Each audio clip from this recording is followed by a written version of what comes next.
Yes. Oh, yeah, it's good, it's consistent. Okay, but before I sit down, I do want to thank, I know my back will be to everyone here, but the presentation will be on all the screens, and I want to thank you all for coming out tonight.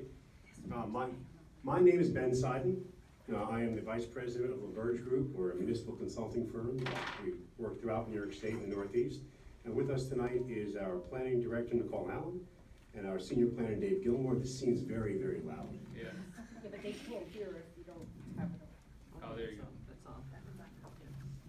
Maybe just keep it back. Yeah, I'm gonna keep it They'll back. get It yeah. makes me feel, you know when you're really sick and you get a cold and you feel like Darth Vader when you wake up in the morning? That's how I felt, it was reverberating in my chest. So I thank you all for the opportunity to come out tonight and chat about the comprehensive plan in the town of Montgomery. As up here is who we are, but I want to mention real quick a little bit about us. How many of you have heard about LaBerge Group before? 1, 2, 3. Well, thank you. We have been around for about 55 years. And we're a municipal consulting firm. We're not just a planning firm. We're an engineering, architecture, government operations, planning, and grant writing firm. What that means is that we have an integrated staff of experts. And it allows us to work with communities such as yours to identify implementable projects, help you and the public come to a consensus as to what you want to be when you grow up. See, as a planner, that's what we really do. We bring together different issues, different groups, different stakeholders at a table through a round table process, a public process, and figure out where we want to be in the next 5, 10, and 20 years. But then back it up and develop what we call a blueprint for action. In other words, what we're trying to do is help you figure out not only what your vision is, but to provide you the tools on how to get there. The tools in land use and zoning and site plan and subdivision, the tools that allow for the balance between economic development and open space preservation, identifying what needs you have for housing for today and for the future, and help plan for that over the next 20 years. But also do something a little bit unique. See, part of the firm I mentioned real quick is grant writing. So we have secured over $245 million since 2000 for our plans. What that means is every plan that we develop, be it a comprehensive plan or strategic plan or agricultural plan or an engineering plan, goes through the eyes and filter of our grant writing team to make sure that whatever grants are out there that you may want to access to develop those projects, those buzzwords, those catchphrases, those descriptions that the state needs to see are actually built into your plan. Because you know, if you've talked to planners before, they say we want our plans to be implemented, not have dust, not sit on a shelf, not become a paperweight. Ours don't, because they're written that way. They're developed for the purpose to be implemented to help you succeed in achieving your goals. So that's a little bit about us and how we develop our plans. But what I want to commit to you all now is our whole firm's resources. Now, a question came to us as to why didn't we bid in the past? And the resources, timing, and commitment is where that's at. We don't trophy hunt, so to speak. You know, if you have a kid playing softball or soccer, they go to certain tournaments because they think they can win. We don't go for trophies. We go to make partnerships for long-lasting relationships. So meaning that, we found out that you had not yet selected a firm, we wanted to reach out and find you, because what we try to find are those projects that are challenging and interesting. Doing a plan for planning's sake does nothing for anybody. What we're trying to do is find those communities that are having a hard time striking the balance, where you're on a commercial corridor and hub, but yet still want to safeguard your future lands for your future generations, where you want to build those relationships with villages, identify ways to share services, lower those costs of services, and enhance them, while simultaneously providing those jobs for our youth, for our future, and for neighbors around us. And you have that. Because of that, we sought you out. Because of your unique situation here on the transportation hub, because you're a hub of the economy of Orange County, and because of the delicate balance that's brought out all these people behind me, that's why we want to work with you. It's not just an exercise, it's not just a project, it's an engagement that we believe in, that we want to be with you on, and which is why we brought our planning director and our senior planner to talk more about the process, our inventory, and how we want to engage the public, and how we want to build that consensus. Throughout the night, if you have any questions, you can stop us during the presentation or hold afterward and ask your questions. Thank you, and Nicole. And Ben touched on a lot of this with the project understanding, and many of these bullets come right out of your RFP process as well. And we really just want to make sure that, you know, part of our understanding is really reestablishing or establishing a new vision for the town. And as part of that vision, it's also incorporating feedback with your villages, looking at your hamlet areas, and creating a sense of place that's gonna be long-lasting. It's kind of recreating a commitment to your community, recommitment to yourself, so you really understand what the marching orders are going forward. And so as you as town officials are gonna be taking charge with what policies gonna need to go in place, it's creating that plan of action, and the blueprint, we like to call it blueprint for action. We also understood that the community is at a point that it wants to engage its residents, engage various groups within the community, and make sure to really get a lot of voices in the plan. So we've provided for a very robust process and techniques for public engagement, at the same time that the way that we proposed, and the proposal of course is flexible, that we make sure to try to keep it within a finite period of planning, so that we can keep people interested and involved and aware of what's going on. Along that line, we're flexible with our scope. Our scope that we presented was our understanding at the time that we reviewed your project and everything we found about what's happening here with development. It is meant to be flexible with you all as a board. So after we go through it, if we are the selected consultant, the first thing that we would do is work with you on that scope. If there are better ways or more advantageous ways to save you money or to add resources, be it add a specialist in economic development or agriculture, open space, or even work with the county, resources they may have in GIS with build-out analysis or inventory, we can do that. This is not a cut and stone scope that says it's a be-all, end-all, you must have this or nothing. It's meant to be a beginning point of our conversation and how to best match what your needs are with what a planning scope can be in the process and the timeline that you want to achieve it in. So, Ben, I know we had spoken about this with Brian when we were at the Albany newly elected, but just so that the way the rest of the board understands, and moving forward, since we are such a big agricultural town still, what is your plan for including that component in the plan? So, as we mentioned, we have vast experience working in agricultural farmland protection, but I also have a sub-consultant, Nan Stolzenberg, that we work on probably a dozen planning projects together. And she is known as the rural agricultural planner in the state. So she's available, we've already spoken with her, and then if it is your wish to bring a more robust part of that as a town board, Nan, who lives 35 minutes from us, and we work together, and she'll come on the team and supplant part of our resources in there. Moreover, every community obviously plans from the basis of natural resources as well as other aspects of the resource base. So in most projects that we work in, we're dealing with the prime soils, the aspects of the economic base, including agriculture, and how we can reinforce and sustain that aspect of the economy. So it's very typical to be working on open space protection, financial mechanisms for agricultural preservation, as well as different aspects of agricultural economic development. So many communities are thinking about how to activate farm markets, how to, the state is doing so much along the lines of how to bring value added within the agricultural sectors, and Orange County's resource base obviously has a strong tradition in that regard. Jump ahead a little bit with, Maybe turn that off and give her that one, maybe. And Cindy, by the way, there's a copy of this in your thank you. So as part of that, we're talking about balanced strategies and balanced goals, and so through the process, we really focus on. I don't know if you guys figured it out, because it goes off every. All right, but we really want to Back it up. focus. It is the laptop. There you go. We really want to focus on a sustainable plan, and it's not necessarily that everything is sustainable as far as solar and thinking of those big picture items. But we're talking about the balance of your community. We're talking about the balance of your social, your demographics, your housing, the balance that needs to come in place with your economics, with your agriculture, with your natural resources. So all of that comes together as part of a vibrant community. And so you can't just look at one element of your comprehensive plan. You have to look at the total picture, and you have to look at how it all comes together and plays into creating a sustainable Montgomery. And so that's part of that vision that has to come into play to be able to start establishing that going forward. Through our approach, we look at making sure that listening is a big part of our process.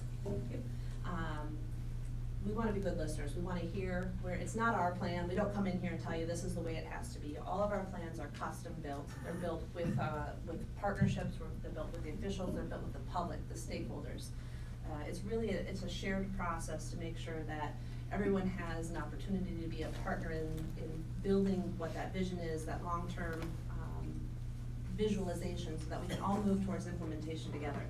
As we build consensus, one of the key elements is that you create the buy-in, and we'll get into how those stakeholders are part of that process, but it's through buy-in that you can achieve more implementation, because people are committed to it and want to see it through and want to see it take form and take change within the community. And I'll just add that as part of figuring out the possible strategies, it's important to think about what is the unique context within the community. What are those very special and unique features of the community that are especially ripe for bolstering and building upon?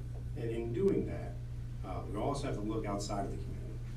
And we do that because you're within a region, you're within a county, and within a region that looks to you to be a leader in economic development, but that's from their point.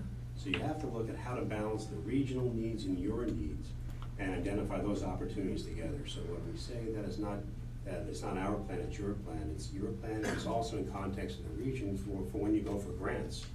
You're now part of the Mid-Hudson region, and you're part of the county region for economic development. So you have to look at how you're playing and how their vision is, and if there's any congruence between your vision and theirs, if there's any diversion of your vision of your town and what the region says, and somehow build that partnership as well. So it's partnerships within, internal, and partnerships external to help you build your vision and grow with it. That's the blueprint for action. So through our approach, we do have a kickoff meeting standard with most approaches, but we work with the Comprehensive Planning Advisory Committee. We have meetings with them, but we're also going to be making sure that we come back to the town officials. They need to make sure that they understand the direction that we're being given, that there's frequent communication throughout the process. We do a variety of different community tours. We've rented buses, or we've had buses provided where we can go with town members, community members, stakeholders that can show us through their eyes, these are key sites, these are historic sites, these are important environmental sites, this is an area where we see traffic congestion. So it's through this different perspective that we're able to get on the ground and really start to understand from your perspective some of the challenges and some of your assets and your priorities that you want to have maintained. And that can be done in a variety of different ways, those types of tours. We can do them from us. We've done bicycle tours, we've done walking tours, and we've done river kayaking tours. So if you're looking at different aspects of your community and how it links. Yeah, we'd love to get on the kayaks Correct. there. Well, on that, the Walker River is an inland waterway. So it's been designated by New York State Department of State in the executive law, so you're able to apply for a local waterfront plan, which lends itself into implementation grants within the villages and the town. So you can view, we would recommend, if you're going that way for waterfront planning, to view the community via the waterfront. What are those opportunities for a blue way? How are you gonna grab some tourism and some, not just recreation, but it's ecotourism back into your community? If you're bringing people through, from biking to hiking, in this case, biking and kayaking. The community tours are just a wonderful chance to get out and see the community and get the dialogue flowing. It's also beneficial to do things like artwork associated with the planning process, engaging students in the planning process too, since they're going to be citizens for a long time and stewards of their community. Right. And so we mentioned the Community Advisory Committee, the CPAC, we typically call them by short. And there'll be regular meetings with them. We want to make sure, as you're starting to do your interview process for these committee members, that they're going to be charged with homework. It's not just show up at a meeting and then we get to go home, but it's going to be an interactive process.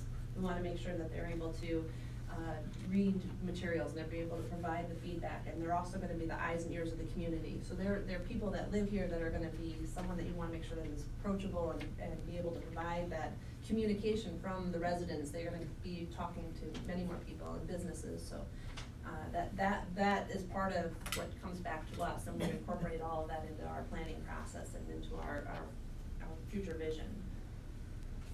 And as we start talking into how do we build consensus, so we mentioned creating more public awareness and the community outreach process and plan. So while we're presenting a few options on how we can do that community outreach, and we can discuss them in further, but once we nail down what that approach will be, there'll be a community outreach plan that's written so that we can share that with the public. They know exactly when the meetings are gonna be. They know how the outreach is gonna occur through local media, social media, and a variety of other tools. And through that process, you're able to create the buy-in, and we can create ownership, involvement, commitment from a variety of different constituencies. Making sure that you have both the public and the private sector and the nonprofits, all of those are partners in our planning process that need to have a very active participation as we develop this over the next several months. And all of that together builds capacity so that you are not shouldering how to implement this. Five town officials cannot do it by themselves. Board members cannot just be able to be the ones that have to do it. You have to be able to charge others and be able to activate others to want to be a part of this planning process. So we mentioned stakeholder interviews, some local media outlets, and making sure that we have a diverse steering committee. Part of having that diverse steering committee is also going to be reflective in how you are able to garner a lot of different viewpoints into your planning process. We typically start off with a survey that goes out to just the committee members so that we're able to get some ideas of where they stand and what their viewpoints are, and see and make sure that we kind of have a diverse reflection of what the community is. And then we get into the public, we make sure that we're not all smart growth or all pro-development or all one-sided, so that we make sure that it's balanced even within our own smaller groups. Public survey is one that we highly recommend as part of this planning process, and it can be done through an online tool. A lot of times those online tools also can be presented as paper copies as well. We can make them available at town hall and libraries and through the schools. You can have the students complete the surveys as well, because it is their future, their community. Working with school superintendents is a great way to get the students activated as part of the planning process. But the survey is going to be part of being designed by the committee, making sure that we get the right questions put into the process and that you get the right feedback through that survey questionnaire as well. A lot of valuable data will come forth through that informs the dimensions of possible strategies. How to refine the options for this community, because there's so much nuance to how you might position one option and then think about the alternatives off of that. So that's the value of the robust start to public engagement. And stakeholder focus groups, making sure that as we identify those stakeholder groups, that we also have a very diverse network of individuals that we're speaking with. We typically do them in group settings, we can do them in individual interviews. We want to make sure that we talk to as many people as possible through this planning process, so that you're able to understand a lot of different issues, concerns, and priorities that need to get balanced in this planning approach. We mentioned some of those stakeholders that are typically included is your board members, your staff, but you're also talking your developers, your realtors, your land trusts, your residents, your farmers, your business owners, your schools. That list really goes on as we start fine-tuning it and being able to see who has the common interests and where are the gaps and who we've addressed as part of this process. As we get into the community workshops, this is where it gets, I think, more fun, because you really get to be able to present some of the visualization and really get to have people from all areas of the town come out and participate, and not in just those small group settings. And so one of those is a typical visioning and kind of the assets, liabilities. A lot of people call them SWOTs, strengths, weaknesses, opportunities, and threats. That's one type of meeting. There's the stakeholders, there's the future land, the land use workshop, and there's the priorities, projects, and goals workshops. So as we break those down a little bit, one of the things that came in your RFP was the town hall format. And when we hear town hall format, we hear a lot of, we talk to the people, but not necessarily people talking back to us. And so while it's part of the process, we like to have more of an inclusive planning process and be able to make sure that we're doing more listening and less talking through it. And we wanna make sure that we're gathering as much as we can. So as part of what we have put in our planning process as the preferred is a open house. And the reason why we really promote this is because we can expand the times when we are able to get to the public. A lot of our open houses have been from 10 a.m. until 7 p.m. or on a Saturday, or they've been mobile. We've done some where they've been 10 to 2 in one location and then from 4 to 7 in another location. The idea is that you're able to get to seniors that maybe they don't want to drive at night. You're able to get to moms after they drop the kids off at school. You're able to get to the businesses in their lunch break. So by providing a greater opportunity for them to come to you, you're able to get a much larger feedback. And you get more buy-in, you get more, as Nicole mentioned, it's, one of the planning problems in public participation is you only have a limited number of people that participate. So public participation, the purpose is to have the public participate. Now, it's kind of an odd way to say it. This gives you longer hours, more opportunities. But the mobile workshop that Nicole mentioned is unique in that we create this mobile kit. Not kid, kit. And you're able to move that kit throughout your community in a time period that you determine, maybe a week. It may be that you want to put that kit in a different village hall on a different day. You may want to bring it to your library or to your school or to your firehouse if there's a community event. So that's another way of bringing the public process or the process back to the public. So our goal in this is to get as much input as we can, provide you all with as much information that you can have to make the decisions you need, help guide the community forward. And also, when we have weekends or extended periods of time, poster board sessions or a more open format for an aspect of the meeting can allow us one-on-one conversations with community members. Not everybody wants to get up in front of the microphone and express their interest or ask a question. So this does give us a chance to either have subjects at stations and talk about subjects that people want to talk about, but also just to have some quick one-on-one exchange to understand aspects of the interest of the person who's participating in the public process. And so what we've designed in our proposal was a 2-day, like very intense public outreach process where we're meeting with stakeholders throughout the day. We'll arrange different interviews and roundtables, simultaneously really making sure that we're hitting the visioning with the town board, the planning boards, the village boards and the village officials, so that we're able to do all that in a process where we're not having any kind of conflicts with making sure that the board members are able to attend at their leisure, because a lot of people have jobs as well and want to make sure that it's balanced into this process. And then day 2 is again, more roundtables, more stakeholder interviews, and then we have that open house with the public. And it's a quick process so that you're able to get through and talk to a lot of people and really understand that vision in a very condensed time period. Intense. It's a very intense process.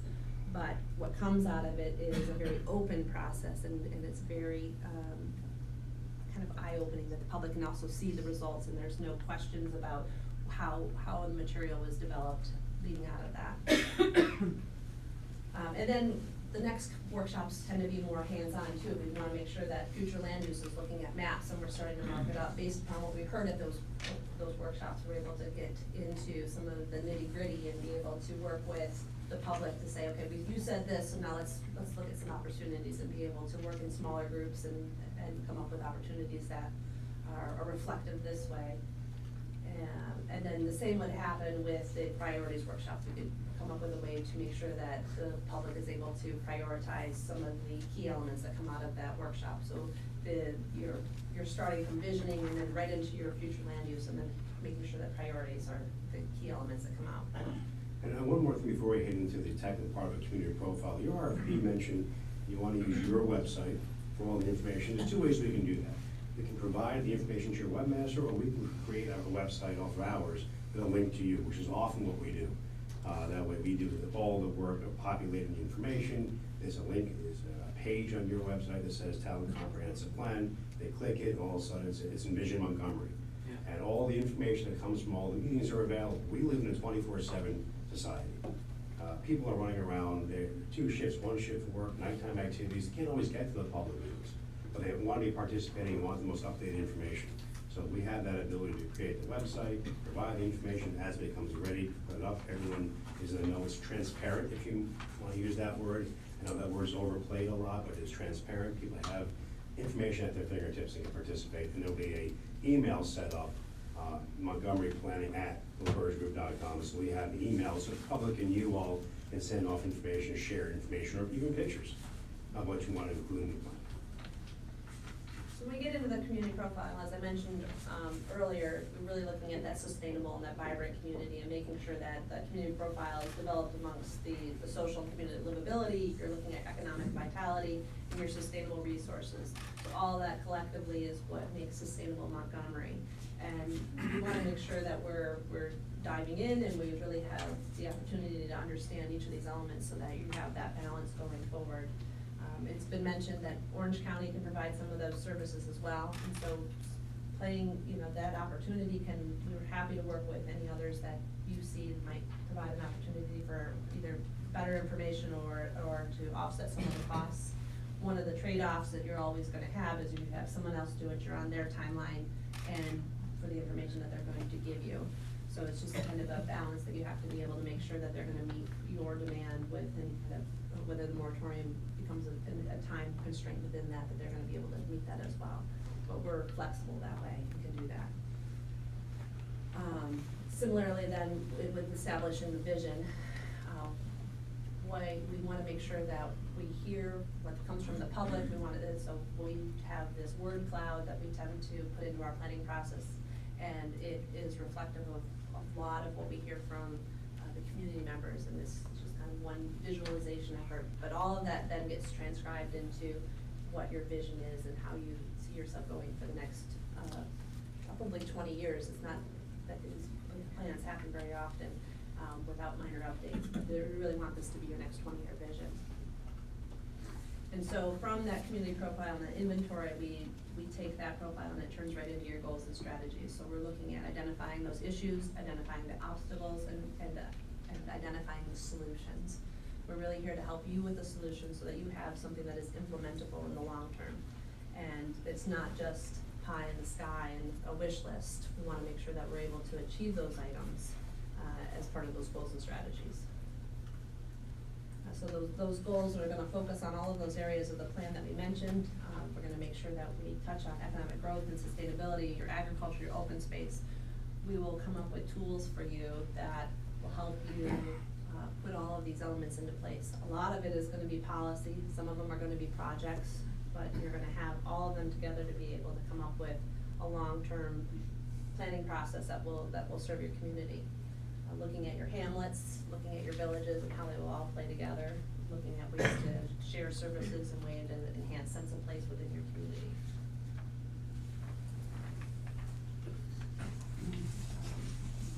Touched on the sustainable future. I know we're getting close on time, but we really want to make sure that what we have is the right size and custom fit to you. We want to make sure that what we hear and what we promote is really a stewardship of your resources, looking at health and safety, looking at ways to make you more vibrant and a long-term success for your residents, for your businesses.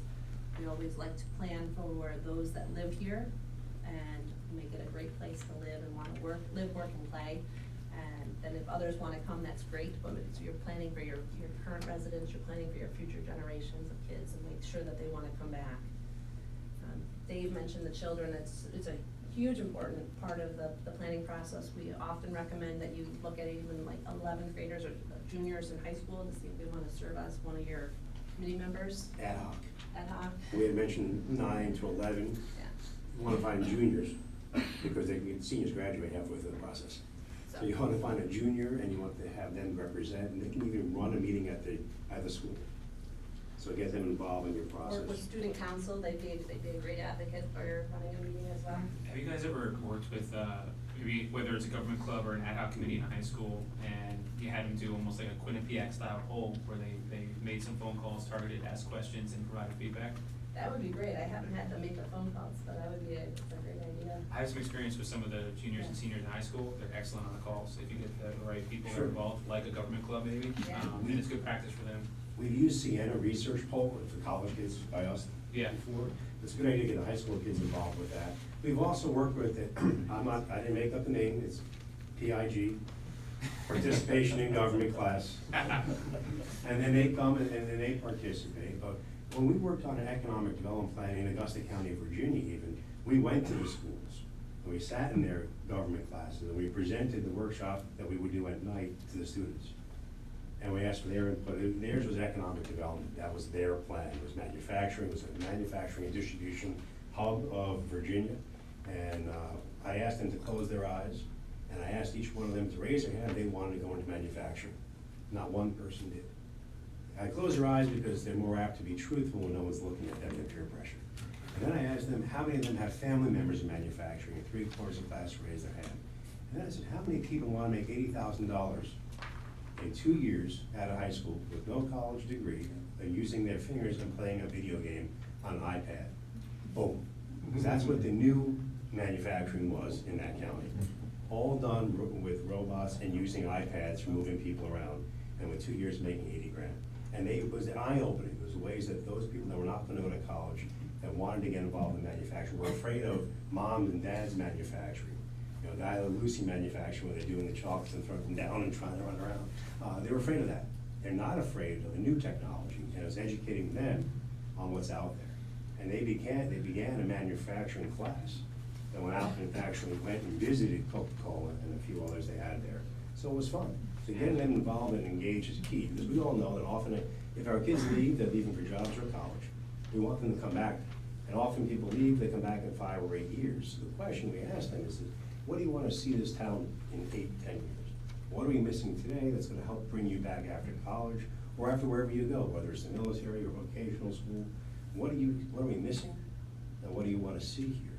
Because what Dave says, right, they're going to be our residents longer than we're going to be residents. Just nature. We want to make sure they want to come back and grow and live in our communities. And part of that is giving them the tools, the policies to help maintain that quality of life. Whether it's growth boundaries that you put into your zoning and land use, whether it's economic plans you do to create better partnerships with our business community, whether it's educational opportunities and linkages back to the schools, whether it's working on sharing services with our villages to lower the cost so they can afford to live here. Those are all part of the planning process. That's what makes planning so much fun. It's being able to work with you as a board and the public as a whole, all generations, of figuring out how we are, where we want to be, and how we can get there. So it's kind of the final nugget of what we'll provide here is the implementation matrix, and I don't want to downplay this slide at all. Is where it's a culmination of all your goals, all your strategies, but it's also all the partnerships you've built throughout the months of planning, the months of interacting, engaging. This is where you really charge your partners to say, you're gonna be responsible for helping with this project. This is where I need you. But we also link that with funding resources, so you know where you're able to get additional grant funding sources, where you're able to start leveraging, and with those partners, public-private, you're able to do more with less to be able to really accomplish this planning process. That matrix is key because it shows you what your priorities are for short-term, midterm, long-term, but the grant funding, in the consolidated funding application now, I'm sure you all are familiar with that the last Friday of every July, every grant application goes back and says, how does this project relate to your locally adopted plan?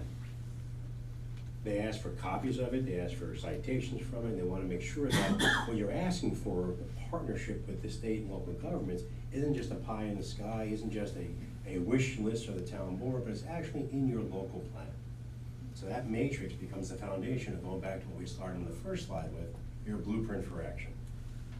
And it'll also identify all your code revisions. It'll make sure that as we look at your zoning, you understand what needs to be modified based on this plan to make sure your zoning, when you get to that implementation, is going to be consistent with your comprehensive plan as well. And that, I know, is the key element that will come out.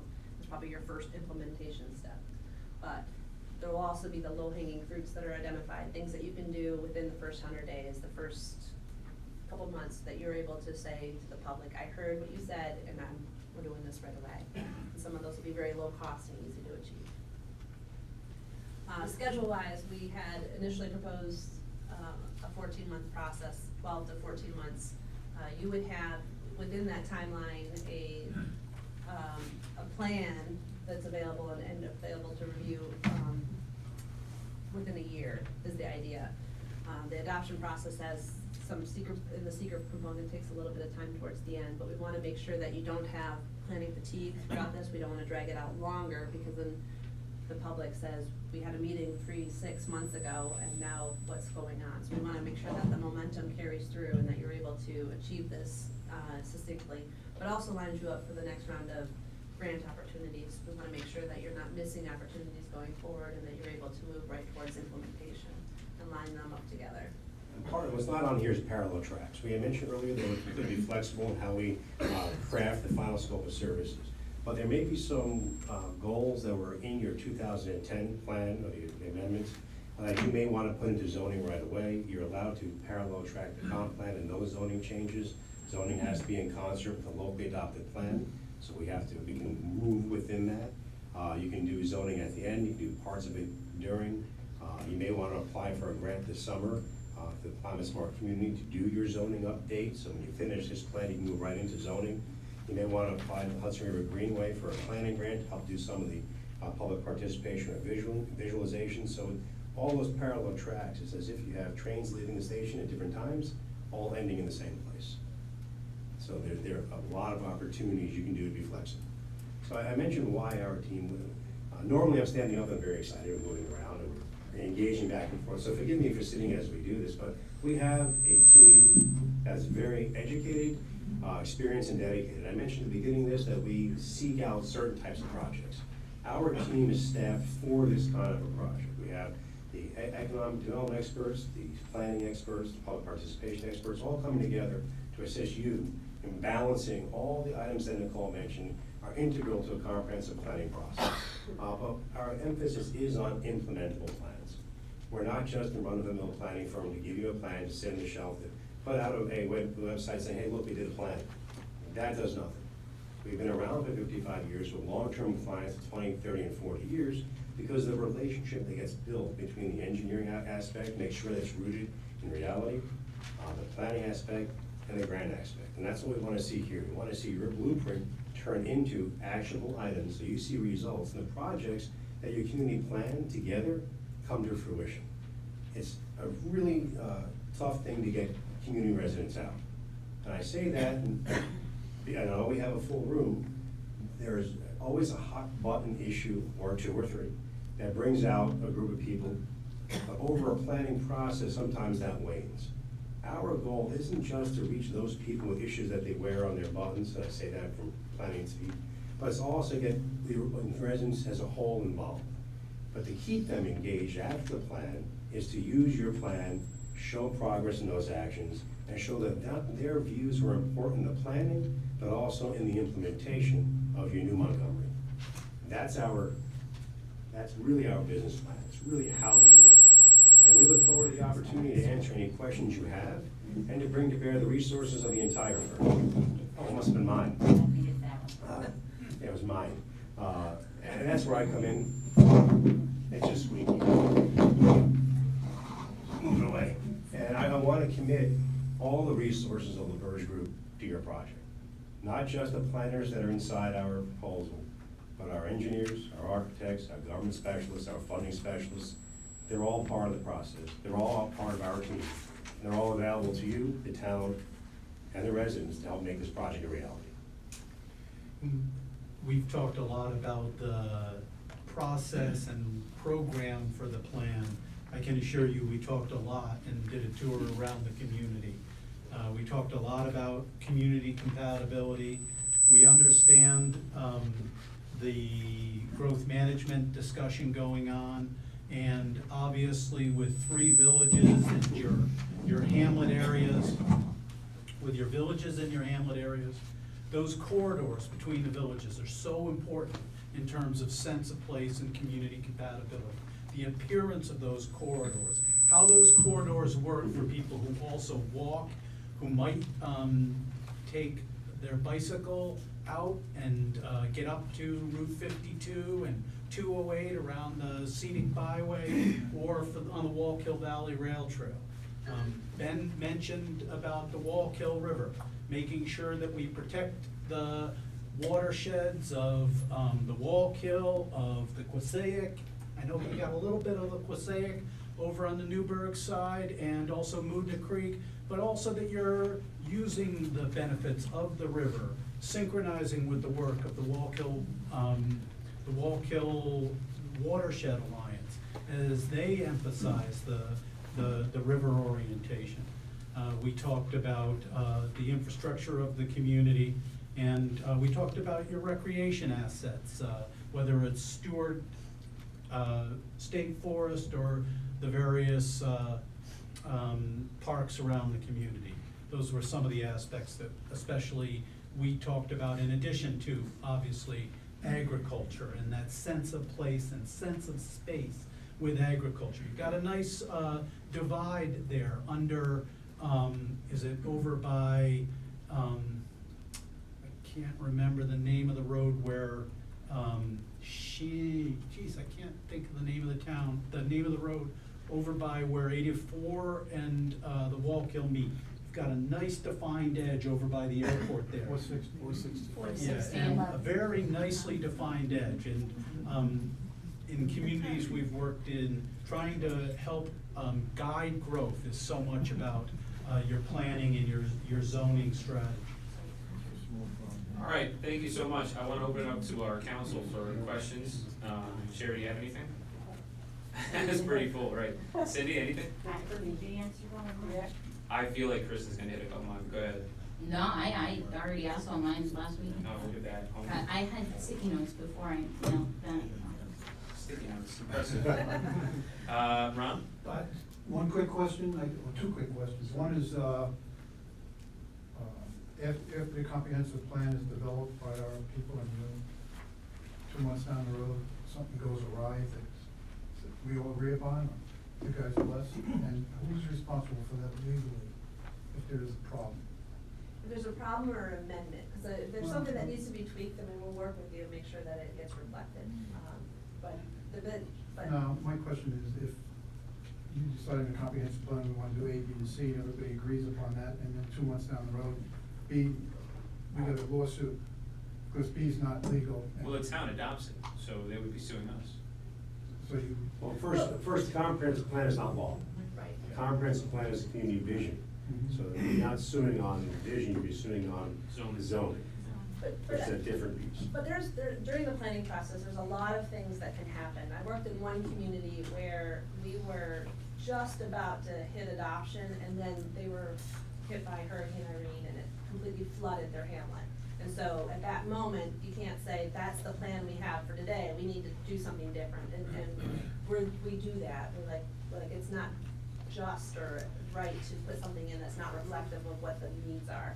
So we make sure that if something changes, if we need to take a left, we'll stop and we'll work with you to figure out what that left needs to be. But once you get to the adoption stage, it would be a little different to just make sure that you just have to look at another amendment or a minor update, and it would be reflected. But we'll work with you with whatever those rights and lefts need to be throughout the process. and the total man hours that you put in this particular package of 776, is that reflected in tonight's presentation? Yes. Absolutely. Even if you have to bring in your experts? Yeah, Yeah. I mentioned before, if we could bring Nan in, it reduces our staff hours on that task, Okay. and then Nan takes those hours. We've worked in with Nan on partnership on ag plans and comprehensive plans, on economic plans. Nan and I actually went to grad school together a long time So ago. it's pretty much a lump sum contract? Yes. And if you're Subcontracting. if you're council people or if you're community people, start doing stuff to delay you to the point that you don't feel comfortable with it, what happens then? We come back and talk with you about that. Yeah, so if all of a sudden you decide you want to add 3 more public meetings in 3 different sections of the town, or you want to add a different aspect that we didn't talk about at the front, we would talk about how that adjusts in the budget, or if we can get grant monies for it. We committed as a firm to try to get you an initial $10,000 grant at Hudson Valley Greenway. So that gives you a little buffer automatically. Secondarily, this crosses 2 different budget cycles and allows you to go for any grants this summer with a partial or a draft plan. So you may decide that, you know, the Wallkill River is we wanted that to play a larger role than we envisioned at the beginning. Let's put in an LWRP grant for the visioning of how that relates to open space or recreation or hamlets or economic opportunity, and put that grant in the summer. That's what we did in Esopus. Town of Esopus had decided that their waterfront was going to play a larger role in the final comprehensive plan and land use and opportunities, so they applied for a grant and got more money to do pretty much a phase 2, which is LWRP. They also want to do Hudson River stabilization and shoreline stabilization in their park. But as we're developing the plan, they put in a grant for that too. So those are add-ons that were grant funded, that came out of the planning process, it wasn't envisioned on day one or at the end. All right, anything else, Ron? No, thank you very All right, much. we gotta wrap this up, but we're gonna be going over our comprehensive plan committee resumes. You've worked with a lot of comp plans. What is a healthy number? What do you guys, I'm sure you've seen a lot of different ways of doing this, so what is your advice for us? I would say for a committee, you're looking at 9 to 13 for a comprehensive plan. When you get into the policy for, say, zoning, you're gonna wanna keep that on a smaller number with more intimate group. Have you done that and worked within maybe like an 11-member committee and said, Yes. okay, we're gonna Absolutely. break it down to these 4 or 5 that are gonna focus on some of the zoning? I just meant as part of a planning process. Okay. So like for the comprehensive plan, I think an 11 member would be great, and you can even break that up into smaller groups to say this group's gonna do agriculture. Okay, that's a good point. Good. But that way they can have some focus, but I think when you get into policy, you're gonna wanna make that smaller. Okay, The zoning being 5. Then you're looking at, Okay. right, then you're looking at, your planning board chair, your zoning board chair, those are really very intimate with the policy, because they're gonna be implementing what the committee put in place. all right, thanks so much. Anything else from the board? Supervisor, that 11 is not including the student liaison. Okay, good, thank you, appreciate it. Okay. I look forward to your email with the questions that I spoke to you about and what the references were.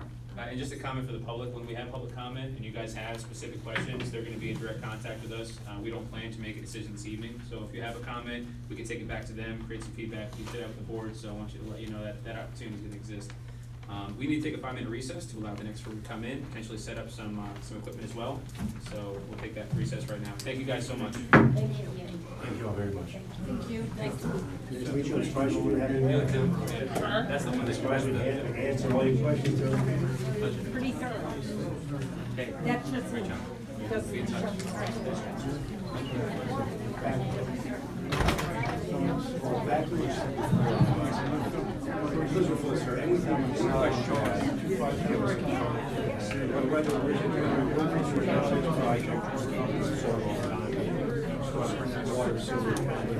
After I answer the question, I just.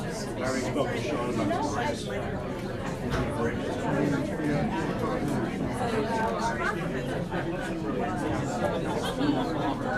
Probably right.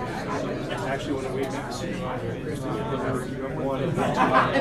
How are you? I was wondering if you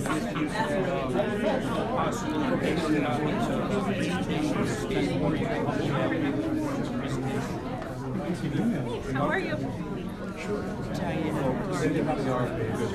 We were down in the association.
welcome, hold on, let me get this right. Nelson, Pope, and Voorhees. Welcome. Welcome. This is your second trip to the town of Montgomery. I was Yes, it actually is. one of the residents previously before being elected, so I got to see the presentation. I know, I think Kristen and Ron have not, they did not see it, but we're looking forward to this one. Great. And, floor is yours. All right. We did, for those members, especially the new members, do you all have a copy of the proposal? Okay, great. Okay. I'll have a color copy if you want, so it'll be easier.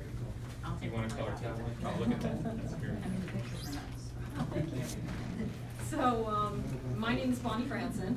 I'm a partner with Nelson Pope and Voorhees. And I'm here with Max Stock, who is also a partner with Nelson Pope and Voorhees. We are located in Suffern, in Rockland County. We ourselves are Orange County residents, so we are local and we know local situations and the circumstances and economy of Orange County. So we just actually, this partner here is going to, Try and get this working. our PowerPoint doesn't want to work with us today, I guess.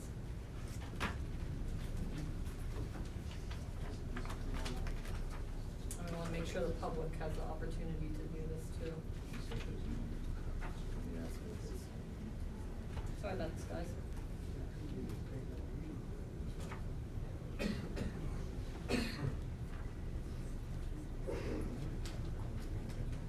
you want us to keep going for now? Yeah, go ahead. I know, because you have other items on your agenda. So, I'll just introduce myself again, especially for those of the new board members. My name is Bonnie Franson. Again, I said a partner with the firm. I have 30 years of environmental planning experience within the Hudson Valley region.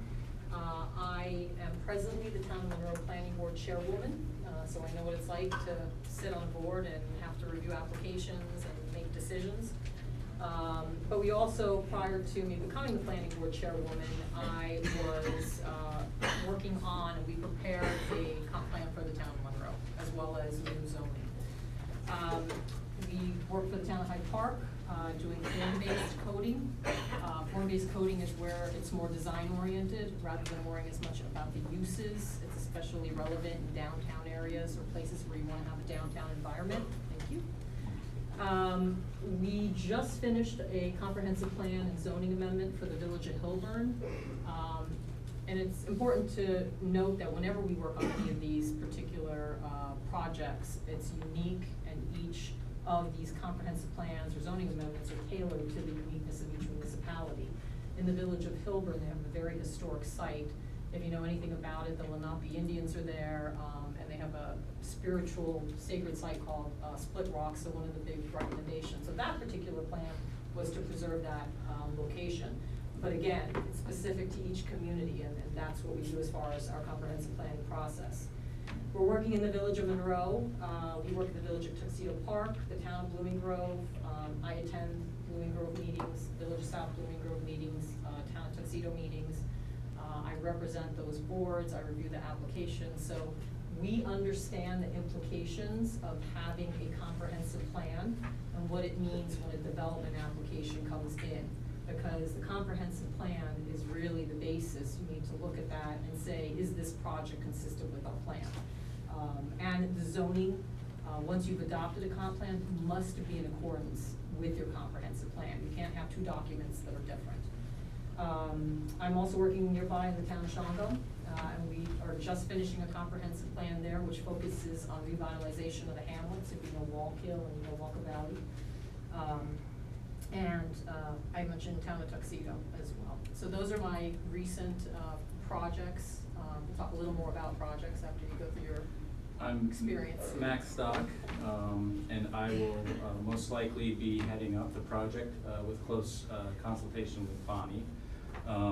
I'm happy to say that last night in the village of Haverstraw, our steering committee just recommended this document for adoption to the village board. So I brought a copy of it for you to peruse. Gives an idea of the quality of work and the quality of our deliverable. We also recently just wrapped up a comprehensive plan in the town of Mamakating. just over the ridge in Sullivan County. We are currently working on a comprehensive plan in the village of Chestnut Ridge in Rockland County. So we're very well versed in a lot of the issues confronting the region, whether it be traffic, religious land uses, taxes, employment, all of these issues we're very well versed in. We'll be backed up by two other planners. Jonathan Lockman is a senior planner. He specializes in resiliency and sea level rise studies, climate change, climate smart communities, increased flood risk. And Adriana Beltrani, who is very environmental focused, but also does a lot of the research and demographics support for the project. So, what are our strengths? What do we feel are our strengths? Oops, I forwarded it, there we go. We will assign to you senior staff. Both Bonnie and I are partners of the firm, and we will oversee day-to-day operations. When you have a comprehensive plan meeting with your committee, I will be there or Bonnie will be there. You're getting top-level staffing from the firm. We individually, I have 21 years of experience. Bonnie has over 30 years of experience. The partners that are, the first backup, Jonathan, also has more than 30 years experience. So we have been through the process of preparing plans and know how it should be done. We're also local. Our office is based out of Suffern. Bonnie and I are both Orange County residents. We work a lot in the county, we live in the county. We have a lot of Orange County experience. Bonnie, as she mentioned, is the planning board chairwoman for the town of Monroe. We're also working for the village of Woodbury. We are working also for the town of Tuxedo. And we have actually represented development applications throughout the county. Not recently, but actually also in the town of Montgomery. So we sort of understand the perspective from both sides of the table, and we understand the capabilities of builders and the needs of builders, but we also understand their capabilities to modify plans when necessary and to adjust their developments. To fit within the community. Correct. We think we bring unique expertise to the table. We have provided sessions and instruction at Orange County Planning Federation. I did a session on comprehensive planning at the Orange County Planning Federation. Bonnie and I regularly do the planning board and zoning board training for Rockland County Planning Federation. We have on staff recently hired the president of the Westchester County Planning Federation, Valerie, and we have regularly taught at New York Planning Federation's annual conference. In fact, we just agreed today to do the session on comprehensive planning and zoning. So we'll be doing a session on that in April of this year. We believe we also bring longevity. Where we are at work, we've typically been there for a long time. On Glen Cove, Long Island, that was one of my first clients. I've been planning in Glen Cove since 2003. My boss, Stuart Turner, who is still with the firm, started there in 1967. So we believe our longevity with our community speaks to the quality of our work and the ability to get assignments done quickly and with good quality. We already spoke about perspective. We work for a range of clients. So we have private clients, we have public clients, we work for nonprofits, we work for small cities, we work for rural towns. So we believe we bring a lot of breadth of knowledge to the table. So our clients and core services, comprehensive planning and zoning amendments is certainly a core of what we do. The map that we present on this slide shows where we've done comprehensive planning and zoning amendments. In red, I added the town of Poughkeepsie. Right now, we're working on the town of Poughkeepsie's master plan update.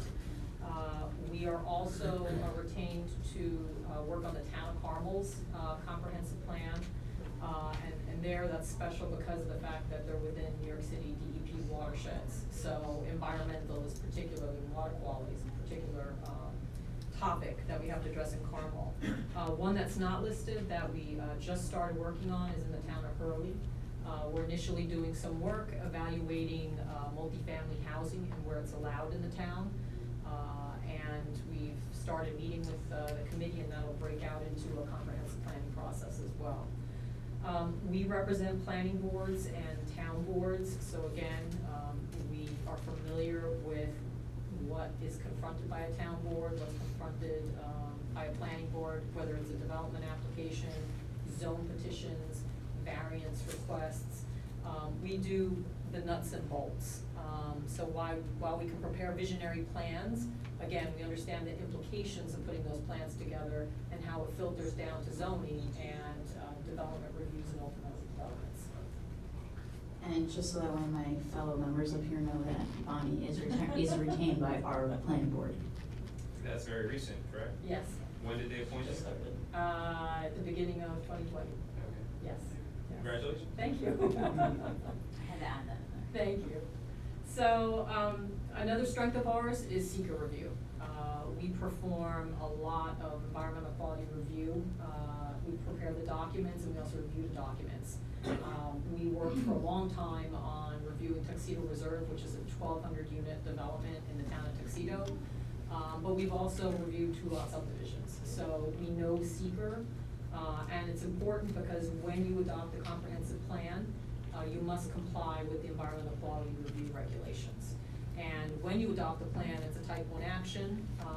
It requires at least a long form EAF, but we're proposing to do a generic environmental impact statement to fully evaluate the potential impacts associated with the comprehensive plan and its adoption from a generic perspective, policy adoption perspective. Community participation and management, I'll get more into that in our slide about that, but we really want to tailor that to your community. We want to meet with you as a town board and meet with the comprehensive plan committee and discuss what's the best way to reach your community. We're very local. Right now, our proposal, and we'll get into it, anticipates at least 4 vision workshops. We don't propose to concentrate or bunch them. We like to have them spaced out during the time period that the comprehensive plan is being prepared, because you get, some people can attend one, other people can attend another, and it's also an opportunity to present different ideas and how the ideas are evolving as we work with the comprehensive plan committee. So again, community participation management is key because we're facilitators. We're really facilitating the comprehensive plan committee, and we want to hear from the public specifically because this is your town. We're not here to tell you, we facilitate the process. We kind of touched upon sustainability and resiliency. We believe our plans are sustainable. We want them to be energy efficient. We want them to be to balance economy and environmental protection. So again, that's part of our goal of preparing comprehensive plans. One thing that we added that wasn't in our prior presentation is grant writing. On the next page, I just put in some representative grants that we've worked on. And so, you know, it's not just about putting a plan together, it's about once you define a plan and you've adopted it, what do you have to do to implement the plan? So our grants writer, we have 2 offices, our office and a Melville office. We have been successful in securing very large grants for a municipality that follows on the heels of a comprehensive plan document. And it's important that your comprehensive plan talk about projects that you might want to pursue, because the consolidated funding process, the CFA process, they want to see when they're going to consider an application for funding that this is part of a plan that you've anticipated. So again, we look at the comprehensive plan as a document where it's an opportunity to set yourself up for funding down the road for whatever the projects are that come out of the process, or that may be in line right now. The next page, we talk about project tasks, and it is in your scoping process, but we're aware that your plan right now is from 1988, obviously outdated. There have been much changes in the national and the county and the local economy, and certainly changes in the community from a land use perspective. So it's timely to be putting a plan together.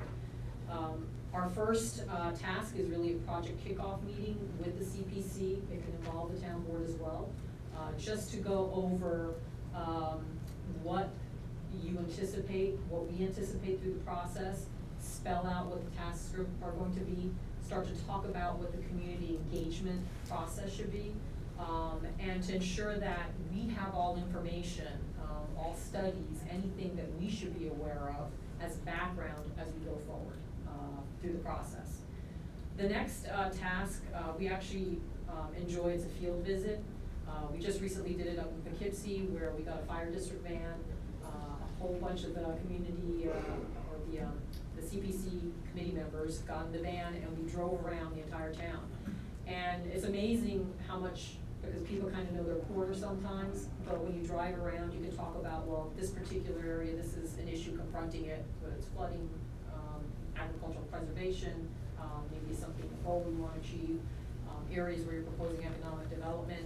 And it's a great learning experience, especially for committee members that may not be long-term board members. They're coming up to speed with issues and information about various parts of the town.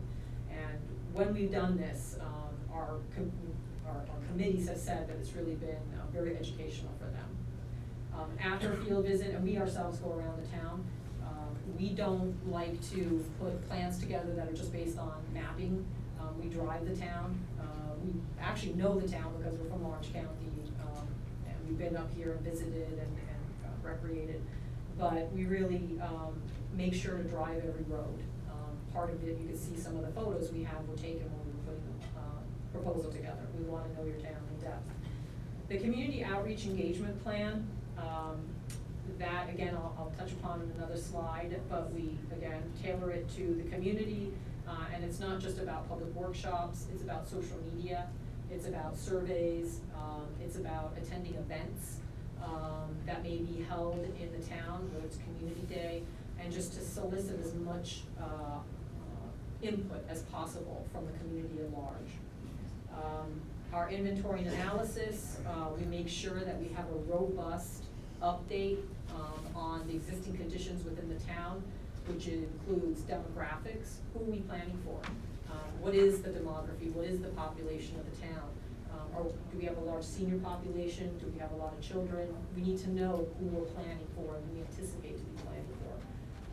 Utilities, land use and zoning, the environmental features in the town, whether they're steep slopes, wetlands, floodplains, transportation routes. Again, we do a very detailed and expanded analysis of the town as a basis for the comprehensive plan committee to really look at what the issues are and what the opportunities are. You need that background, especially since it's very old, over 30 years old, what presently exists. Our fifth task is to conduct a public online survey. Again, not everybody can attend a workshop, and even if they attend a workshop, there are just certain individuals who they may be reserved. They may not feel as comfortable expressing themselves in front of the public. There are people who work during the day. We tailor our participation plans even to try to do it at night, during the day, on the weekends, but even then we may not capture people. And so having an online survey allows people to get online and be able to do it from the comfort of their home, and we get a lot of input that way. It's a really good tool. 6 is the workshops. Again, we've envisioned 4 of them. Putting the proposal together, we anticipated, but again, this is based on discussion with the town, that there would be possibly 2 within the villages themselves to get input from village residents. So 1 from Montgomery, 3, 1 from Montgomery, 1 from Walden, 1 from Maybrook, and then a 4th that would be held for the town at large. They can be combined.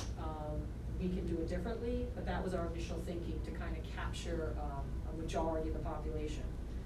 We then, once we've had the public input, we've had CPC input, and we've had inventory and analysis, we developed the vision for the town and the goals and objectives and how the town will move forward over the next 10 years. We pull that all together into a draft plan. That gets presented to the public. We hold public hearings and we ensure that we go to the secret process. We amend it as necessary, and then ultimately, the town board, once the CPC has recommended recommended a plan to you, you consider it, you might want to revise it, and then you move forward with the adoption of a plan. So that's the overall project tasks. So I'm just gonna go over our approach, so not so much on a step-by-step basis, but sort of how do we look at, what are the major principles we consider when preparing. The first one is that this is your plan, this isn't our plan. So we don't come to you with preconceived notions, we don't try to fit strategies that we developed for other communities here. We listen to you and we come up with creative strategies to confront the issues that you're dealing with and to achieve your vision. So as Bonnie said, this is a vision-based plan, a community-based vision. It starts with the vision, and then it goes to objectives, goals and objectives, typically. Goals are broad aspirational statements.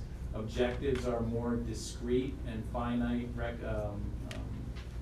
milestones to achieve, and finally recommendations for achieving the vision. But it all starts with you, not with us. We are supporting the CPC. The people doing the work are the committee. They're the ones who have to work on the plan. We're gonna facilitate it, we're going to provide it, we're gonna present it graphically and through text, but the ideas start with your committee. Again, we start with the public outreach early because we don't come with ideas, so we need to hear the public to start the foundation, build upon that with the analysis. We always use the most up-to-date data. Orange County GIS is a great resource. Some of their data is really old. So we know where it needs to be updated, where we have to go to your assessors to update land use. We know where we have to go to New York State, to DOT, to get information on accidents. And we can present that data, the most up-to-date and accurate data, to your committee to make informed decisions. Let's see, so we tend to be observation-driven. So we take your committee through the information to come to the right goals and objectives to serve the vision. We recommend implementable and actionable recommendations, or we recommend implementable and actionable measures, which means there is room for great vision and creativity, but you also have to be practical. So you have to identify realistic goals, and because we're not just plan drafters, we actually work with boards, we work with private developers, we know what is achievable. We understand what is practical. So we don't necessarily want to stifle creativity and thought, but we always want to ground it with real world-based input. I think another way to say that is we don't want to make fuzzy plans. There are a lot of plans that you'll see that they have beautiful pictures and they say, there's a vision for it and, the town wants to achieve the following, but they're really not actionable. So, you want a path to implement your goals and your recommendations and not just be the pretty pictures, so. And there may be a multi-tiered approach to a certain recommendation. In Haverstraw, for example, which you have the plan here, they wanted to look at form-based zoning. And form-based zoning is a great new technique that regulates land use based on form rather than separation of uses and traditional yards. But the reality is it has a very high cost of entry. you have to hire architects to come in and look at your community and come up with a regulating plan. And it's several $100,000s to do a form-based zoning code. So what are the other steps, the interim steps to achieve that goal of preserving historic character, preserving community character that you can take, for example, allowing for planning board flexibility if they meet certain design standards. That is maybe a first step. A second step might be developing architectural design guidelines and a architect, or empowering your architectural review board and your applicants with concrete design guidelines. That might be a second step. And then third step, maybe you actually can do the form-based code if you get the funding to allow that or make that possible. So that's sort of our step. The other thing that's worth talking about is when we draft plans, we want to make sure that they're defensible. So our approach in starting with the public is part of making your plan defensible. Our incorporation of seeker into your plan, we like to, as much as possible, do environmental discussions right in the plan so that you're considering the seeker process or the seeker considerations, what's known as seeker calculus, weighing environmental, social, and economic considerations when you're going through the recommendations, when you're going through your goals. So that's our approach. We talk about what? Yeah. So in terms of, and we've talked about some of this stuff already. Baseline inventory analysis, we want to make sure we're using the best information available. We really use the information, the mapping, the data to help your committee make informed decisions. So I was wondering if that was me. And so, I think do you want to go on over yeah. stakeholder? Yeah, community? I just want to say one thing with the baseline inventory and analysis. When we talk about visualization of data, we know the county can prepare maps, which can be cost effective, but we like to have the geographic information mapping because we do analyses with it. And on that page, that's the town of Poughkeepsie, we actually were able to get accident data from 2014 to 2018 and map it out. And so, that's kind of key in the municipality, understanding what roads are maybe burdened or may have issues. So it's not just about showing a map and saying, well, these are the routes. It's actually adding data to it that's meaningful, that will give you information to make recommendations. So what were you saying specifically? About visualization. Yeah, were you looking for the data sets in GIS or? So we not only just get GIS data sets, but we manipulate the data, we analyze the data. It's showing it in a way that's meaningful for the analyses that the CPC wants to do. We've also, for instance, overlaid the zoning and shown all the parcel sizes, and we may determine that there's an area that is in fact non-conforming and should be rezoned for homes, so that they're not having to go through all these variances because they happen to not be zoned properly, which is a cost for a homeowner.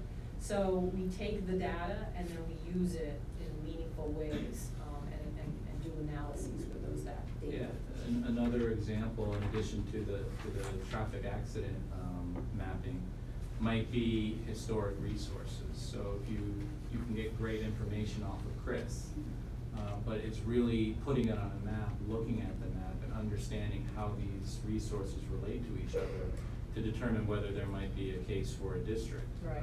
A local district or a national district. So it's not about just presenting data, it's about helping your committee to identify what that story is. Right.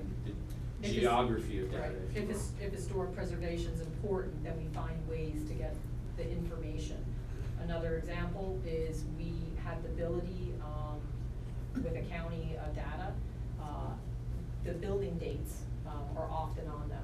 And so we can actually map all the homes that are, let's say, before 1800, 18 to 1850, and when you see a cluster of them, you know that that's gonna be an area that's historic and you may wanna pay particular attention to. So again, just another way of grabbing data from real property and using it in a way that may guide some of the recommendations.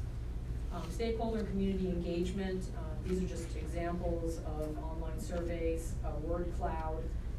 With the vision statements, we often like to ask the question, you know, if I'm in your town and you had to describe the vision for the next 10 years, what would be the three most important words to use in that vision?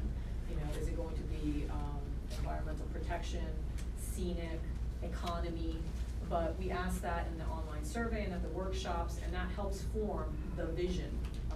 That's going to kind of be the overarching statement that guides, again, over the next 10 years, how you want your community to evolve. Again, we talked about websites, surveys, workshops, focus groups. It may be that the town wants us to work with a group of economic development agencies. Part of our outreach is also just doing staff interviews. We want to interview people from the planning board, the zoning board, the town board, the building department. You know, what are the variances? What are the trends? Sewer, highway, of course we'll map all the sewer districts and the water districts, but to talk to them individually to find out what's the capacity, what's the demand, what are the issues. So doing a deep dive into interviewing your various staff, and then talking to the CPC and finding out who else you want to meet with. It may be if there are tourism-related uses and operators, and you want to kind of feel out why Montgomery is popular for certain uses, we could have a focus group and discuss that, meet with them, and get ideas from them. So I just want to add one thing to that, which is the website. So through our experience is once you get the public engaged at the first meeting, you'll get a little bit of buzz around town. And it's important that there be a point of contact with the public between meetings, that they can go, if they hear their neighbor talking about it, they can go on the website, they can see the same information that was presented at the last meeting, they can see when the next meeting is going to come up, they can look through and read the minutes of the committee as the plan's developing. So you want to have that constant point of contact. So what we do is we always recommend the website be constantly updated with any deliverables as we're giving them to the committee, put them up, let the public mull over them, and hopefully they come out at the next meeting and discuss them in more depth. And it's just a way of being transparent, you know, letting the public know where we are in the process and having the same information that the CPC has. Analysis and recommendations, making connections. So this is just an example from the town of Schaumburg, where they asked us to map land uses that are along the Wallkill River, because they wanted, and this happens to be in the Wallkill Hamlet, they wanted to get a sense of what can they possibly achieve. They are very, very excited and desire to create a river walk. They want to reactivate their downtown. They want to establish what buildings should be so they can place a river walk along the Wallkill River, and to get that as a focal point for people to come into the hamlet. So, you know, there's a lot of analysis that's done to then be able to formulate a potential path for that walkway, and then once the plan is adopted, actually look for funding. Look for partnerships with private landowners to achieve these objectives. Because some of these improvements actually are win-win situations. Having a walkway may also improve the ability of a private property owner who may have a business. It may bring people to that business. So we try to find those private-public opportunities and for improvements and to accomplish recommendations. So we talk a lot in planning about sustainability, and again, that's balancing between environment, economics, and social equity. This is something that is done a lot in New York State with planning processes because of seeker. That is essentially the seeker calculus, what you have to weigh and balance before you approve a major development or land use regulation. But we're seeing it more and more leading towards understanding the interrelationship of the environment and the economy. So we work very closely with the Climate Smart Community Program. They actually funded our most recent plan, the Haverstraw plan, and they are a great resource for communities that want to become more energy efficient, that want to become more efficient in general in terms of operations. They provide great funding for projects in communities, whether it might be regulations for evolving concerns such as battery storage or solar. It provides opportunities for infrastructure investments, from charging stations to town hall energy upgrades. There's a whole laundry list of ways that the Climate Smart Communities program can help. So we believe we bring that knowledge base to the plan as an added value to our regular preparation.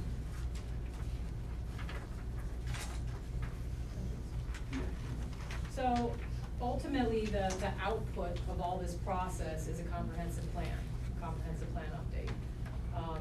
In the case of the town of Montgomery, because yours is from 1988, it'll probably be a brand new comprehensive plan. And So just quickly for a point of clarification, and this is something that's just kind of a misnomer and something that I even learned as I started to get in office. Yes. There actually was updates to the comprehensive plan in 2010. Yes. And just for a point of just clarity, like there was some work done and some updates made to our comp plan in 2010. Yep, there was actually a lot of work done in 2010. Yeah. And then I guess there was litigation. And so the status of that plan, we can gather and we can use the information from the 2010. Yeah. But because of, I think, what then happened with that plan, I don't know ultimately whether it's still in place. So there were changes that are in place that were adopted in 2000. It's not in place? There were certain aspects to 2010 that are currently in place. The Mhm. two areas that were thrown out are not. Yeah. But there were zoning changes made that have been changed in 2010, and it was actually the 2003 base comprehensive plan. And in 2010, a local law was created that took a portion of that, Mhm. and it was adopted. Am I correct, Stephanie? Okay. Yeah, you might be referencing the 2003 plan that got thrown out because of litigation. Correct. Okay, It was an extra plan, and then that was the land master lawsuit. And again, I learned that too, so we can have our clerk send you the 2010 local law. Thank you. No But problem. technically, I believe our planning board is referencing the 1988 plan. Yeah, And that's why that's maybe where you're getting So, that from, because yeah. it'll work with the planning board. and frankly, that's just a reason at this point, and even if it's 2003, that's. Sure, yeah. Right? How many years old, so. These really, they used to have a shelf life of 20 years, maybe 30 years, but with the rapidly changing economy and environment, they really have more of a shelf life of 10 years nowadays. Sure. So, again, these are just variations and our way of showing you, the board, that we tailor our comprehensive plans to each community. The image on the left is actually the form-based code that's in Hyde Park. They want to redevelop the Pinewoods area that's on Route 9. It's a very historic community, and they do want to pursue more of an architectural design type of zoning rather than worrying about the uses there. The image in the middle was, in that particular community, what came out of it was they felt they really needed design guidelines. So they integrated the design guidelines right into the comprehensive plan, on signs, on buildings, on architecture, because they did have history in that community. And then the third is the town of Mamakating, that's a Yeah. future land use plan. And that was a community that really wanted to take a different direction going forward in as far as the past. They had always been chasing sort of traditional economic development, looking for warehousing and freight and other jobs that they couldn't compete necessarily with the region for. And they took a step back and they looked at what were the real resources they had that were unique in particular. And so they kind of took a different approach and went with an ecotourism-based approach to their particular plan, and leaving really the traditional economic development only intact around their interchanges.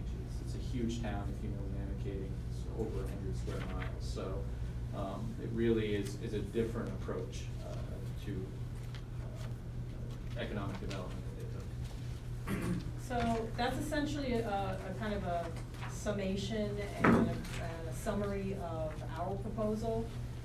From our perspective, in the end, I think you need to be comfortable with the consultant that you retain, and that they have the qualities that you need to be able to put the plan together.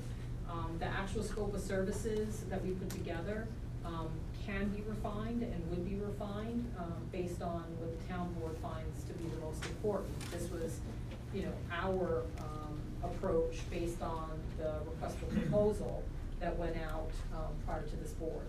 So if the board wants further refinement or wants to focus more on one particular area versus another in terms of putting a plan together, we can that's kind of the next stage. You select your consultant and then you refine and finalize the scope. I don't know where you are in the comprehensive plan committee selection process. So we're gonna have interviews this evening. Oh. And, Oh, we're not, gonna sorry, talk about sorry, that. sorry. We're gonna have an exec session to Okay. discuss and identify the individual we will interview. Okay. And we're gonna call a special meeting to do the interviews. Okay. So in a week's time, we should be there. Okay. So I don't know if you have any questions of us. I mean, we did have a budget attached to it. I think we were at, we were under. 92.6. Yep, 92.6. exactly. You didn't put any man hours attached to it that I could find. Do you have a breakdown of? We do, because to put the budget together, we put man hours together, so we can certainly Provide do that that. to you. If you feel that's something that you want. And it's something I'd like to see if Sure, possible. sure. Just to compare with the other two proposals.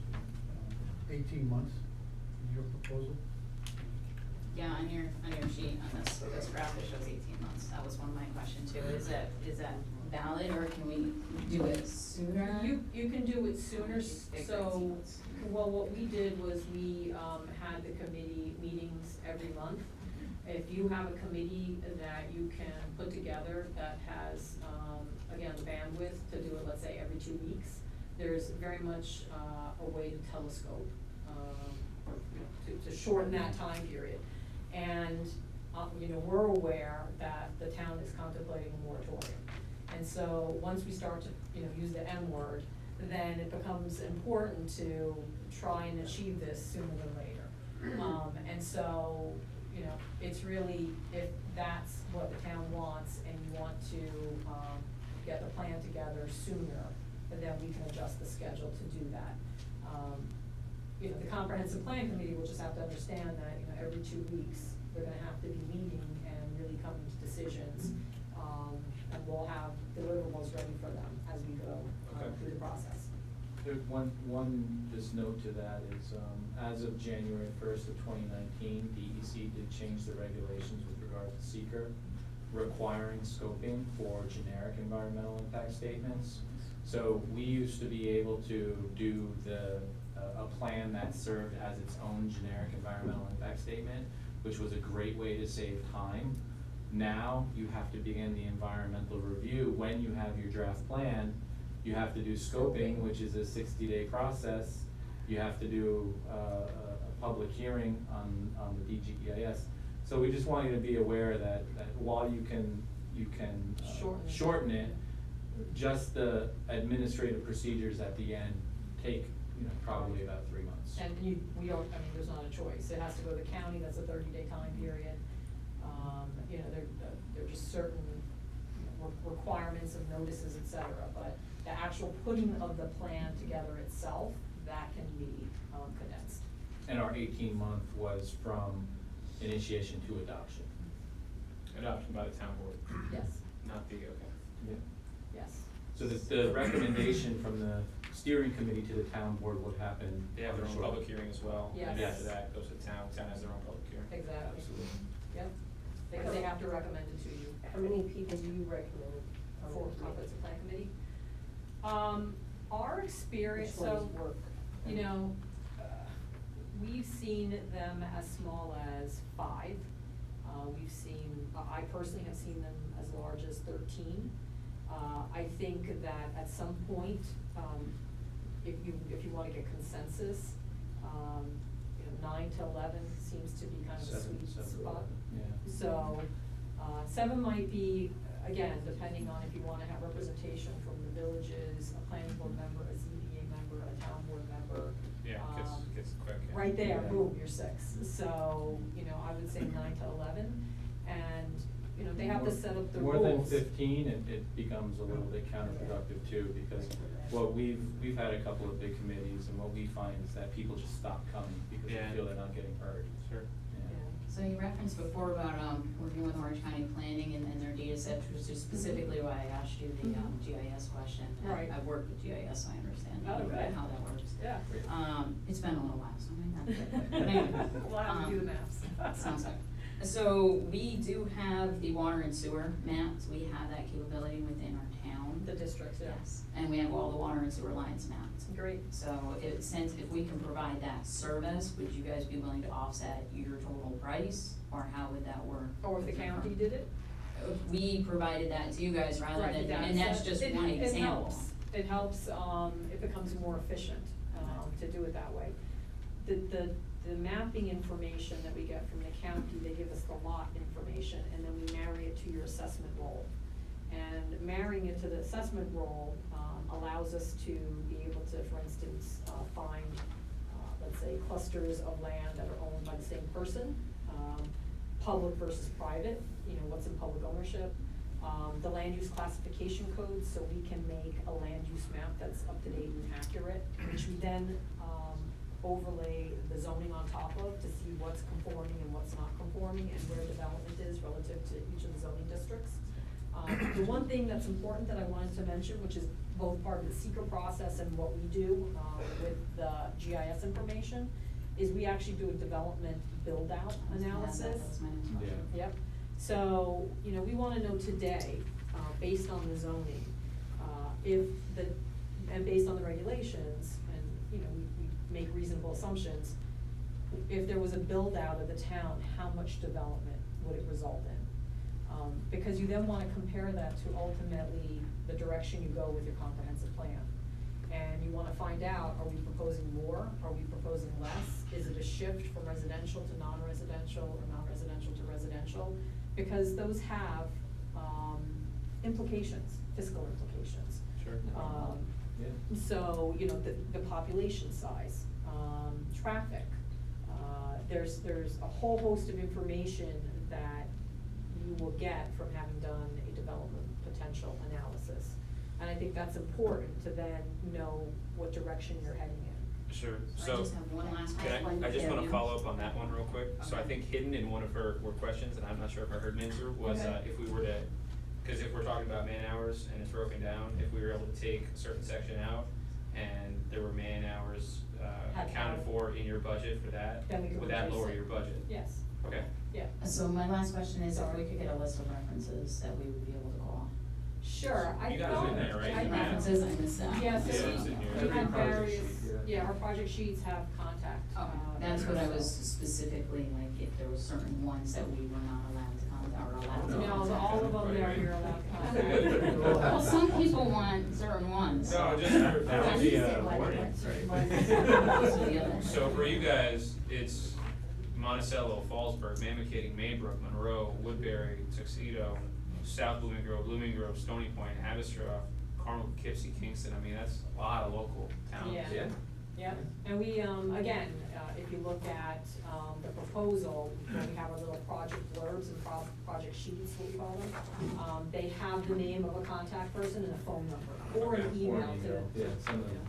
And if they're, in those blurbs, if you wanna reach out to someone else, then just let us know, we'll get contact. Mind giving us a cheat sheet I could kinda send around, with some of Yeah, the sure, contacts? yeah, we'll have Make to it, have make it a little easier for us? Yes, I absolutely. have one question, don't take offense to this question, but you mentioned that you manipulate the data.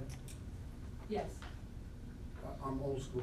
Okay, the When word I- manipulate. When I hear people say they're manipulating the data. Yeah. Yeah. It's sending me a bad message. Can you clarify a little bit? Yeah. I'll give you an example right away, is we talked about the land use map. So, Orange County will give us a GIS shapefile, it's called, and it's basically a tax map. And each tax, lot in the town is attached to a section, block, and lot number. But that shapefile may have been created 5, 10 years ago. So what we do is we take your most recent tax roll and we connect it. And when that happens, you'll see there's gaps, because there may have been a subdivision. Right. So an old tax, the map has a large lot, and the tax roll has several 10 different lots there, Right. and they're not meeting. So we have to manipulate that, meaning we have to either put that information, sketch out the lots, or identify it as a lot that had been subdivided. That's what we mean. We mean updating it with the best available information.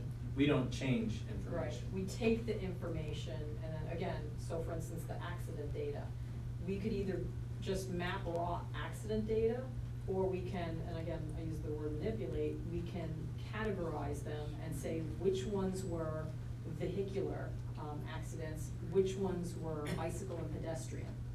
So instead of just showing an accident map, we can actually break them out Okay. into two different categories. So that's what we mean by that verb. Sure. Cindy? Yeah, I just have one question. The website is very important to keep the community involved. Is that website on us to keep going? Do you put up a website and we link to We it? work both or- ways. We could do both. Yep. If you guys have a good infrastructure here to maintain a website, it's actually our preference that the town would do it. But we worked where we've actually designed and provided And hosted. web pages to the community. And we've done it where we've hosted it on our web server and provided a link from the town website to our. Yeah, we definitely just want it, we want the town residents, when they go to the town webpage, to definitely have either a webpage for itself or a link to our webpage. Okay. But that is visible on your page, because that's, where they typically go to get their information. And typically also an email address, because people looking through the information, they might just wanna send a letter, they send their tips in. So you wanna have an email address that usually is like plan at, and then that will auto direct to your chairman or your committee or whoever it might be that you want to be the point of contact there. You can also do things like we could get very Yeah. QWERTY codes. We can hand out flyers, we can do posters, we can put them in different areas. If anybody has those scanners, The phone, the QR phone, codes. the QR codes, so where they scan it and then suddenly the webpage comes up. So, we can get advanced with this, to connect people to the information. And about one thing combat. that sometimes communities find important is branding the plan to generate interest. I don't know if that's something that you'd be interested in, but coming up with a logo and sort of figuring out how you're gonna advertise, putting up banners around the community to drive up interest, those type of things also works well. And that works well with the QR code, because you can actually print business cards with the QR code and the comprehensive plan brand. The logo, yeah. And leave them in restaurants and leave them around town. Ron, as how you often do you commute. access QR codes? Actually, I went to the movies yesterday with my grandson. And he picked out his phone. Oh, There you go. Maybe with a In QR case code. anybody kids, 1917 is very different. Oh, There you go. kudos to Ron. I have a question, but anybody else, Sherry? All right, just out of curiosity, for online surveys, how do you verify the data for an online survey? How does that work? So, there are different ways that you can disseminate the survey. I can tell you that in the village of Hilburn, they only wanted people from the village of Hilburn responding. So they handed out and they sent out, flyers with numbers. So you had to put the number in to be able to access the survey. And they sent it out with a tax bill. So that ensured that it was just going to people within the town. Okay, that's interesting. Yeah. How do you verify? Yeah, it? water bills a lot of times. Yeah. Okay. Otherwise in the survey, we actually ask, are you town, are you, but, if you're concerned about people doing it legitimately, and really being residents or really being employees or whomever you're going to ask. You know, there's ways we can tell Okay. Yeah. if someone's gaming the system. Without maybe letting up some of those secrets. Yeah. But when you take a survey, the survey company that you're using is recording more information than you may know. So there's some ways to look at the surveys and see. The IP addresses. Yeah, the IP addresses, for example, Yeah. and if you get the same IP address, a block of them. Like Gotcha. 60 you of them. know. That's great. Then we Yeah. know. Thank you. Do Thank you. you include the high school students in your surveys? Yeah, sure. Yeah. Yeah, any of the households, because we don't want it to be limited to one person, you know, per household. People, you know, kids, teens, their wants and needs can be very different from, you know, from adult needs. And certainly as a focus group, you know, there are focus groups where you can go to the school and even just have a little group with the school district and the kids. you know. We actually set up, in that plan, we set up, we did 6 public outreach meetings. One of them, we had, they have a community center, like a youth program, in the village. We had him keep, or send out a request to the parents to be able to keep the kids in the community center because we were having a meeting that night. And the parents that agreed, we had like 30 or 40 kids that were there for after-school program that just stayed and gave us great information at the comp plan meeting. Yeah. All right. Basketball game. Well, I can do listen, that basketball game. 45 minutes or so for each presentation. I think we're a little over time, but I think it was well worth it. Thank you. Thanks so much for your time. We will be in touch. Thank you for inviting us back. Of course. We appreciate it. Of course, we're looking forward to talking with you guys soon. Okay. All right? Thank you. Thank you. You're welcome. We will not take a recess because we have a lot to do. We are going to go straight into our agenda. Now, before I go forward with the agenda, there are some edits to the agenda, and Stephanie, just correct me if I'm wrong. We found out a couple hours before the meeting that there was a public hearing in November that was left open until the second meeting in January Without a date certain. without a date certain. So item M on our agenda will be for Medline, setting a date of Thursday, February 20th to continue the continuance of public hearing for the extension of water and sewer for Medline. So that's just gonna be something we act on. No one is ready here to support a public hearing. There hasn't been enough notice, in my opinion, to really let people know We're what gonna comes. renotice it. Yeah, so we'll renotice it, just as a point of interest for the agenda. And then we also left off the payment of the audited bills, which is gonna go under, right before good and welfare.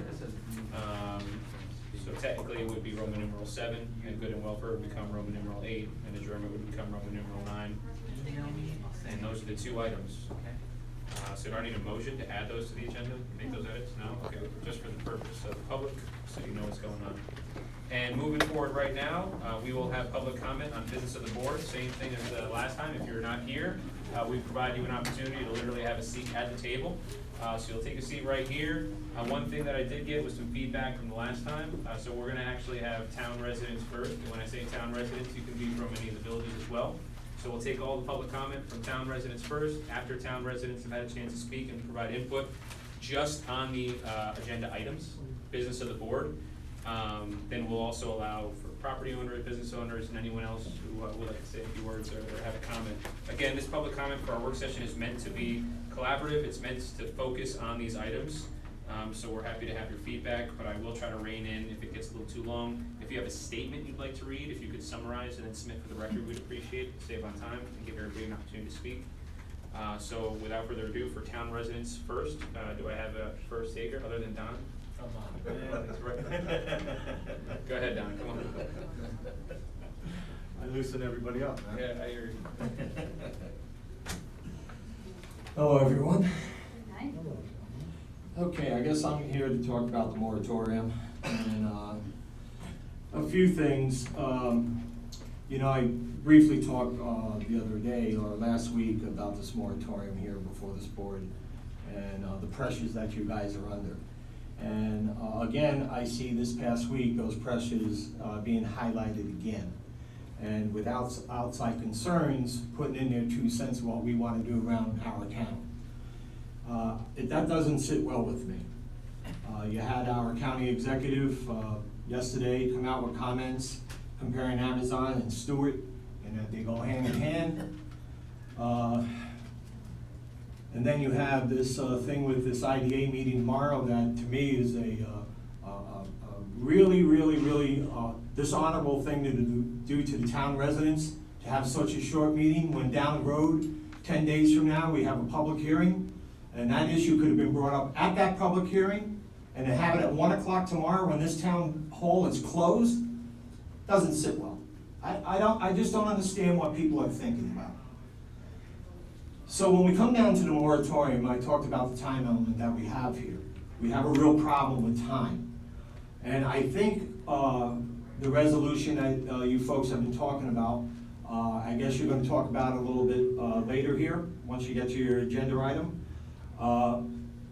What I really want to say to that resolution, I believe you folks cannot walk away from this table tonight without an agreement between all of you to move this resolution forward.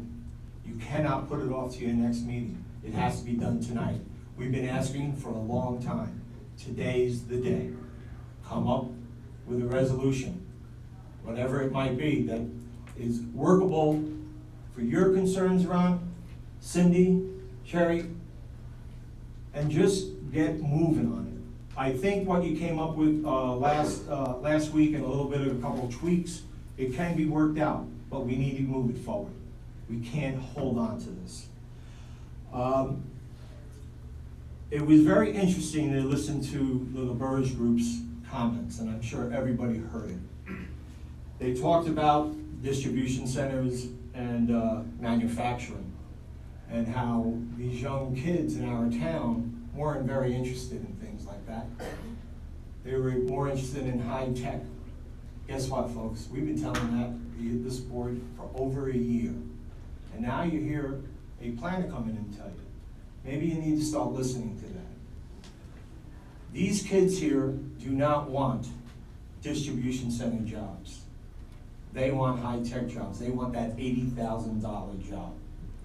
The other thing I found interesting, how he glorified that corridor down Road 416. What do you think about that? Wasn't that something? And what do you guys want to do? Or what does certain entities in this community or county want to do? They want to ruin that for us. That's ours. I'm not sure he realized that was where Medline is proposed.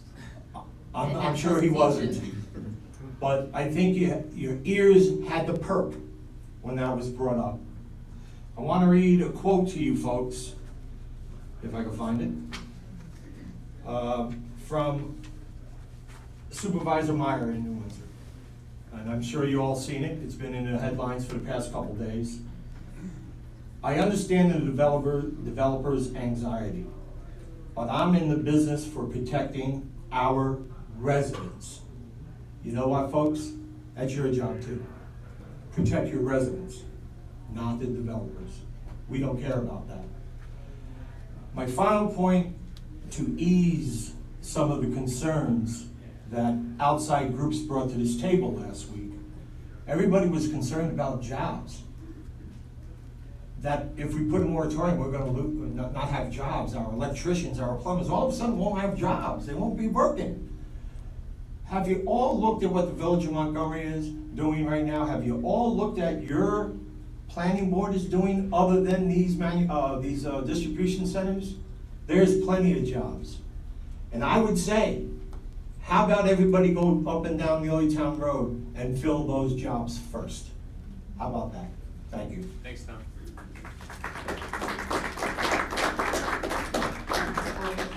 Go ahead, Beverly. You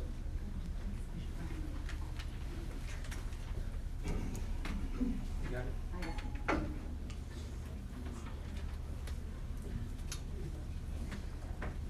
Okay, I gotta read this because I just can't summarize it without stumbling. Okay. All right. I've been watching pieces of the town of Montgomery and all of Orange County get plowed under, disguised with names like industry, commerce, advancement. They're plowed under, they're cut down, and they're discarding all the natural flora, the fauna, as well as the native animals and the habitats. There's none of it left. And you know, we're killing ourselves when we kill our ecosystems? Really? How do we expect those habitats to recreate themselves in a different location? Where? You have Medline and Sailfish, and then you have at least 20 other warehouses trying to be built in the town of Montgomery. Right next door in the town of Hamptonburg, they're looking at 10 large warehouses. And it's all along the same corridor, the Neely Town corridor, the 416 corridor. There is no, and of course there's no way that we can forget what's happening over in Goshen with Legoland. In the town of Walk Hill, you have no space left because every vacant spot is being filled with lodging and eateries. And then at the bottom of it all, you've got Woodbury Commons. Traffic, chaos. What we need to do is we need to take a step back. We need to take a minute, and we need to take all of this into consideration. I was thinking, how can we do this? It's time we put an added measure of protection in place. I propose, at the very least for the town of Montgomery, if not the entire county of Orange, that every proposed commercial project be subject to a disturbed earth policy. Simply put, industry cannot simply be built on a plot of land any longer just because some partnerships and some landowners decide it's okay to do it. Why not change the zoning laws and make sure that industry sites should and must be built on sites that have already been disturbed for commercial concerns? We should have separate zoning laws for agriculture, ensuring that the farmland is protected and that what is available for sale should also be given green and eco-friendly concerns, and only those to help save the green areas and the ecosystems. This is the kind of development, in my opinion, that's smart development. It provides for development now, but it still looks to the future and gives hope to the residents.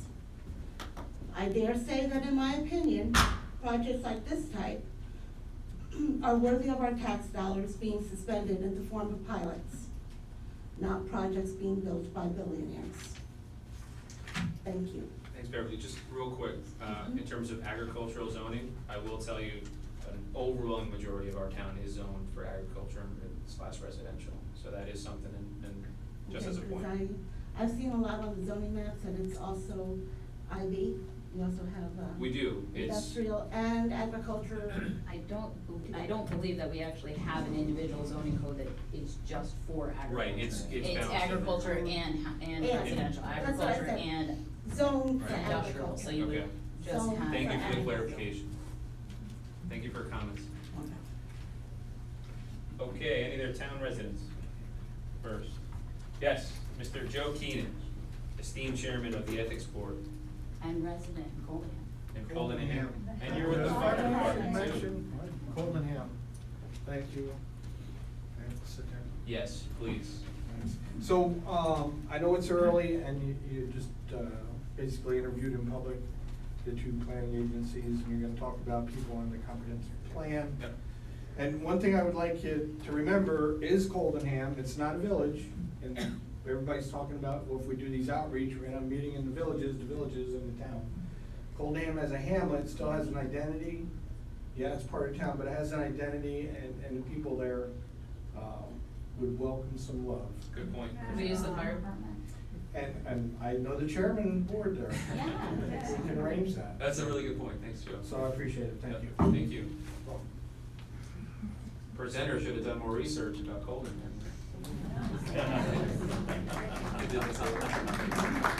All right, other town residents? Yes, sir, come on up. And sorry, I keep naming people for the purpose of Tara in the minutes. If you could state your name and address even? Residents. Resident. Hi, my name is John Kitchman, 75 Railroad in Montgomery.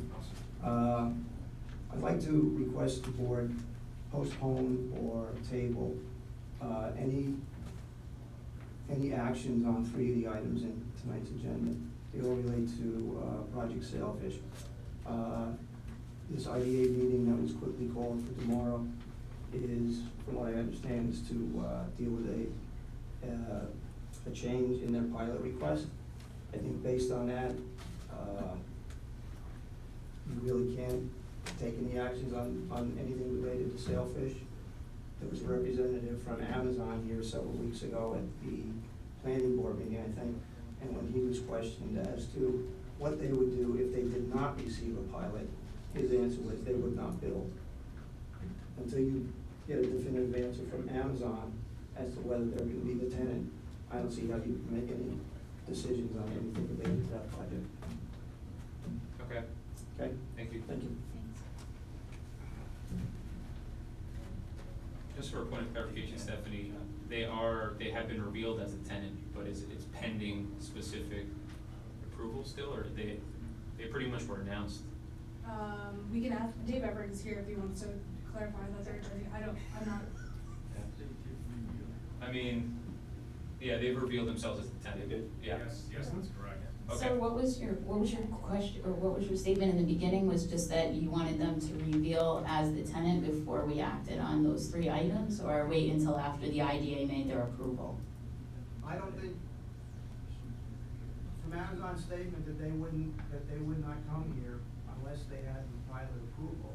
You don't know that Amazon, you don't know who the final tenant is. Okay. I think it's hard to make a decision.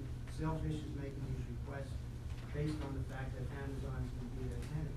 Okay. Amazon's saying, if I don't get this, I'm not coming. Is it Amazon or is it Sailfish or USEF? Because there's like 3 companies in Sailfish, this. according to the agenda, Sailfish is the one that's making requests.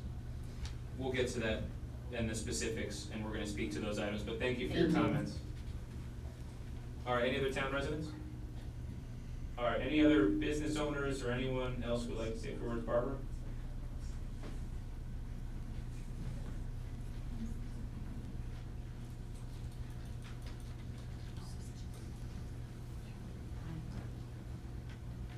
Thank you for giving me a seat at the table. It's pretty unusual. My issues also address primarily those 3 agenda items dealing with Sailfish, and I have a written statement that I will return it to you, Tara. There are now 2 lawsuits challenging the Sailfish project. One alleging improper zoning for about half of the project site, and a second alleging the failure to properly consider the full environmental impacts associated with this project, in addition to the socioeconomic and traffic impacts. In other words, the cumulative impact required by SECRA. Each lawsuit could result in town approvals being annulled and vacated. The project cannot move forward if the current approvals are annulled. The town failed to consider the actual zoning for the site and how the project would harm the town's ability to develop that area in accordance with the correct zoning, an IB.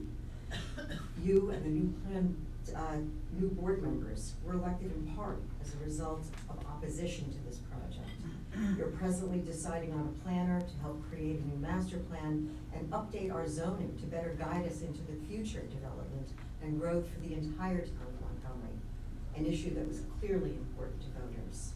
The same issues apply to the socioeconomic and environmental impacts from site runoff, wastewater treatment plant emptying into the Tin Brook, air pollution and other impacts from increased traffic, and the loss of a wildlife habitat. The town board and the town IDA should not be making any commitment and spending time on a project that may be annulled in the court. This is a waste of taxpayer money and effort. The town is presumably also spending taxpayer funds to defend a project that was based on often incorrect or incomplete information to the IDA and their application to the FEIS from the applicant. The town board is charged with the control of town finances. That is part of New York State law, section 64.1, and should reasonably act as a fiduciary of taxpayer money in this instance. This project took about a year for review, a review that overlooked clear issues, such as the actual zoning. There is no harm in taking a few more months to ensure that all pertinent issues are fully considered. The town board is undertaking the effort to impose a moratorium to fully review and update the comprehensive plan and zoning. Along with Medline, this large-scale project is the reason for that, and moving this project forward in light of the current town efforts will severely undermine the entire purpose of updating the comprehensive plan and zoning code to reflect the town's current and future goals and plans. I ask that the town board make no decision on any issue or even consider any issue regarding the Sailfish project, also known as Amazon, until after these two lawsuits are settled. I hope they encourage the IDA to do the same, meaning you.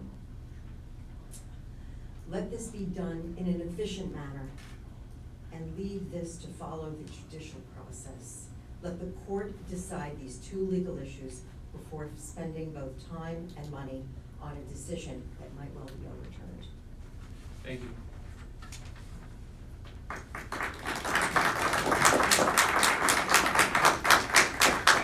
Any other comments before we get to, yes, sir? Yeah. Come on up.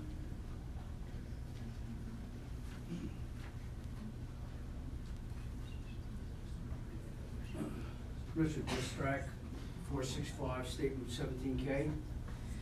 How are you speaking to this? Just step back, you're good, Step yeah. back, okay. Just like you're talking to us. All right, I would request an ethics investigation on the September 18th letter that Walt sent to Blue Water, almost 4 months prior to the January 7th public meeting.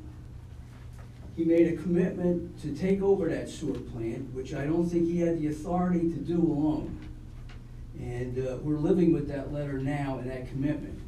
And I'm sure that Blue Water has it in their safe. We need to do something about that. We need to rescind, take back that letter, and it needs to be done by the town board. All right, we're gonna look into that. Okay? Do we have the power to do that, or is that you as supervisor? We're gonna look into it. We met this morning and he informed me about the letter, so we're looking into it since it has to do with, Employee personnel? correct. Yes. I'm looking into it. Megan and I had the meeting this morning about it. Thank you, sir. Okay.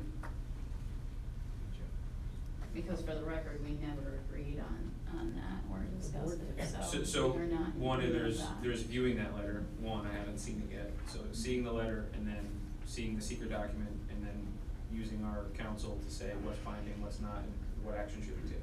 I haven't seen the letter yet though, so I wanna see that first. All right, anything else? Yes, Sheree.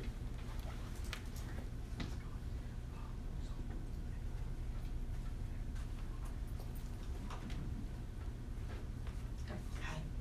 Good evening, Board. Sheree Zahakis, Town of Montgomery. Just a really quick point. I'd like to second Don Berger's urgency. I think it's a critical point in our time. I'd also like to point out that the warehouse is both the Sailfish that is being considered and other warehouses.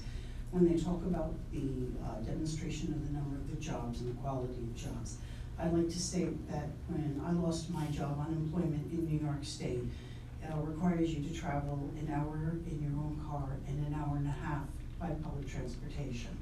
When you examine Montgomery and a corporate, a web search such as Indeed, and you look about jobs that are equivalent to the jobs that are being offered in these corporations that are coming forward, you will find that within 25 miles there is well over 2,500. If you open it up further, there's well over 3,500 jobs, both full and part-time, at the equivalency of what they're offering. So as far as work, it's not unique. And as far as unemployment and the people in the town, in villages, in part of the consideration of what is a concern here about not going forward with these, I would just like to state that in accordance to the Time Herald Record, they have done multiple articles on the boom in the area. So I think while we have this moratorium, I think that the effects to our residents, which are hard, and we want to keep employed, I think there is work to carry them. And if there isn't the work to carry them, then one of the things is perhaps they need to examine their business rubric or their quality, because right now it's a very dynamic time. Unemployment is at the lowest point almost in how many years.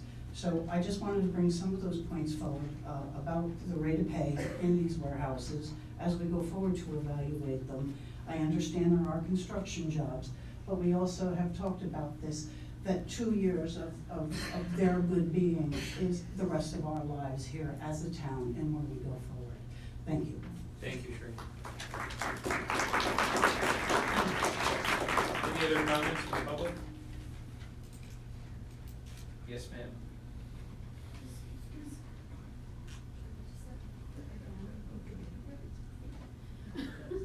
We're all friendly here. Hello. Beth Hefner, Town of Montgomery. I would like to third the push for a moratorium, to beg you to look at the environment, think of covering up the watershed, think of algae blooms, think of flooding. We've all seen how the Wacheel can go when there's a storm. Protect our farmland, don't kill the flora and fauna that are out there. Save it for our children and our grandchildren. And please do a moratorium. Thank you.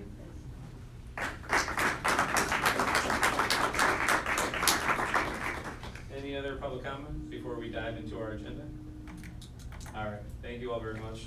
Our first item on the agenda is the moratorium. We have in front of you a draft, a very, very rough draft that we are going to provide feedback on. I'm going to go through each section one by one. Stephanie, do you mind if I just kind of jump in, or do you have any comments? All right. So this Here to listen. sounds good, as we provide feedback. So the title, obviously, this local law shall be referred to, it's establishing a 6-month moratorium prohibiting the review and approval of applications for the development of warehouses and distribution centers in the town of Montgomery. Very important, the legislative findings, purpose and intent. Also, distribution center is defined, means facility used for receipt, temporary storage, and redistribution of goods. A distribution center may be attached to or accessory to an office, industrial building, or use, warehouse, or commercial use. And then warehouse definition in this law is the warehouse definition defined in the town of Montgomery Code, section 30-20. So the section 3 legislative findings, purpose and intent. The town will hereby find that many economic and social impacts and trends have changed since the town's last review of its comprehensive plan in 2010. Therefore, the town board hereby finds that there is a critical and compelling need in the public interest as set forth herein to impose a moratorium on the review and approval of applications for the construction and development of warehouses and distribution centers in the town. It goes on to talk about specific wording that I'll allow you guys to give feedback to our attorney. And if you have any questions on it right now, please just let me know. It's pretty standard and it's in line with some of our comments made. So take a minute, take a read, and then I'll move on to the next section if there's no comments on it. I have a comment. Go ahead. All warehouses and distribution centers, or a zero number of square feet that. Very, very good question. Stephanie, can you speak to the fact that you and Will were unable to really draft us something that was specific to 100,000 square feet warehouses? So the reason, and that goes back to. Just back it up a little bit. That goes back to comments that were received from the planning board attorney and the planning board planner. Their particular, and me and Will. Push it down. Push it down. Push it down towards the table. Thanks, Billy. So me and Will ultimately agreed because the thinking behind that was a warehouse that's 100,000 square feet, sure, might have, you know, a certain type of impact, but one that's smaller near a residential area might also have an impact that the town wants to reconsider and relook at. So it would be more broadened based upon, because of the location type. All right. And I hope you guys don't mind, but I wanted to allow for the purpose of moving this along, and I know that there's definitely a push for that. I wanted to get feedback from the planning board and a couple of other our consultants, so I did send them some of our feedback and asked them to provide our attorney's feedback as they were drafting it, so I hope you don't mind me doing that.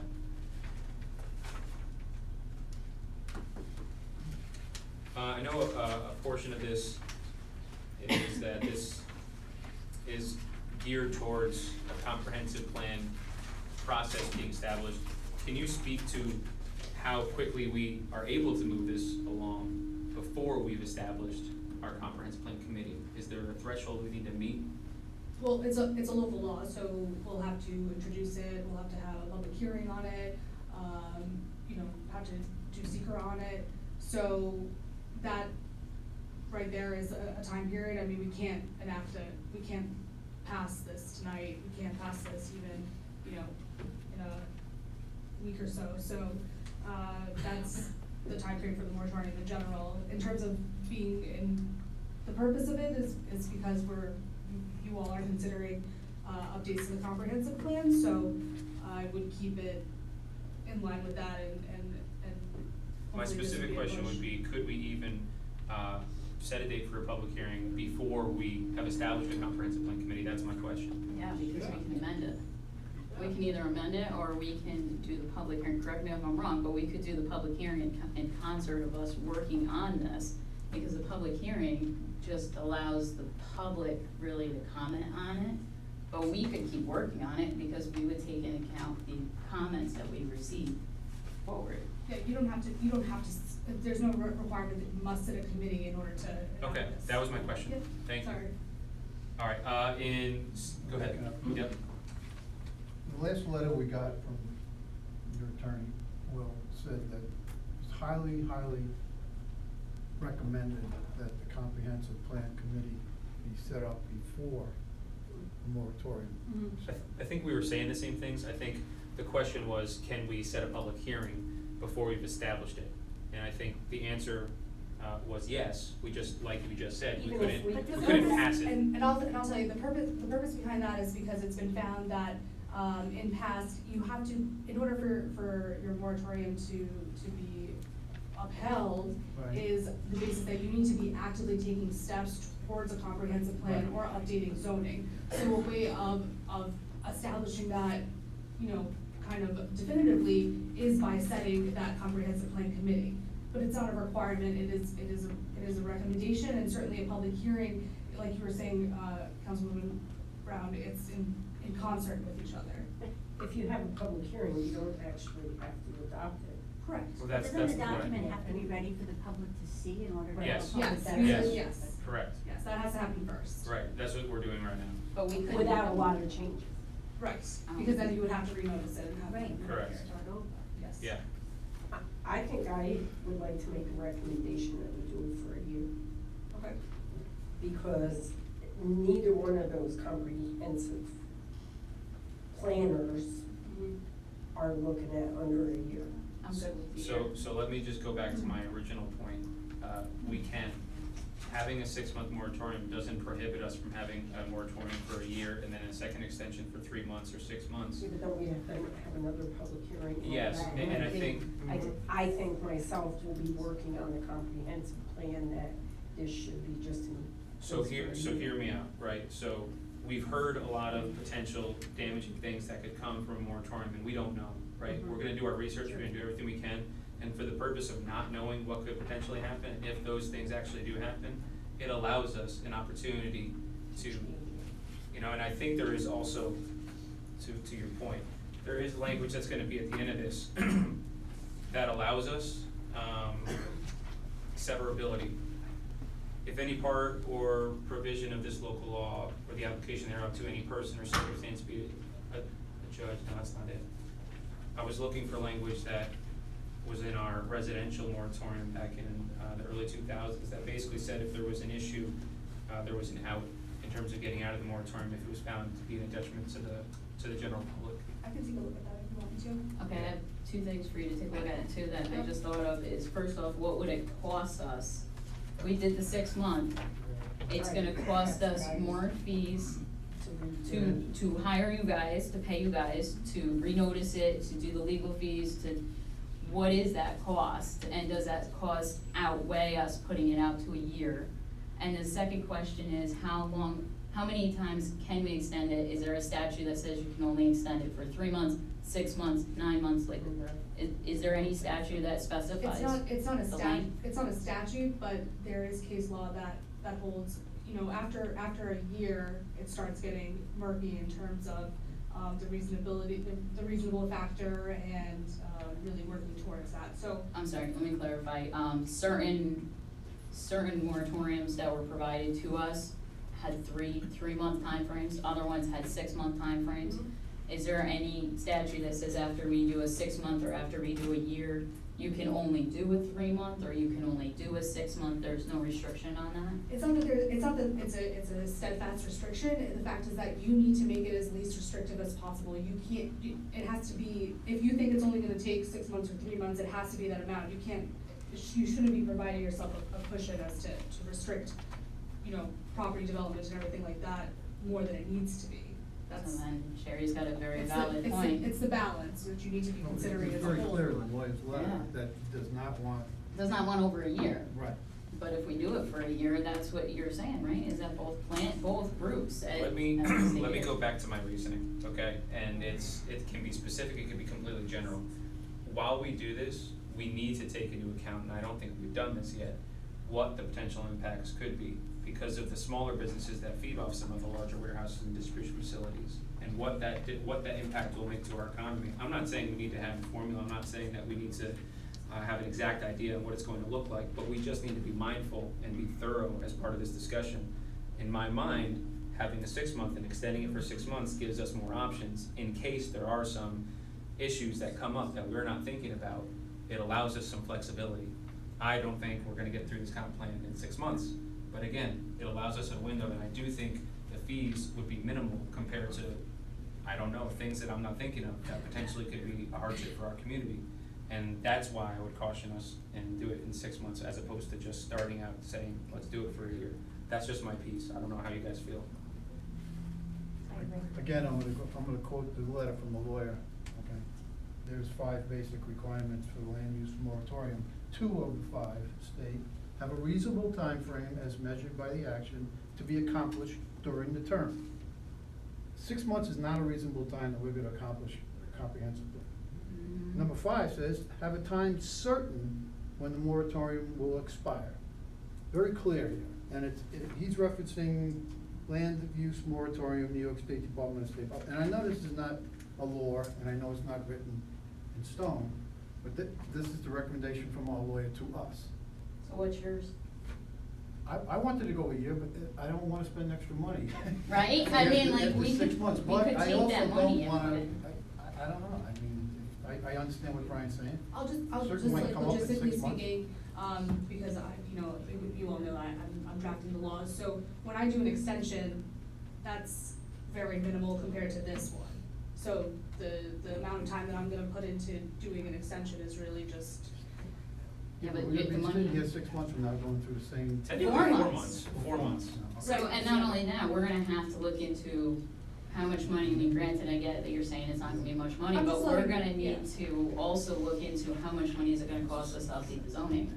We're looking at comp plan, we're gonna try to run the zoning at the same time, that's another point I'm gonna get down to later, is there's gonna be extra fees that we're not associating with this. I'm happy to do whatever the board wants, I'm not. All right, let's go down the line real quick. 6 months or a year. Sherry, what do you think? I also have another. Hold on a second, go I ahead, Sherry. also have another suggestion that we should maybe possibly exempt like Milltown Road and Stone Castle Road. You're talking about geography, like Yes. putting a moratorium based on, I don't think that That's those very clear roads in here that not are to do that too. go ahead, Ron. meant for that Find it. In addition, the application of the moratorium cannot be piecemealed, meaning that it applies to all or none. Forceful. He's been good, Ron's been on it. This is not Can written you- in stone. No, it's You know not, what I'm and this, saying? and again, this is just stuff that was sent in our memo. This is not the law, you're citing the memo that was It is sent. best practice to exempt all pending, non-approved applications from the moratorium. So everything that's in process, So, best practice is to leave them in process. so because Will's not here, we just might need a point of clarification for that specific line. Best practice, but also weigh the risk of of what it would take. Have there been moratoriums that were specific to a certain area? And I think what Sherry's saying is, if we went through our entire comp plan, process, and there's an understanding that, I mean, I myself don't think that those areas are gonna change. You know, like So I think Neelytown that's Road the and point Stonecastle Road. that Sherry's trying to make. You know. But the point here is, Yeah. quote, before, in addition, the application should not be piecemeal. Allow pending applications to be considered outside the moratorium will significantly reduce the risk of litigation. Well, that speaks to like a Right. process in the law, which we're gonna have. Right. That speaks to having an opportunity to plead their case to be exempted from the moratorium. That's in any moratorium law that's drafted in there. But I would be a little nervous excluding Neelytown Road, first off, because I feel like you're segregating out a piece of the town, versus saying that the town as a whole. But second off, Neelytown Road does have residential backing right to it with the village of Maybrook. So there are houses with constituents in that area that the projects are directly affecting them, which is why we're looking at updating the comprehensive plan and the zoning. I mean, that was gonna be one of my points coming up is, and that was in the, I think that was in the criteria for moratorium memo that I sent you guys, but looking at saying,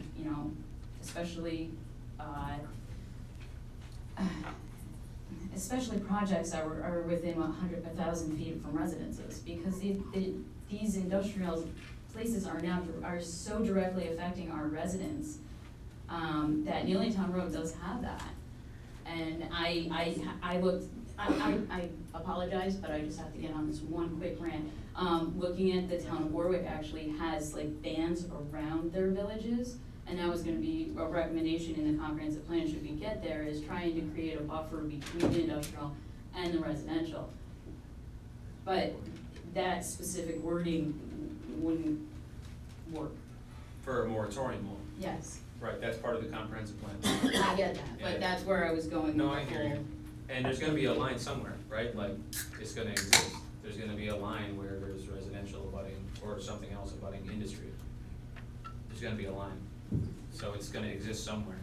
And then, yeah, I mean, that's just reality. It was on Neelytown today. I mean, huh? But there is open spots on Neelytown Road. There is. Cause I went by it today. There is. I think there was like a I mean, 63 acre I lot. can't see how you can. It's all over. What else would go there, right? Right. Change somebody's like. All right, so I have geography as something that Will's gonna look into. To Ron's point, is it best practice? Obviously, that's best practice, but how? Yeah, so the thinking behind that is that ultimately your purpose, you have to look at your legislative purpose, right? So your purpose here is your comprehensive plan, that is townwide.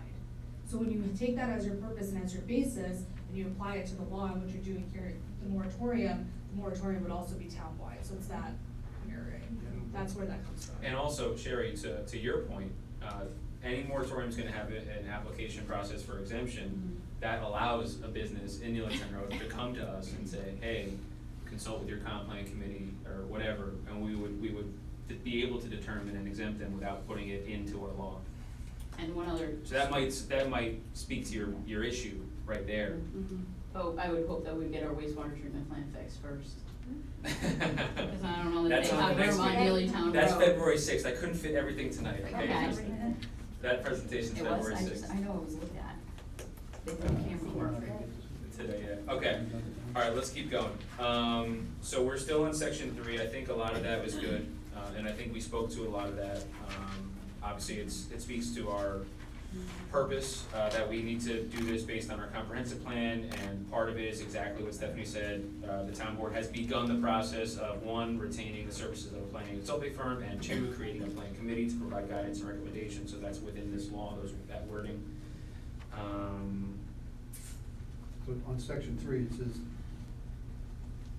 town's last review of its comprehensive plan of 2010. Correct, and that's accurate. That's what we, Yeah. not 1984, not 2002. The last 2010. current, factually speaking, our last update was in 2010.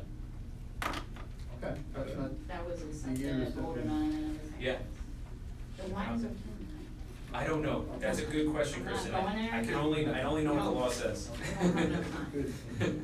All right, so, let me know if you guys have any comments for our attorney as they continue to draft this throughout the next this meeting to the next one, for section 3, but I think it looks good. Section 4, scope of controls. During the effective period of the local law, no permit shall be issued for the permitting process, construction, and installation of warehouse and distribution facilities in any districts within the town without the approval of the town board of the town of Montgomery, which approval will not be considered except in the event of proven hardship. Town planning board shall not accept any application or grant any approval to a subdivision plot, site plan, special use permit, or other permit that includes the permitting, construction, and or development of a warehouse or distribution center in any districts within the town, or would have as a result of the enlargement, relocation, or modification of an existing facility. Is that, and are you gonna keep reading and I can ask questions? Yes, ma'am. Okay. We'll do section by section. Okay. The towns, go ahead. Warehouse or distribution, are we targeting, and obviously we're targeting warehouse and distribution, but that goes back to. I said that goes last back time, that we to- had to do all industrial. Well, I'm not saying all industrial, it does go back to the lawyers, you know, you gotta be careful. The lawyer It's gave like us a putting a memo. sign up, you can't have a tractor trailer, make a right-hand turn going onto this road, you can't do that. Our attorney gave us a memo on best practices. We explained to them what we were thinking and how we wanted to interpret the law. And he's done, and Stephanie have done the best job they can to speak to our comments while staying true to the law. And that's where we are. And that's gonna be, I guess. We will instead of all having have to people- weigh that. Instead of having people here stopping, you know, trying to tell us to stop construction, we're gonna have the other lawsuits saying, you can't tell me that you're targeting my warehouse. That is why we have a process in place for hardship for them to appeal. And that is what helps protect us from litigation in this law. No, that wasn't my point. My point was, I wanna build a warehouse, and you're telling me I can't, but everybody else can build any other thing they want. I understand what you're saying, and again, the opportunity to petition the town board is the first line of defense. If they try to sue us, we say, well, what are you suing us on? We've given you an opportunity, you have not reached out and used that opportunity. And the idea is that, To prove it's a hardship. correct. And that's why that protects us from litigation in the law. That's good, if you trust that, that's good. Well, that's it. Okay. That's why, that's our protection. That's why I said the wall, because it doesn't. All right, let's keep it going. No, you can interrupt. I'm gonna interrupt at the end, I guess. The town of Montgomery Building Department shall not accept any building permit application or grant any certificate of occupancy or certificate of compliance for any warehouse or distribution center. Okay, that section, go ahead, Kristen. Section 4, Okay, that's the scope of controls. yes, so question, this does not stop the review, by reading number 1, to me, it does not stop the review of existing applications, but prevents any new applications or approvals, is that correct? That's how it reads. To me, I would put a stop on, NADEC or, I would put a stop in the planning board process specifically on negative declaration or even adoption of FEIS. I mean, there's gotta be a stop in the process versus just saying that everybody in the queue gets to keep going. It's right here, actually, section 5. So go to section 5, the next section, notwithstanding, it's the specific exemptions. Notwithstanding the foregoing, any warehouse or distribution center project that has received final approval on Town of Montgomery Planning Board as of February 1st, 2020, and again, this will be edited based on when it's, Receiving final approval, so it's a Hereby- definition of final approval. correct. Hereby is Conditional final approval of the exempt, resolution. hereby is exempt from the moratorium and may proceed with the usual permitting and licensing process. So there is your outline. So that means that they've gone through the whole process. They get the FEIS, they do the resolution. The conditional final approval would be, resolution to the planning board would be that. Yeah, so that would be name deck, and that'd be everything, right? Did we talk to the planning board on what the recommendations is on that? Not yet, no. Because Fred Rickle had mentioned to me about having at the neck deck stage. Neck deck? Yeah. So we should reach out to them and see what their recommendations are and revisit this. Okay. This place. All right, I got that one down. Or even having, the FEIS complete and a finding statement done. I would say that would be the stopping point, but, okay, so number 2. Meaning exempting projects that have received DEIS or FEIS? Receiving anything that is done with DEIS. DEIS stage, you're done. You're anything after, or anything Before. before that, yes. Well, Would so not this be is, that's, exempt. right, so the approvals are exempt, but everything that's in the process is not exempt. And I just think maybe it needs to be written in there more clearly, as Okay. opposed to just That would be in approval. the scope of control. That would be right? section Yeah. 5. Cause That would, no, No? that's where I'm getting at with Scope of controls. step number 1, that could be more clearly defined. Number 2, I think is in violation of secret, certain Which one? Number 2, okay, Yeah, got it. so for scope of controls, number 2, saying that grant any application, any approval to a subdivision, plot site, plot special use. To me, that says, it's specifically within the town or would have a result of enlargement, relocation, or modification to an existing facility. Could that be in violation of secret, especially if they're gonna put on like a porch? That's a good Or question. an outside eatery area? I mean, now we're just telling these people, well, if you have an existing warehouse and you wanna put an employee hangout, I mean, when I talked to Will specifically, he said a porch, on a secret question regarding my memo. So I was just wondering if that would be in violation of our secret law, the state's. I mean, that's a good point. We're gonna bring that back to Will. Yeah, I don't know why, meaning it would apply to anybody that's trying to extend the facility. Right, but it says construction, it says anything, so it doesn't necessarily say a facility, it could be a hangout place, it could be, It should probably be just to, yeah, if it could be to expanding. expand their warehouse. Well, I guess the question is, how do we, How do you define that? Right. Cause I'm not saying that they should be able to double the size of their warehouse Right. while we're That was- doing this. That's the purpose of it, but it needs to be clarified. Yes. I got it. yeah, I'm agreed. saying if they're putting a porch on or garage, Yeah. a one-car garage, I mean, there's so many, or an office, like, And to be clear, you're okay with, if they're doing a one-car garage or a porch, you're okay with that, but specifically in Just terms can't of be an the warehouse expansion of the facility. warehouse facility. I would look at the secret law and see what's defined in the type 1 and type 2 act. That just gets really tricky, so I would It is. feel more comfortable with a little more feedback and clarification before, that's an important one. Yeah, I mean, Will can reach out to me. I don't even know how you write that, to be honest with you. We so. talked about it, that's why if Will wants to reach out to me regarding that question. We can talk, is that Or- fine? Okay, that's dangerous, but good point. Okay, section 6, term.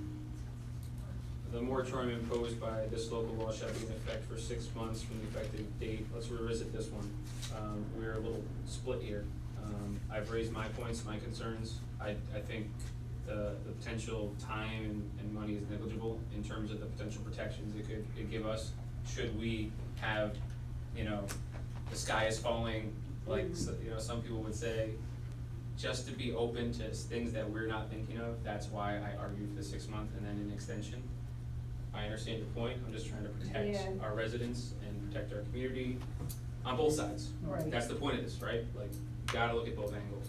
Right, and it's clear that we can't get through 3 pages of written words without having different. Correct. And maybe you're right. Yeah, I agree. Um, I don't see us getting it done in 6 I don't like months. spending the. I would never say that, Sure. I would never say that. That's fine. But you're right, we might have to make changes. Right. No, they're expensive, attorneys are expensive. You guys are alright. I've seen more expensive attorneys. Alright, so. I've paid more expensive attorneys. Sure, yeah. Try to be efficient. Alright, so are we okay with 6 months for now going forward? Yeah. Okay. Okay, so we're. Alright, hardship. Should any owner of property affected by this local law suffer an unnecessary and extraordinary hardship due to the enactment and application of this local law, then the owner of said property may apply to the town board of the town of Montgomery in writing for a variance from strict compliance with this local law upon submission of proof of such unnecessary hardship. For the purpose of this local law, unnecessary or extraordinary hardship shall not be the mere concern that regulations may be changed or adopted, or that the plan may be amended. The mere delay in being permitted to make an application or waiting for a decision on the application for a variance, special permit, site plan, subdivision, or other permit during the period of the moratorium imposed by this local law. B, an application for an exemption based upon unnecessary or extraordinary hardship shall be filed with the town clerk, including a fee of $1,000, that's an N, $1,000, okay, $1,000 for each tax map parcel, I know, it's been a long day, for each tax map parcel claimed to be subject to unnecessary or extraordinary hardship. So basically it's a $1,000 fee. Okay, shall provide a. Okay. Can we raise that then? Can we raise that fee? Yeah, because other, we've seen It's- 500 all the way up. So the fee is in consideration of your experts reviewing the application, the time that goes into that, so. Per tax map parcel, Okay. Not a fee You that we have can't- to pay to. right, it's not like a. Including a fee of $1,000 for each tax map parcel claimed to be subject to unnecessary or extraordinary hardship, so our. So it might be Right, $3,000. it's correct, yeah, it's based on And then it's considering your expert's time in reviewing. yeah, so it gives us some flexibility there. Alright, support claim necessary, which shall contain such other information or documentation as the town board's designee, which we're not gonna have a designee, would be the town board, this would all come from, that's something we all felt strongly of. I'm sorry, where is that? We're at the bottom of B. Bottom of the, Yeah, okay. last sentence, it says, town board or its designee. Yeah. Those straight words doesn't mean. Yeah, we can take out designee there. Sure. Shall prescribe as necessary for the town board to be fully informed with respect to this application, so yeah, you can strike that end part, we're gonna hear everything, the town board. Okay. Right? End after the town board, correct? I'm sorry? So it'll end after the town, as the Correct. town board. Yeah, Stephanie will fix that. Procedure, upon submission of a written application to the town clerk by the property owner seeking a variance of this local law, the town board shall, within 45 days of receipt of a complete application, schedule a public hearing on said application upon 5 days written notice in the official newspaper of the town of Montgomery. At said public hearing, the property owner and any other parties wishing to present evidence with regard to the application shall have an opportunity to be heard, and the town board shall, within 15 days of this close the said public hearing, render its decision either granting, denying, granting in part, or denying in part the application for a variation from the strict requirements of this local law. If the town board determines that a property owner will suffer an unnecessary or extraordinary hardship if this local law is strictly applied to a particular property, then the town board shall vary the application to this local law to the minimum extent necessary to provide the property owner relief from strict compliance with this local law. D, standard of review. In reviewing an application for an exemption based upon a claim of unnecessary or extraordinary hardship, the town board shall consider the following criteria: the extent to which the proposed development activity would cause significant environmental harm, adversely impact surrounding natural resource areas, public health, comfort, or safety concerns, and/or have a negative impact upon the town. Very loose, general, I mean. Whether the moratorium will expose a property owner or applicant to substantial monetary liability to a third person, or would leave the property owner or applicant completely unable, after a thorough, is that supposed to be thorough? Yes. Review of alternative solutions, to have a reasonable alternative use of the property. All right, anything on that section? That was pretty good, but I think there's some stuff to clean up. Go ahead. Yeah, too. DA, what is the definition of significant environmental harm? That's a good question. Primarily significant. That would be for the board to Yeah. determine. Okay, It gives so us we would- flexibility. Under that, okay, and then the next one would be, the next clarification, DB, what is the definition of substantial? Again, it's all in your review, so you would have to, on the record, provide your reasoning for it and why you came up with it, and, ultimately leads to your determination. I think that's something that we need to consider moving forward or be considering because. If you wanna add it as a definition, you can consider doing that. But I it's just. difficult, you know. I just wanted to bring it up just so that way we think about, you know, is substantial in 1940 maybe $5 and substantial now might be $1 million. I mean, everybody has their own definition of what a lot of money is. But I think- The purpose of it is to be. Just a mindful board of- collective, a board decision, a board, Yeah, debate and discussion. I think the point of that language is to give us flexibility, to keep mindful of all those scenarios. And to weigh all the factors and criteria that you need to in a certain application. Okay. Anything else in section 7? All right. Section 8, penalties. Any person, firm, or entity that shall construct and/or develop a warehouse or distribution center in any district within the town, or would have a result, the enlargement, relocation, or modification of an existing facility in violation of the provisions of this local law, or shall otherwise violate any of the provisions of this local law, shall be subject to, yeah. $250 or imprisonment of 15 days. Yeah, we got a job. Or ask them $1,000.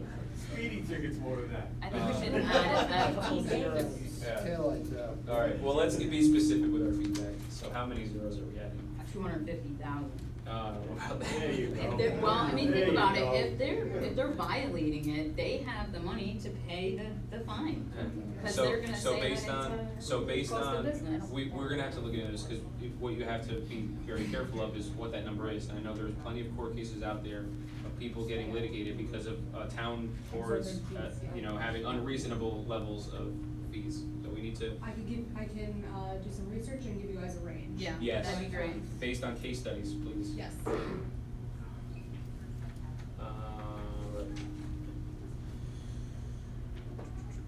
15 days in prison, so I mean, you can get a guy off the street, they won't put him in prison now anyway. That's true. Send him out. Yeah. How does the bail reform affect this? I'm not a criminal attorney. So, section 8, second line down, the result in enlargement, I mean, does that fall back under my original? Yeah, so point? that's exactly when we were just reading that, I was, The secret. Yep. Well, I'll look more deeply into that and maybe we can have a discussion about that as well and Okay, yeah. that sounds good. Injunctive relief. Okay, so the penalties look all right, aside from adding some zeros, and we're gonna get some feedback on that. Yes. Everybody's good with the penalties. Any application accepted or approval granted in violation of this local law shall be null and void. Okay. Section 9, superseding and repealer provisions. This local law shall supersede the applicable sections of Article 16 of the town law. Do you wanna just give a quick rundown of this section? It's Yeah, very technical. So, right, so the purpose of this is because it's based upon case law. When you are, in town law currently, obviously, the zoning board of appeals, for example, has certain duties that are given to them by the state and the planning board and the town board, but this is altering that because you're stopping all of their abilities and duties. And when you do that, you can do that, but there's case law that says that the town specifically has to, in their legislation doing that, state which portions they are repealing or superseding. So that's the purpose of this. And if you go and look through all those sections, I admittedly don't know each of them by heart, but they're all relating to, duties that you are superseding in this. Okay, thank you. Severability, section 10.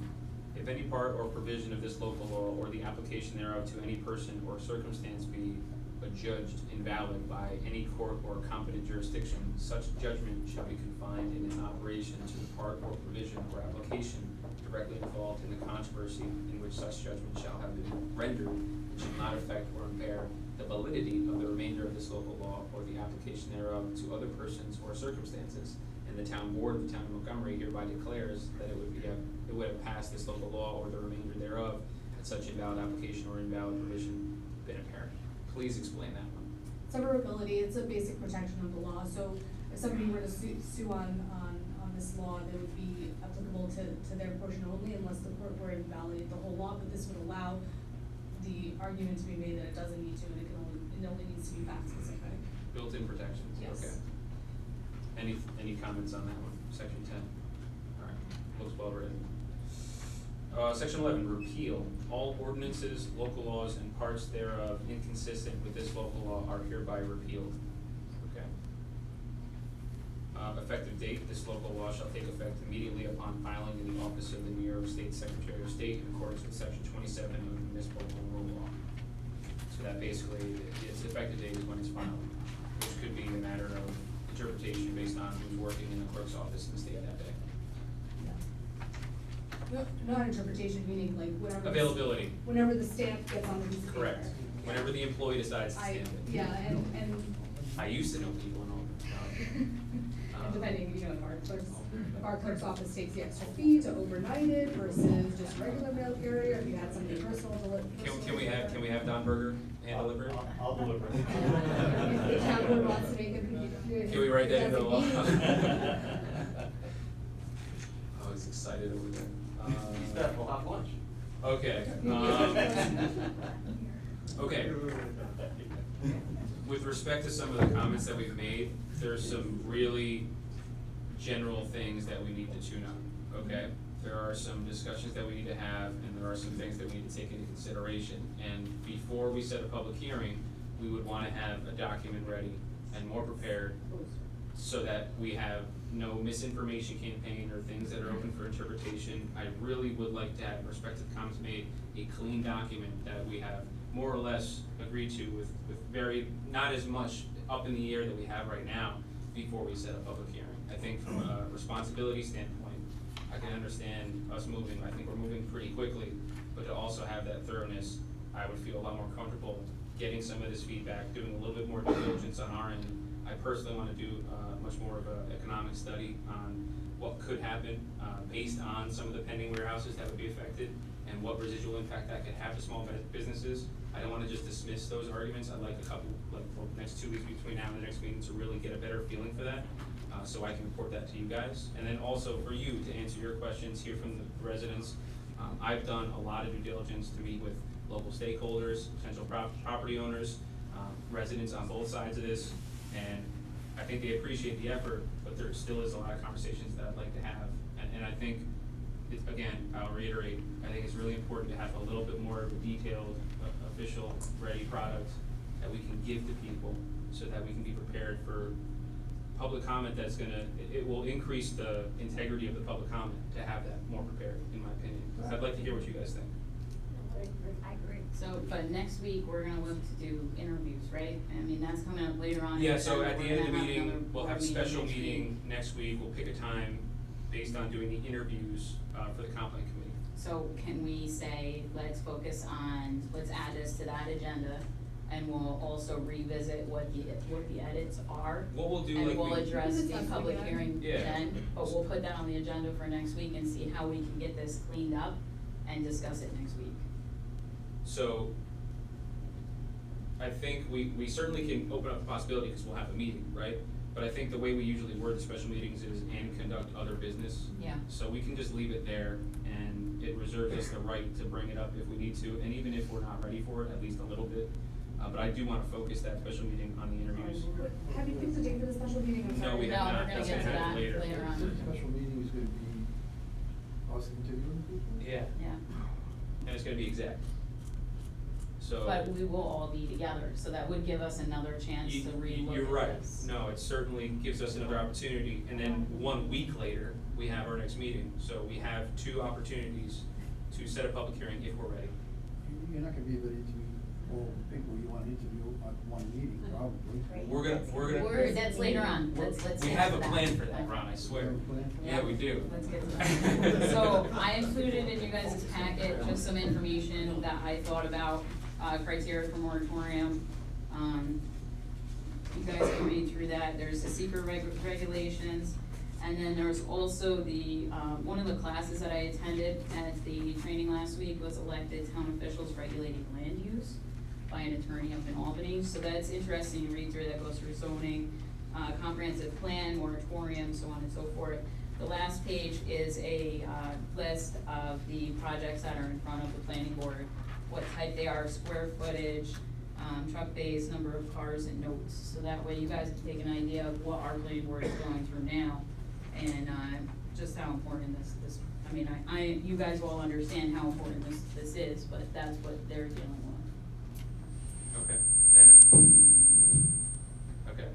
It's like the bop it, right? And just- No, I hear you. Another thing I would recommend is, speaking to, some of the elected officials and planning board chairs that have gone through a moratorium or are currently going through moratoriums. I've had a couple of those conversations. I'll definitely put you in touch with some of those people, why it was good, why it was bad. Some of the case studies on potential litigation, things like that, that's gonna be important over the next week as well, next 2 weeks, and throughout this process to really get those case studies on how it's worked.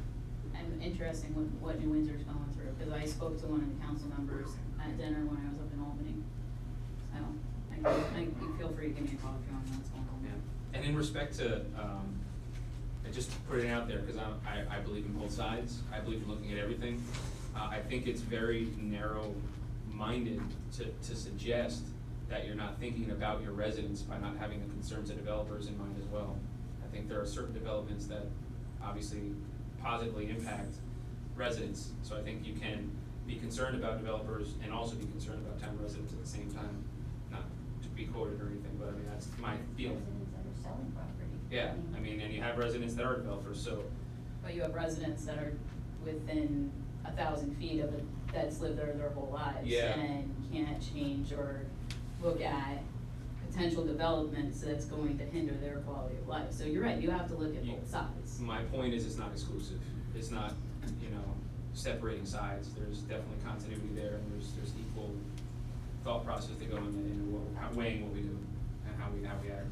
And what's interesting is in talking to one of the potential developments today was looking at, it's not even during construction, but let's look at the projects that we have in our town now. Our people are employed on those projects, the electricians when the lights go out, the plumbing, I mean, our people are still involved and are still hired and people working on the developments that we have, the current infrastructure in our town. So Yeah. how much more do we really need to fill?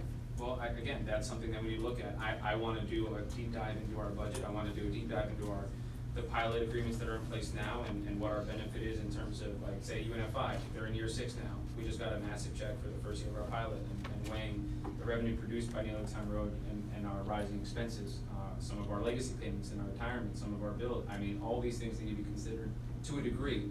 Obviously, it's gonna be done as quickly as possible, but these are things we need to have in our mind while we go through this process. Because to say it won't impact us in some way negatively economically, that's just naive, right? So we need to measure that. We need to have a little bit more, meat, and I'll be working on that every day. So I'll be trying to present that for our next meeting. And when you talk to the realtors, talk to how many houses are for sale. Yeah, so. How many people are moving out of here, how many people are staying here? So that's an important point that was brought up. I had a meeting with some of the local realtor firms, and one thing that I suggested is developing a supervisor's realtor task force to really get some feedback, just separate from the moratorium. It's just a conversation because they're on the front lines in terms of trying to sell our community to people. So they'll know why people are leaving or what their issues are and how they really feel about the overdevelopment and if that scares them away as a potential buyer. So we've been getting to have some of these discussions. They're really important in this process. So I think it's worth the extra week or two to keep having those conversations before setting the public hearing. I think we revisit it next week. Yeah, we can do that. We See have where we're at next flexibility. week. All right. Are we ready to move on? You have plenty of feedback. We'll be keeping in touch, but we're looking forward to seeing a cleaner document. But that was honestly, I think, a very good start. I'm going to digest everything everybody said, and I will make sure to do a clean copy and a markup copy. Yes, please. Yes, please. Thank you. Do we need to post that on our website or anywhere? I would. It's not introduced yet. Okay. Yeah. All right, thank you. I just wanted to make sure we weren't Absolutely. in violation of anything. All right, moving on to our wastewater treatment plan update. Sean, never mind, that's not you. That's Highway Garage. Yeah. Wastewater treatment plan update. So at our last meeting, we requested some emergency funding to take care of some of our wastewater treatment plant issues. And I'll be happy to report that we did the camera and imaging on the 21st. And as you guys are leaving, we'll just, okay. So today, we actually started the repair work, Tandem Enterprises. They're guesstimating it will take 1 or 2 days. So the imaging did catch potential issues we might have, but it didn't give a full picture. So what they'll probably do is, when they get in there, get a better idea of how bad the damage is and where it is, and then clean it up. So I'll keep you guys posted. I just wanted to provide a quick update. Do you have any questions on that? We gave them enough money to make the. To a degree, right? Like, if it's a big problem, they're gonna come back to us. Okay. And we'll be ready, hopefully we'll have an idea of what's in our fund balance, capital fund balance there. Thanks for rolling too. All right, now, C, Highway Garage. Go ahead, Sean. Well, I thank you for putting it on the agenda. In March and in May of 2019, there was engineering reports done on our highway garage. You can read through them. The building was built in the 60s on one half, the other section was built in the 70s. It's not only in bad shape, but we've also outgrown it. The energy efficiency really isn't there. There's a lot of holes in the building, not including, we go through about 600 gallons a week in heating fuel. A new shop, I would hope we could build for the future. We could essentially add other departments to it, like give water sewer a bay, since they don't really have a spot. Give Parks Department a bay, and then essentially the funds, or however you say it, would be split up between departments instead of just highway being the entire building. I spoke with Senator Skoufis last week. There wasn't really any grants as far as a building goes, but there was energy grants through NYSERDA that would pay for, he thought, insulation, windows, things, lighting, possibly even solar panels on the roof type thing to bring the cost down and energy savings. And I believe Jason Anderson is here too. He gave a proposal for design work on the building, and he also, it's not just design work, but it's overseeing the project, and it's also demolition of the old building, because there's a few things that would have to be done for the old building to get taken down. We have electric going to the salt shed, we have electric going to the back dial bus that also runs through our building, so things would have to be changed up a little bit, but I don't know if he wants to speak on that as well, but I'm just asking you whether we go with his proposal, or do you put it out for an RFP that we can move this forward and. So I'm glad we're bringing it up. A lot of these items we're bringing up just to let everybody know we're working on all these things and they have to keep moving. I think, and I'll let the board speak for themselves, that there is a comfortability level in terms of RFPing it, to give ourselves a couple of options. We want the highway guys and the community to know that we're thinking of them, we're moving this along, but we want to do it diligently and thoughtfully. So I just want to let you find out what you guys think too. No, I think it should be RFP. Cindy? Yeah, I think we will pretty much agreed on that. I would RFP it, but really in developing the RFP, I would ask that you look at engineering firms that can handle more of an all-encompassing. I mean, we have one that's an architectural firm, but also look at to have things to compare against an engineering firm that can handle the mechanical, the civil, and all the aspects of it, versus this Anderson design firm does not include, it's MEP, if you look at their cost on page 2, MEP design development, there is an amount for that, but you know, when you go down to civil/site assistance, 05.03.01 civil surveying, presentation assistance, that's hourly, because he has to actually hire out a civil engineer. So, you know, I would put an emphasis on looking at engineering firms that can handle the whole thing. And again, we're just writing an RFP here, right? So whether an architecture or an engineering firm applies, we can then weigh that and take a look. So, well, when you discussed this, you had said an RFP for the design, but yes. So you wanted. So the way I'm looking at it is. So you're gonna get so similar things as this one then? Right. So Yeah, we're but- looking at design construction services for the Montgomery Highway Garage. Design and construction services. Yes. Sean can give you have the information, right? I mean, But that's what, give them something for this. that's what this was though. It was design and construction. We did a walkthrough, Todd was highway superintendent at the time, Mark Hoyt came for it, Jason was there, we did a walkthrough of the property. Just a list of going through certain highway garages, we kind of pick and choose what works best. Some of the newer highway garages like Crawford, I went and spoke to them, they wish they did a few things different, so I'd like to, you know, essentially build it big enough that we can grow into it, and also in a smart way that's energy efficient, even separating mechanics bays so you can have temperatures set at different, you know, you can store the trucks over here at a cooler temperature where the mechanics would be working in a warmer climate, you know. But my point was more of when you write the RFP, because I think it's Stephanie's gonna Yeah, write Stephanie's this, gonna write the RFP. or Will. Or Will, yeah. Specifically stating that the firm that applies will be able to handle the whole project. So that way you're not subcontracting out this part or this part or this part, you know, it's So more of a. we're just looking for a plan, right? So are you saying we want an RFP for someone who can do the plan and be able to do the construction? That's what this, right. Well, you're gonna need a civil engineer to This do would- the plan too, So according to you're, this one. okay. They're gonna sub out most of their work anyway. Yeah. I mean, he would speak on it, he would Yeah. know. Jason, you wanna make some comments even though we're gonna RFP this? Yeah, absolutely. All right, hey, you can take a seat right here if you'd like. Thanks, Jason. Absolutely. So what you're, if you want to RFP it, what you're really looking for is architectural engineering fees. So you're looking for the design piece of that. So you'll have a firm that gives you architectural, mechanical, electrical, plumbing, structural, and civil if you request. So that's what you're looking for. You won't really be doing construction. That's the design build project. That actually will go out to bid. That's another RFP. Correct. You definitely don't want to call it That's what I was getting. design and construction. You're not. That's you know, the strict it's design. Yeah. Straight to Okay. You might wanna add, checking for, de minimis oil spills, et cetera. Yeah, and I wouldn't limit it, so essentially, we were asked to provide for the building, which does not include civil. So what you're wanting to do is basically send out an RFP for everything. Because if you limit it to certain things, there may be, let's say it's asbestos or something else, and we have to hire an engineer that comes in, does an inspection.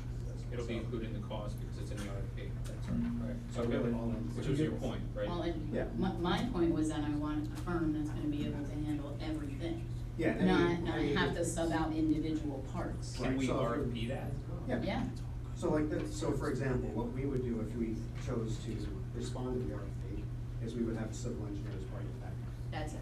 Okay. That's That's all. exactly So where I'm going. It's But just, because it's then- how you ask that question. All right, to me, we're saying the same thing, They're but providing the specs, and then we'll get a bid on those specs. I understand. So whether they sub it out or it's included in RFP, it's, But I don't want, to me, I wouldn't wanna say, okay, well, this is, hourly. No, I would want an amount, Right, because so- that way that person, that's. That's not what would- that was, just so you're aware, that was, I'm just using it as an example. yeah, so, but that line item doesn't, that's not even for civil engineer, that's for assistance with it. So actually, what this request was for was there was a separate civil engineer that actually started the survey that was going to do the rest of the civil engineering. Okay. So this was to assist him with his pieces, that you have to work together. okay. So in developing one, moving forward, that would be my recommendation. Do you have any questions, Stephanie, on that? Yes, so you're gonna motion to direct me to draft the RFP. Does the board want to then review this RFP and then set a I don't think we need to. set date, or you wanna No, set I a think we return can date set a now? date. Can I recommend that Sean and Brian, I'll make that motion, but I'll add to it that Sean and Brian need to review the Oh, RFP. absolutely. Yeah, subject to our approval. But I don't wanna waste that much, we could get, I'd like to set the date. So set the date by motion now, I would suggest. Okay. Oh, man, this feedback.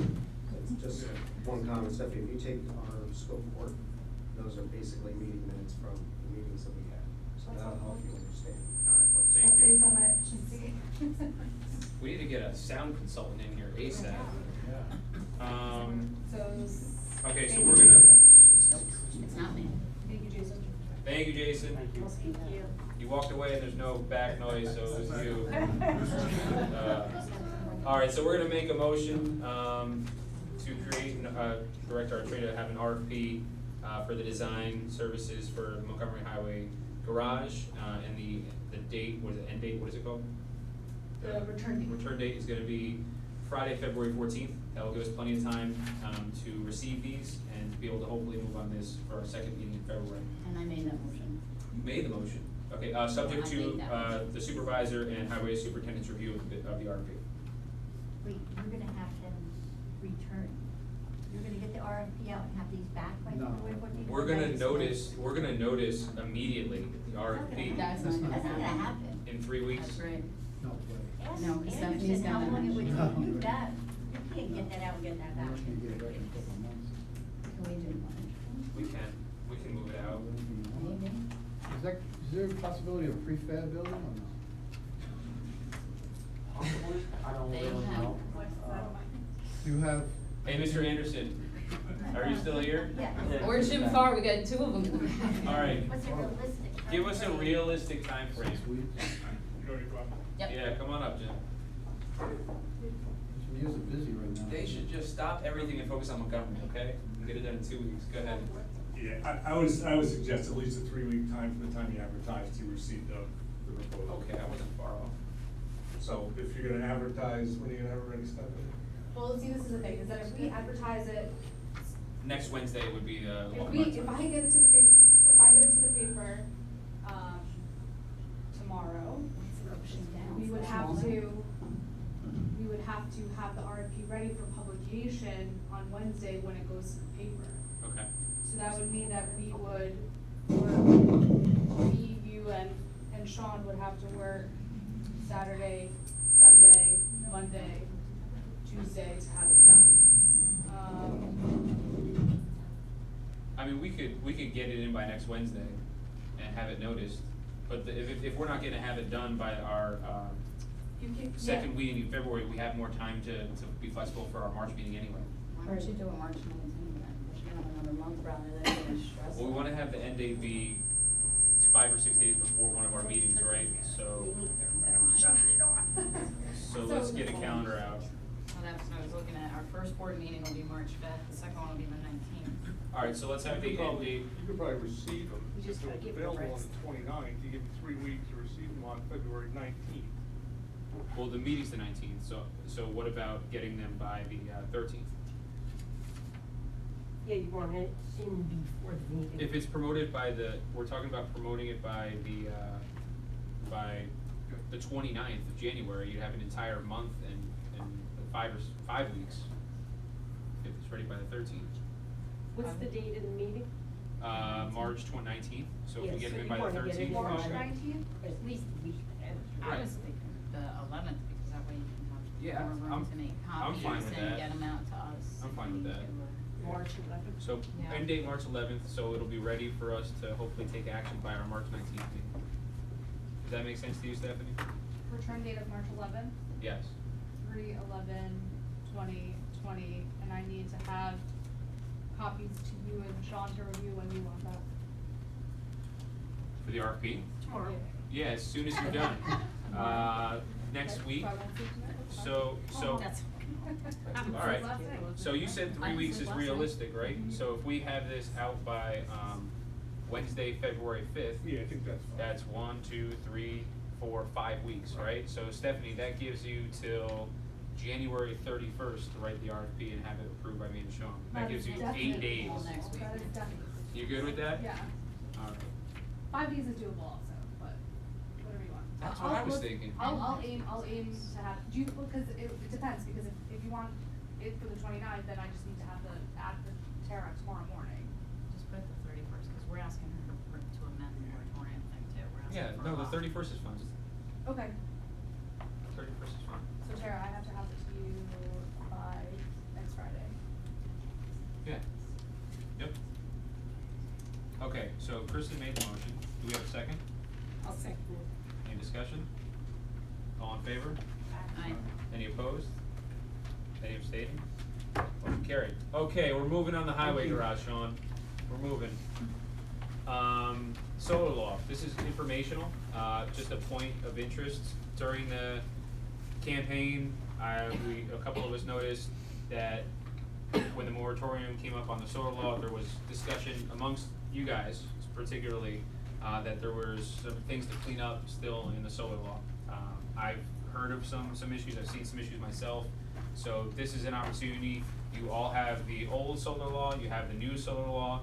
Let's take the next 2 weeks, let's really dig in, ask our questions, and then at our next meeting in February, we really wanna try to give some feedback to our attorney to draft some of the changes and fix the solar law and make sure we have the right product that will serve our community well.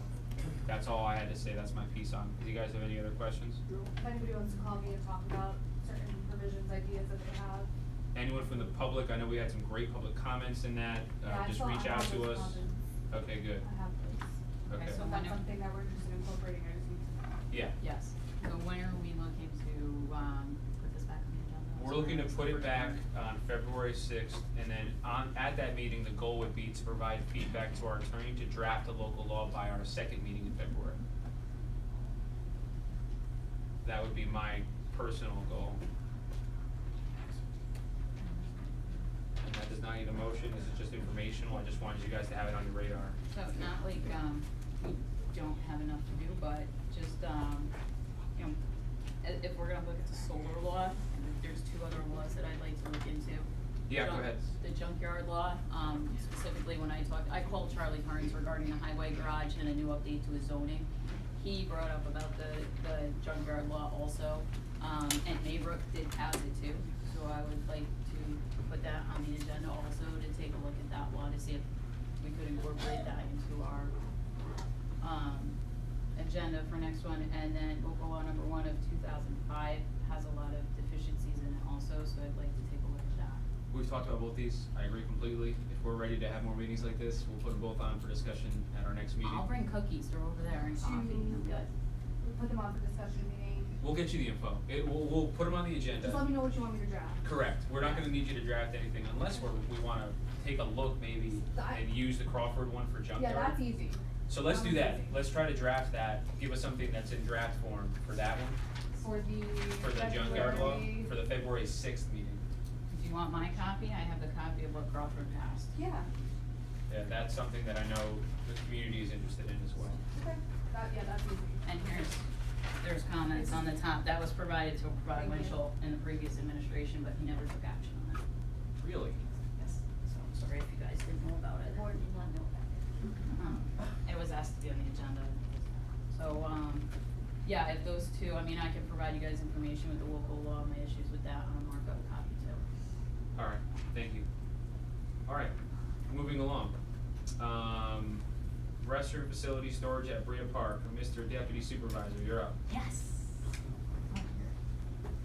We have, Lou Laurel here, who's got the contract. It's been awarded 4 months ago. We contact with the lawyers. Lou and I have spoken 3 or 4 times in the last couple of weeks. I also have Sean involved.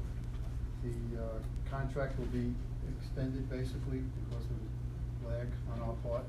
And, Lou's here to make a quick presentation about building the bathrooms at Berea, so the kids during the football game and the parents can go to the bathrooms. Yeah. Good evening, everybody. Hi. Lou Dwyer with Clean Air Quality Service.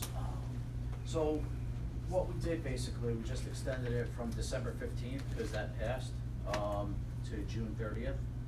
And we did accept the liquidated damages clause of $250 a day, after, if it's not substantially complete by June 30th, so we don't see any reason why. Right, Sean, and our highway department's gonna dig the trench from the well. And that is to keep the cost down. Right. And that date's good, There's an right? ad alternate. Yeah, we were just worried if we get 3 feet of snow on April 15th, you know, so we pushed it to June 30th, and it's really for the football season, so. That's better, I thought it was gonna be July, that's even better. Yeah, and we've already met on site a couple of times, just to not have to use the change order clause, just to keep the cost down for the town, so. I have 2 and then a question came up yesterday about employer's liability. We far exceed what the town requires in insurance, and workers' comp is statutory, so it's unlimited, and employer's liability is included, so I included our certificates with the contract. That's in a capital account that the town has, it's not gonna affect the tax rate at all. That money is funded by when people come into the town of Montgomery, they pay a Parks and Recreation fee of $2,000. The amount that we had in the account as of December 18 plus 44,000 we got in revenue last year brings us about 150,000 more than we're gonna need to complete this project. That doesn't mean I want any extras, but we should have plenty of money in the account to take care of that. Like I said, it won't affect any tax rate at all. Are there any other substantial projects in the docket that we need to do for the Parks and Rec? That would beat the. We have money in the Parks and Rec budget, 150,000, but as far as capital improvement, I don't think so. Okay. Brian and I spoke. I'm gonna visit all the parks, all our facilities there.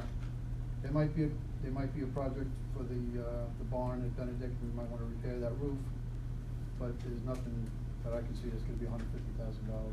So we're gonna walk the rail trail, go to Benedict, go to Berea, go to Riverfront. There is some work at Riverfront. Our plan was to seal the rail trail in this bridge. Okay, seal coat that? No, they only did the We cracked the sealed it. cracks. Yeah, So that's now not- they're gonna seal it. correct? Yeah, So if they yeah, seal the whole first thing, time. basically it's 3 miles, right? So that's Just about 3 miles. 15,000 feet times what, 6 foot? It's 10 foot wide. It's about 150,000 at square 15 feet. cents a square foot. It's probably comes out to about $22,000 Yeah, roughly. Okay. That sounds Oh, good. Depending on the prevailing wage rate too. I just wanted to make sure that we don't have another weird. No, and the I only don't know other thing, what's on that. we gotta, Sean, myself, and either Mr. Farr or, and the building inspector, we're gonna review, we're gonna go to see the barn on Benedict. Because there's a little roof problem, But doesn't this only have to be for brick and mortar, it can't be for repairs, right? it's not supposed to be for maintenance, it's supposed to be for brick and mortar. Right. As far as, that's maintenance, sealing it, and there's probably money in that budget, we'll have to talk about that. When you know about that? No, when we know what the full Well, amount is. he's right, it's gonna be $15,000-$20,000 for seal coating, that's, even if it's like 20 cents a square foot, that quality, that length, you'll get a good price on that, and we should bid that out too, right? Oh, yeah. Well, you could, there's no state bid on I that. don't think there's anybody under No, state bid for I this mean, seal coat. Todd said no. Yeah, they're, But this is the blacktop capital of the world, so we should get 3 or 4 bids on that real quick. And they can do that, I would recommend maybe do by section, you don't wanna block off the whole thing. And close Stay the wall off, in half one they have day, stuff now, close- you can walk on it the next day. and Schwangunk owns part of it too, so we Right, so they can have to hook up get with that them too. to do their section too, so it's all done at one time. Okay, so are we good working, moving forward? The motion would be to authorize the supervisor to execute the Berea Park restroom construction agreement with Clean Air Quality Service, Inc., subject to final approval by our attorney. I'll make that motion. I thought it was already. I thought it was, No, we just Just the- finalized the contract yesterday, it was just the contract language that we said was gonna step in. Why, we were able to move up, didn't we? Oh, no, I've been awarded it, I've been Yeah, awarded it, it's Yeah. just Tonight. the contract language, But that's just correct. get- Right. touch base with me when, So I have couple two weeks before you executable do it. copies. Hold on, let's do the motion first. Oh. Yes, I'll All- second it, I okay. second it. All in favor? Aye. Any opposed? Any abstentions? Motion carried. Okay, thank you, congratulations, we're excited. So, executable copies go to Stephanie for review, and then to you? This is what I emailed you. Okay. There's no changes with the exception, I just added our insurance, our workers' Yes. comp. Stephanie, just send me what we need to sign. Sure. Okay. Will do. And Wanna then- give it to you? Yep. Thank you, Lou, we appreciate it, look forward to working with you. Thanks for. Yeah, no problem, working thank you. on this. Yep. Sorry, All right. I was here for 3 hours. Yeah, thank you you're for welcome to waiting. stay. All right. He's a resident, he wants to know what's Yeah. going on. And he's front row. All right, moving forward, ethics board, so, hey, Joe, are you here still? Yes. Come on up, man, come on up, Joe, be part of this discussion. Quickly, I just added a, thing in your packet. Did I get them all? Did you guys get these? I have like 5 of them. Yeah, everybody's got them. Yeah, but I have like 5 of them. I don't know why. of them too, I don't know why. We're just being really, It was only one we're being really diligent, okay? Did you pay for your, using the machine, Xerox machine? All right, But all right, anyway, let's stay on task. These were the notes from the class that I took up in all. Sorry, Joe. All right, and there's 5 pages each for all of you. All right, so I've been in conversations with our chairman of our ethics board. This conversation is twofold. The first is cleaning up our ethics law and us as a board making a determination on what type of ethics board we want to serve our town. Is it gonna be an ethics board that conducts investigations? If so, they need to be given the proper finances, the authority, and they need to have a little more clarity on what they're doing and how they're doing in terms of their investigations. Or do we want it to be an ethics board that simply renders opinions, like many neighboring municipalities do, like we did in Walden, where, Sherry or Cindy or any employee could say, hey, according to ethics code, I don't know if this is unethical or not. They'd go to the ethics board and they'd render opinion as to whether or not it's ethical or not. And then that will go to Town board, correct. That is traditionally what happens in the majority of communities. When you get into investigative ethics boards, it becomes tough. Politics does get in the way. And also, they didn't have the resources to conduct the investigations. They didn't. The town board did not give them the resources they needed, in fairness to the ethics board. So, the first part of this is what we wanna do to potentially change that law, to make it more of a, again, I just wanna get your opinions. And the second piece of this is what do we do with the, investigations that you've submitted to us, and we'll get to that in a second, Joe, but I wanted to get some feedback from this board moving forward as to what they believe the function of our ethics board should be. I mean, I myself think that it should be more like the county and Walton, where they are just, you know, informational. Okay. Yes. A resource to employees. A resource to employees and board members, sure. Cindy? My opinion. Employees and officers. And officers, right. Kristen? I'm gonna. Okay, Ron?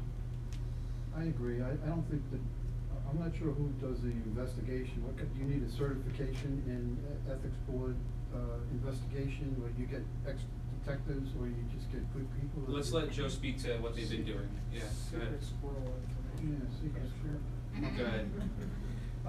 Well, one thing, After midnight, you can. here's, the board and I, we discussed it based on our meetings, conversations.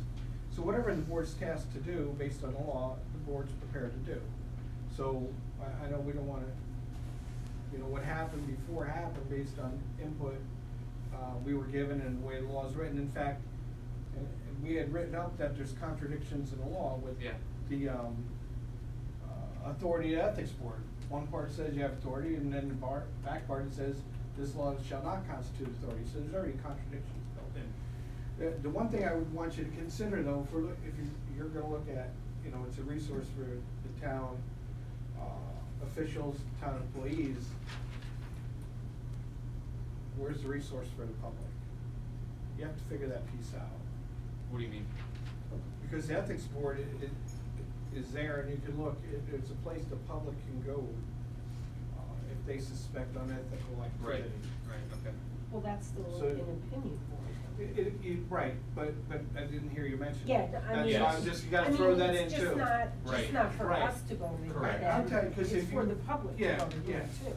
Well, Yeah, so that the would- public could, Go to okay, that board. correct me if I'm wrong, but so the public could bring a issue to the town board, or they bring an issue directly to the ethics board and say, hey, is this unethical of this person? 'Cause Can they right now? they can right now. Yes. If we were to have a board that renders opinions, would that still be part of it? If that's how you It write could the be. law, yeah. It You could can, be. you can always Well, narrow the public it, has to you Right. can narrow it and not allow it, or But- you Go can. there. And what's the difference between your opinion, because I've read some of your opinions, and they're very good and they're detailed, and I read it and I trust you, but Well- what's the difference between that and somebody does an investigation and the opinion of the investigator? Okay, there's What- this does one piece have- of the does law, one have and I think legal- that's what Brian alluded to and what we alluded to. There's a piece of the law where the ethics board can fine people, can do this, Correct. can just about put them in jail. Yeah. We don't have Yes. authority to do that, Correct. that's in the law. Violation of general municipal It's law actually, 18, yeah, it's, I it mean, could be a it's misdemeanor. You know, not really. You know, we can have hearings and all, Like, it what technically authority gives you. do we have to call a hearing?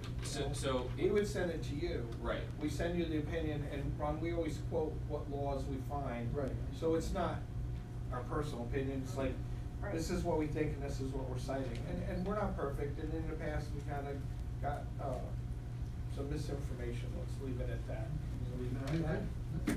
So what's important is we get to drafting a law that we're comfortable with so that the ethics board is functioning and there are no, things in the law that contradict each other. And then giving them the resources they need to do their job. So those are two things that I think moving forward we need to focus on with the ethics board. What resources? And, well, really, the only one is if there's, an opinion we have to render against somebody sitting at this table. Right. We can't go to the town attorney, it's Correct. conflict. We have to have somebody else. If it's a different town official, like say the planning board, IDA, zoning board of appeals. Wouldn't be the zoning, because there is zoning as well, but yes. Okay, wait, this is commentary, okay. Well, if it was, we'll just say planning board, we could use town attorney. And it would be under our budget line and the same hourly rate. And what we would need to figure out is in the instances where we would have town board members, Who do we we would have a have? special counsel. We would probably write it up, maybe do an RFP, or maybe just figure that out. RFP for those specific cases. and we would just keep the same hourly rate to stay consistent within our budget. And then it's just in a line that already exists in our budget, and we're staying within that line. Right, cause you're gonna pay attorney A or attorney B. We're paying the same regardless. amount. Yeah. Right. The thing I'd like to offer, and I know Bob Santos, you still here, Bob? I mean, at our next meeting, I mean, I wouldn't mind, and I could bring it back to the board, we could go through our law ourselves and say, we could red X a lot of things, what do you think? Yeah. And we could give you our input and say, just no way, just take this out. I'm good with starting there, if you guys are. I was gonna say, I think that's a good place, that's. Okay. A lot of it's just, I don't know. Or I mean, I was thinking about taking somebody's surrounding law. We can do that, right? We can take their feedback. Yeah, and take your feedback. Yeah. And then we could do that as well. We could take a look at some of the neighboring laws and then give you, hey, here's the recommendations we asked for, here's also what we like, please draft the new law. Now, when we started, because I was on the original board, in '07 was the law. So whenever we got brought to life, I did meet with, speak with a few around, but mainly the town of Newburgh. I don't have a copy of the law, but I could probably pull it offline. Yeah. And they were pretty helpful, they're Okay. good, sharp. So that's what we'll do. Now, Joe, just one question. Now, so somebody comes off the street and tells you confidentially that I got a problem with Ron Feller because whatever. Now, what's your first step? Do you do an investigation? Do you talk to me? Do you come up Well, with we've some kind learned to do that, of yes. credibility check before you get a lawyer involved or another lawyer? Well, here's the thing, we don't take anything anonymous, and it's gotta be in writing. Okay. Very few times will we take anything verbal. It's gotta be in writing, I have to have something to go off of. So then we look at, and we just had some in the past. We think this action is unethical, can you look into it? So we look at what specific is, first off, is the person a town official? Do they fall under the ethics law? We've received them where the person in question is not town official, it's not, correct. we write back to them, So hey, if it's a not our. policeman, it's not our is thing. not under, what The about chief town is, police? the chief is. What about a local, what about sergeants? They're an officer, but technically, they're not on the list. I think they're considered an employee, no? I would say so. They're an employee, but, So, yeah, it so depends. town officers are employees. Yeah. I mean, they're a town employee. But at least, yeah, I do- but we I have to do look at what the believe- action I is, do or what it believe is. that, I mean, I'm not positive, but I believe I read the ethics law, and if somebody brings an action against somebody, that person is supposed to be notified immediately. And Well, listen, let's not go That's what I heard. backward, right? Let's get feedback Well, from you. I can't Let's- disclose confidentiality in public. we don't need to get into that right now, Joe. Because we just had a situation Right. like that, and I'll just say the individual was notified, and it wasn't our issue, and the supervisor was notified, but we owed an answer back to the resident. And the answer was, this is not an ethics board issue, and if you have concerns, see supervisor. That was in 2019. That was, 2018. that was 2020. 2020. Oh, I'm missing which one that was. No, I remember, I'm just trying to narrow down to the. So can you bring us back a We talked marked up about a copy few. of the law? Yeah, we'll do that. Go from there. Yeah, provide us Sure, the, we can provide X us. out a lot of sections. Provide us the feedback, all right, and Did we'll Bob go from have there. something? I thought he was Bob, trying did you to- have something? Just He one did. comment. What the failure in the past was when the ethics board made a decision, a recommendation, and wrote Right. a letter, and it went to the town board, that was it. There was no, the open meeting law, there was, as a public communications to the town supervisor and the board members. So at 3 separate meetings, after the letters were written, somebody in the audience, asked, are there any communications this evening? And the answer was no. So what happened, that's in the past. So that communication from the ethics board went to the supervisor board, and that was it, that was the end of it. So, that's point number 2 of our discussion this evening. What do we do with those pending, investigations that never really got to the full board? We are the new board now. Within the current law as it's written, what is our responsibility in terms of hearing those investigations and rendering an Well- opinion or a judgment? I'm just talking to Stephanie real quick, Joe. Your obligation, you don't have any obligation under the law to respond or do anything. Really? Yes, they do. But it is Under this one? communications. That's just, why have an ethics board? No, but technically, like, there's nothing here that says they must respond within this amount of days, they No, no, it must does do not this, say they that. must, that's what I mean. But if an ethics board has a right for feedback from town board. No one's- we give no one's them- not- I'm not saying No one that they does say that. shouldn't, Oh. I'm just saying She's that just the saying law, they I'm doesn't reading state straightforward, black and white, there's nothing that says that they must respond, or they Okay. must do this. Well, or they step back must from an follow this. investigation, look at an annual report, we have to submit an annual report. We submit it to the supervisor, I don't want to throw him under the bus, he doesn't share it with the rest of the board. We don't get any feedback. We Right. just spent like 2 months of our time wasted. Right. Just on doing an annual report, and some of those recommendations were about the town law. So I think over, like in November or something, then you have copies now. Yeah. And then, some of the other stuff in the past, but there's only one thing that we investigated that's really open. I thought there was three. I was just sharing information, which is bringing you up to speed, there's only one. We're gonna clean this up. I know what okay? you're There's only talking one, and about. it's a public thing that wanted to, cause I can't bring it up, but if Mr. Berger mentions it, it's that thing. And that is. Okay, wait. You're on one floor, Joe. That You can't is bring it up, in but you bring it up. litigation. Just, I mean. That particular thing is in litigation. No, I don't there think was I an know. opinion given by a private attorney. I Right. wouldn't call that in litigation. Okay, I was like. And on that particular board, there is no right and there is no time limit to that board, that's at will. Alright, so for we the all purpose gotta of, figure that for the out. purpose of going forward, we're gonna get feedback on changes made to the ethics law as a start, and then we're gonna give our changes, and we're gonna draft something. The second part is that ongoing investigation, what do we wanna do with it? Do we wanna hear it and address it? Currently under the guidance of our own existing law. And I think. Well, I think it has to probably be cleaned up. You gotta do that in before executive session. Correct, we would do that in executive Yeah, session. yeah, the- but I'm saying. But this is just for us going forward, do we wanna take a look at that? Because in all fairness to the time they put into putting that together, we should look at it. Well, I wanna talk to council about Okay, well, we can do an executive executive session at our next meeting, and we can come to an agreement and then move forward. Yep. Okay, Aren't you going in executive session today? we could add it tonight if you guys want. Can you bring in breakfast? Can you go get us donuts? Yeah, seriously. Midnight chow? Yeah. No, listen, guys, do you wanna do it in exec tonight too? Yes. it. I mean, we can talk about it. I think we should talk about it. Alright. But other than that, the only other thing pending was, feedback from the annual report, which a lot of it had to do with the law and a lot had to do with, the recommendations we made. There's still the local law from 2018, the public hearing's still open. To change the, ethics law, the composition of the board, to add a town official to it.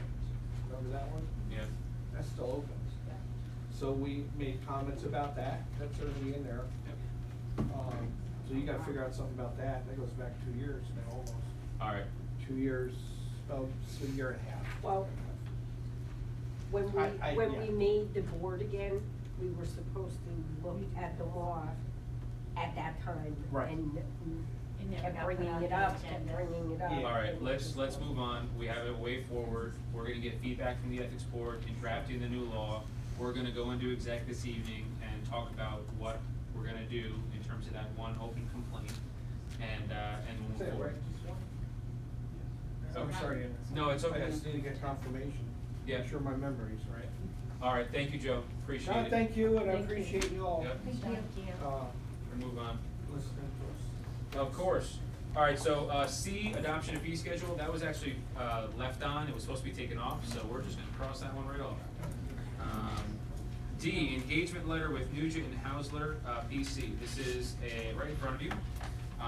We're looking to get the audit started, and we did not cover this in our reorg meeting in terms of appointing an auditor.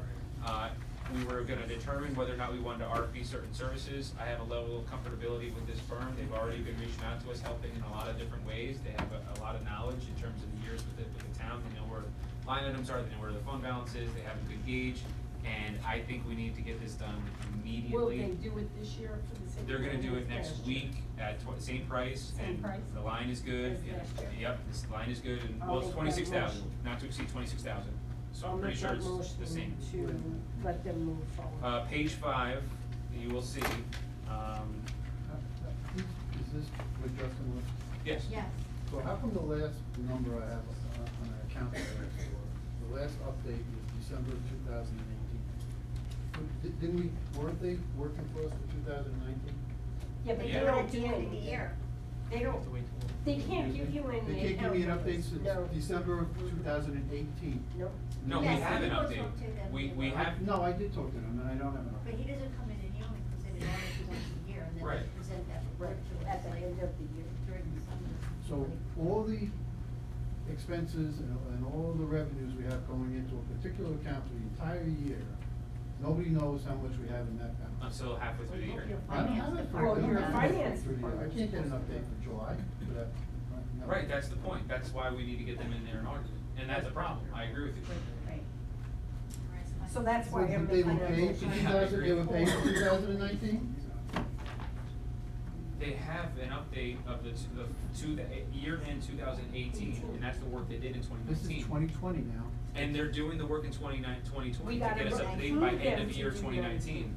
We gotta approve them to do 2019. Yes. But if we just close That's the this, audit. And then they have to submit it, there's reports that get, they're due First in May it's and draft, stuff. and Correct. then we gotta report. accept So it. the money that goes in the account goes out of account for all year, nobody really The looks at it. finance department is. Yeah, supposed to there's know that. supposed to be better accounting. I'm just gonna say. Exactly. And in the absence of that. I mean, that was supposed to be what we were supposed to be able to ask Cheryl. Right.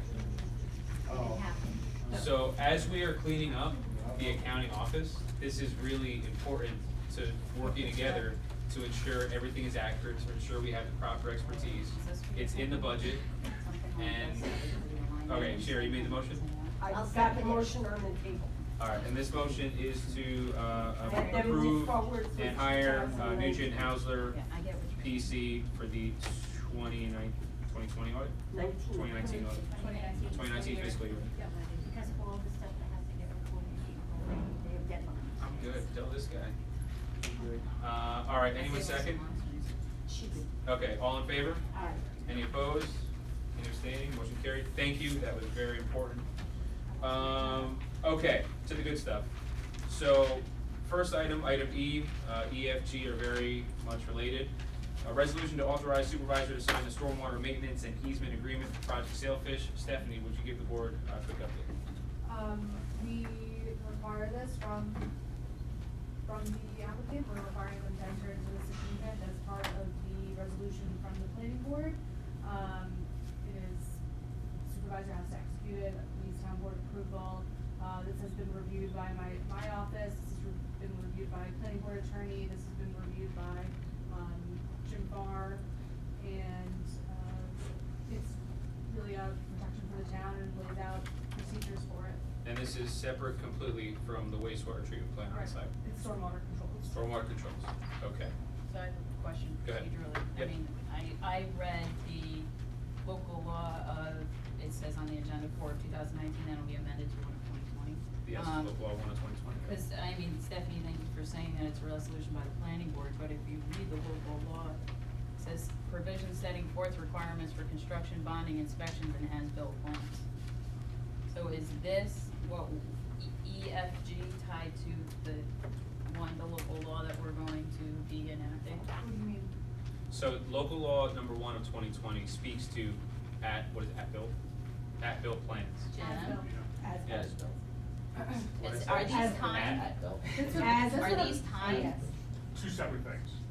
So they're not timed in any way, shape, Like, or form? it doesn't matter what we're doing order with we do it Sailfish? in. Well, Is that's that- what that's I'm what you're wondering, saying? because does this law determine these things?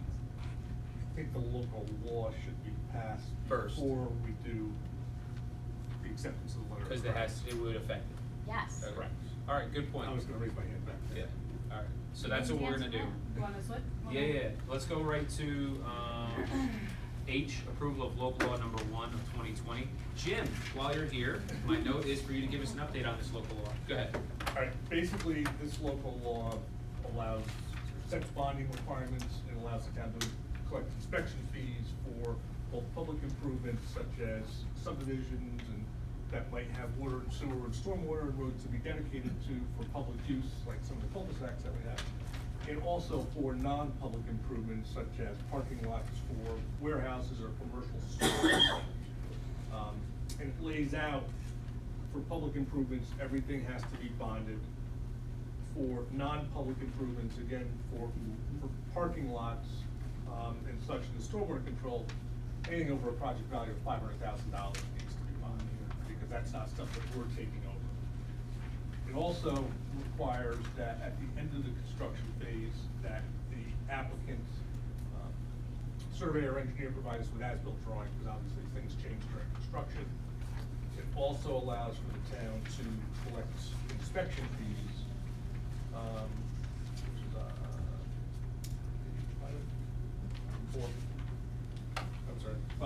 page 5, for inspection fees, because currently there's no inspections going on for the public or non-public. Okay, and a very important piece to note is that this local law was, the public hearing was open and closed, and this thing was discussed by you guys last year, and it was just never acted upon. So this is us just executing it. Even though there's problems. I mean, there's probably, yeah, I mean, if we're ready to go, Because, I mean, there's a few areas that are concerning. go ahead. And Jim, please correct me if I'm wrong, but you said improvements. The improvements are to include all stormwater structures, ponds, bioretention basins, and landscaping, right? In addition to the paving areas that you just mentioned? Yes. They are listed in here, okay. Because like section C1A on page 3, A Yep. says all improvements, so that does include, like I said, the stormwater structures, ponds, bioretention basins, and landscaping. I'm holding up to that. Yeah. Okay. Page 4, we discussed that, I'm sorry. Page 5, number 4, inspection fee, the second to last one says town consulting engineer. Who's the consulting engineer? Should consulting be stricken and it says town engineer? It's consulting engineer because they're rotating. It's like, The planning board's consulting. it's either the planning board's consulting engineer or it is, well, not for this one. For this one, it would be whoever, Our right now, that's an engineer. issue, because it's whoever, I go to Brian, I say, who do you want me to give this to? Who are you gonna assign? That's my Right. question, who is it? Well, since we don't have, Well, we didn't. we keep it flexible, and that's what this law does, Yeah. it allows us the Yeah. opportunity to And stay just to- flexible. And just to also point out, this is, at the top, you'll see it says introductory local law number blank of 2019, it's number 4 of 2019, but that will be taken out when it's filed with the state. So it'll be number 1 of 2020. Yes, and I kept that in there because that, it is still technically the introductory law, just so you know. And are there any penalties enforced if this is not followed? I'm sorry? Is there any penalties, I mean, in the last law, there was penalties, is there any penalties enforced if these are not followed? Well, we have the bonds. We would draw from the bonds, okay, to make sure it's done correctly. That's one of the Right, things that we that's- don't have now, is we don't have any money to hold these people accountable. Yeah. So if they don't do something that they were supposed to do, we're left to fight with them. Right. With no backing essentially, other than Stephanie saying, you know. Which was why this was established in the Yeah. first place. Right. Was that it, Chris? That's it. Okay, so I'm ready to go forward with this. I'll make a motion to approve the introductory law of number 1 of 2020. And there's a resolution. Introductory, yeah, the introductory. I'll read it, I got you. Of 4 of So we need 19. a motion to approve local law amending section 140 of the zoning code to add section 140-55, a provision setting forth requirements for construction, bonding, inspections, and as-built plans. This is local law number 1 of 2020. Do I have a motion? I'll make that motion. All in favor? Aye. Any opposed? Any abstaining? Motion carried.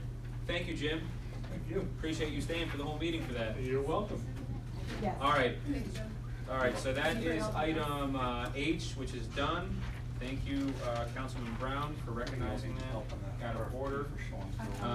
Yeah. All right, E. Did you sense my? Is it Councilman? Yep. It's like, resolution to authorize supervisor to sign the stormwater maintenance and easement agreement for Project Sailfish. Stephanie, would you go back to what you were previously saying? Yes, this is something that, we required for the resolution of the, from the planning board.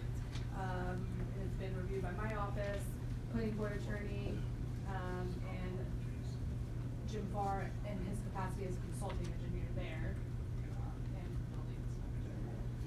Yeah, he's got a couple titles right now. Yeah, and so that was helpful that he helped. We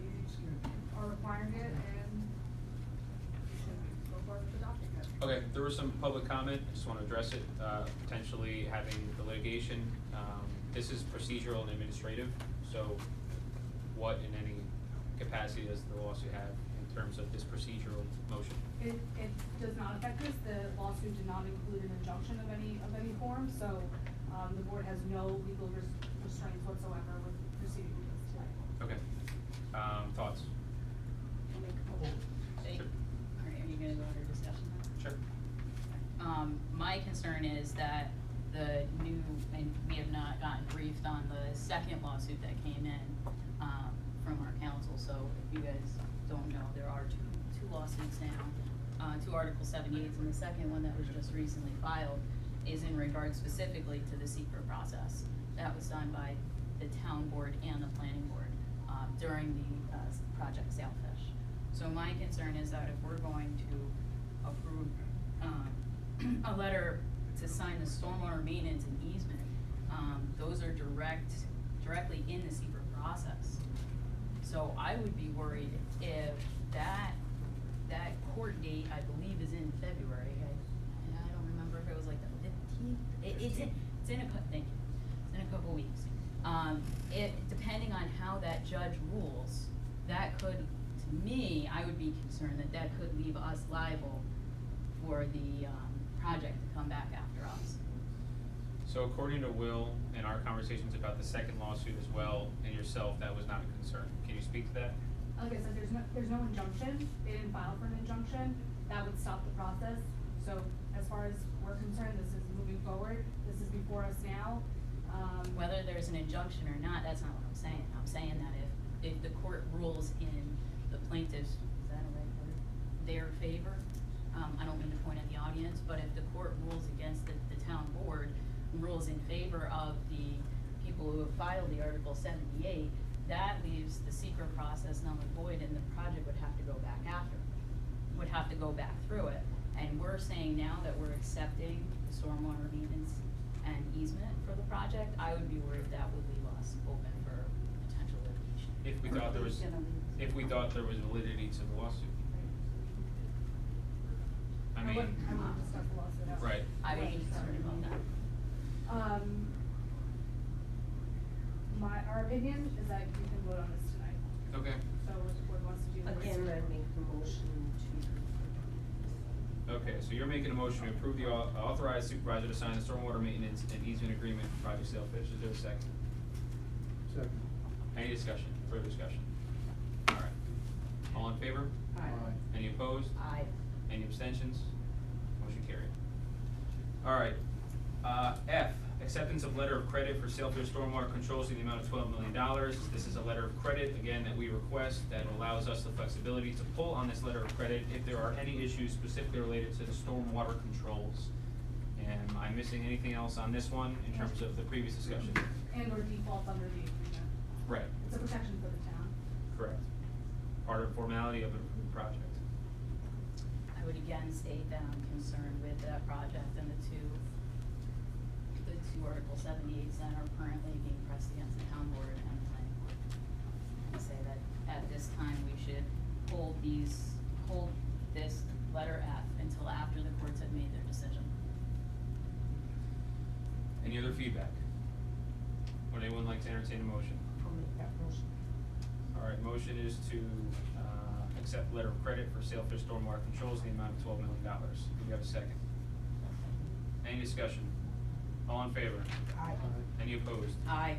Any abstentions? Motion carried. G, acceptance of performance bond for Project Sailfish in the amount of $31 million. This is specific to everything else other than stormwater. Same school of thought. Any comments? I again suggest that we do not make a motion, do not move forward on this. I understand that it's a performance bond in the amount of $31 million. However, this does say that the project has a substantial interest. USCF, Blue Water, I don't know what their name is currently, they keep changing it. Project Sailfish, will now have a substantial interest in the project, and that makes me even more concerned. This one I'm the most concerned about, that if we act on it, leaves us open for potential litigation, not only from the applicants, but also from the future tenant, should the courts rule against us All right. in those two lawsuits. Specifically the one, the first one. Sorry, I don't know what I'm supposed to say and what I'm not. No, you just, you know, The actual lawsuit taken care of the public records. Okay, so the, both of them, but more specifically the first one with regards to this now gives them a substantial interest in the project, which could leave us open to further litigation, which would void that $31 million in the future. and to reiterate, in my, you know, in our estimation, in your legal opinion, this is administrative. If for an approved project, part of the process, and you're advising us, and our attorneys have advised us that this is something we can move and act on this evening. It's approved and it's part of the resolution and the town is requiring it, so as far as we're concerned, there's no legal constraints on the board at this time. Okay. Do we have a motion? I'll make that motion. Do we have a second? Second. Any discussion? All in favor? Aye. Any opposed? Aye. Any abstentions? Motion carried. Moving on to I, resolution to create Bracken Road Traffic Light Fund. This is very specific to a bunch of projects on Bracken Road. There was interest and negotiations done, great work actually by the planning board to ensure that businesses that come into Bracken Road, specific businesses, would work on contributing to a light at the end of Bracken Road and Route 208. This is very important. This is a light that the community wants, all this business that Bracken Road wants. We have had checks that have been sitting uncashed. We've had one that was rewritten twice because there was no fund created to put this money into. Our attorneys drafted a resolution that allows us some flexibility while it speaks to the Bracken Road traffic light. It allows us, in the event that something happens and DOT funds the entire traffic signal, we have funds available to potentially address another traffic signal in the town. So thank you for wording it in such a way that protects us and gives us more options. Does anybody have any questions on this one? Those checks All right. gotta be deposited. Yeah, well, they're gonna get deposited, Bernard's on it, we just needed to make a fund to deposit them into. So there if you're looking is for a a motion. resolution, looking for a resolution of the town board of the town of Montgomery authorizing the creation of a capital reserve fund for the construction and installation of traffic lights within the town of Montgomery. Would anyone like to make that motion? I will make that motion. Do we have a second? Second by Cindy. Any discussion? All in favor? Aye. Aye. Any opposed? Any abstentions? All right, motion carried. We are gonna get to the comp plan later. Basically, what we're gonna do tonight is go into an executive session where we're gonna look at all of the resumes that we have and select who we're going to interview and then set a special meeting to do the interview process. So that's gonna be later. RFP for consulting services. So this is just something I wanted to generally bring up. The specific RFP I'd like to ask our attorney, another RFP, to draft is for engineer for the town. I would like to, before we do an RFP for water and sewer engineers, invite Delaware Engineering, who also has Mike Aiello, who is our longtime town engineer working within that firm. I would like for them to do a presentation and an update on our water and sewer, since they are currently our consultants. If the board is pleased and happy with that path forward with Delaware Engineering, maybe we move forward and do not RFP, but specifically for the town engineer, I would like to give our attorney guidance to an RFP for engineer for the town.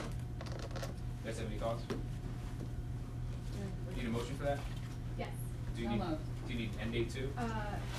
So it's, again, the type of thing, do you want, the board wants to review it, then I would say hold off on the end date until I get feedback. No, it's all right. I mean, it's gonna be pretty simple RFP, right?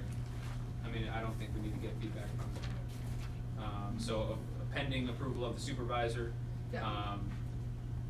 we'll need a motion to authorize our attorney to draft an RFP for engineer for the town with the end date. Let's keep it consistent with the, what was the date we gave you last time? March 11th? March 11th. Yep. Okay? I'll make that. Second. All right. Any discussion? All in favor? Aye. Any opposed? Any abstaining?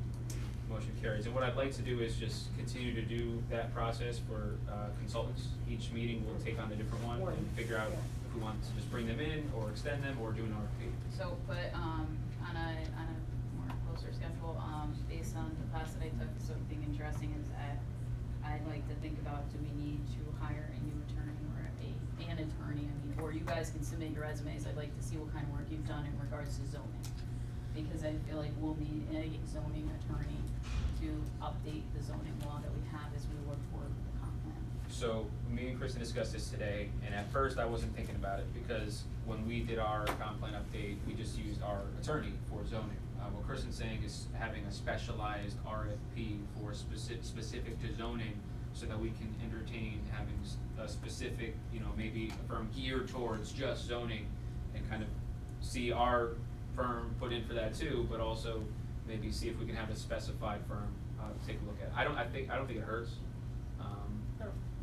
It'll educate us more, honestly, on the process while we do it. So we can have our attorney RFP that as well.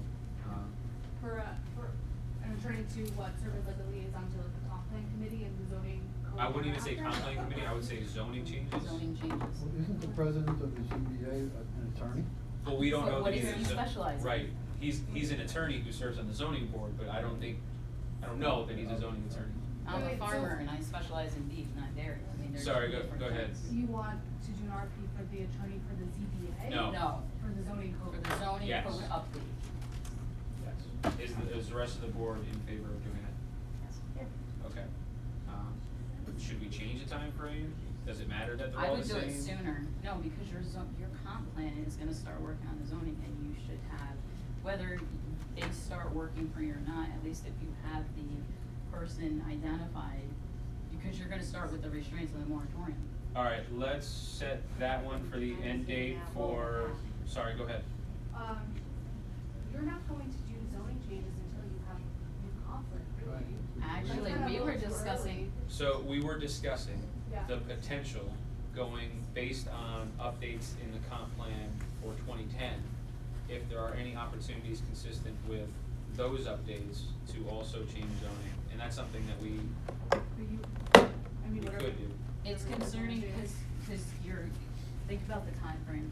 When you start to, when you end the comp plan, right, we all talked about, reality, it's gonna cost 12 months. According to the memo from Will, you don't wanna go much past 12 months because you open yourself up to potential litigation. So, how do you do the comp plan in 12 months?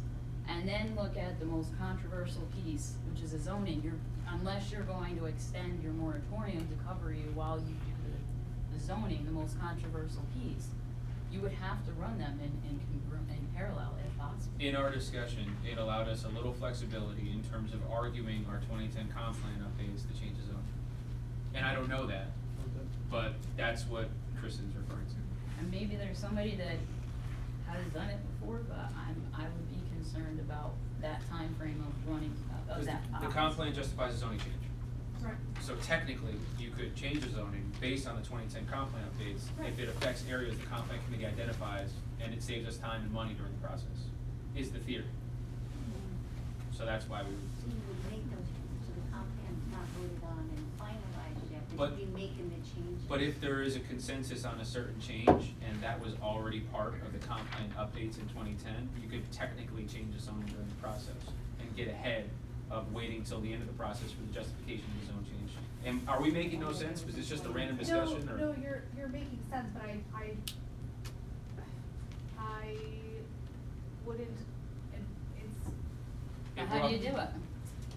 No, I understand, I see what you're saying. I think that it's still too early in the process because there's so much in the beginning, as we heard tonight, there's so much in the beginning, 6 months, that's based upon discussions and Yeah, sure. policy and theories and projects and stickers, and I like this and I don't like that, so you're gonna have somebody. So let's go past that, right, and Yeah. this just gives us options, in my opinion. Yeah, no, if that's it. So I don't think you need to rush it. Right, but I mean, instead of having everything on March 11th, we can do this sooner. We can do this one on the 20th of February, the end date. Yeah, but by the time you get it out and stuff. is that- We'll get it out by next Wednesday, and that's more than 3 weeks. And we know who most of these firms are gonna be. They're gonna jump at it, so.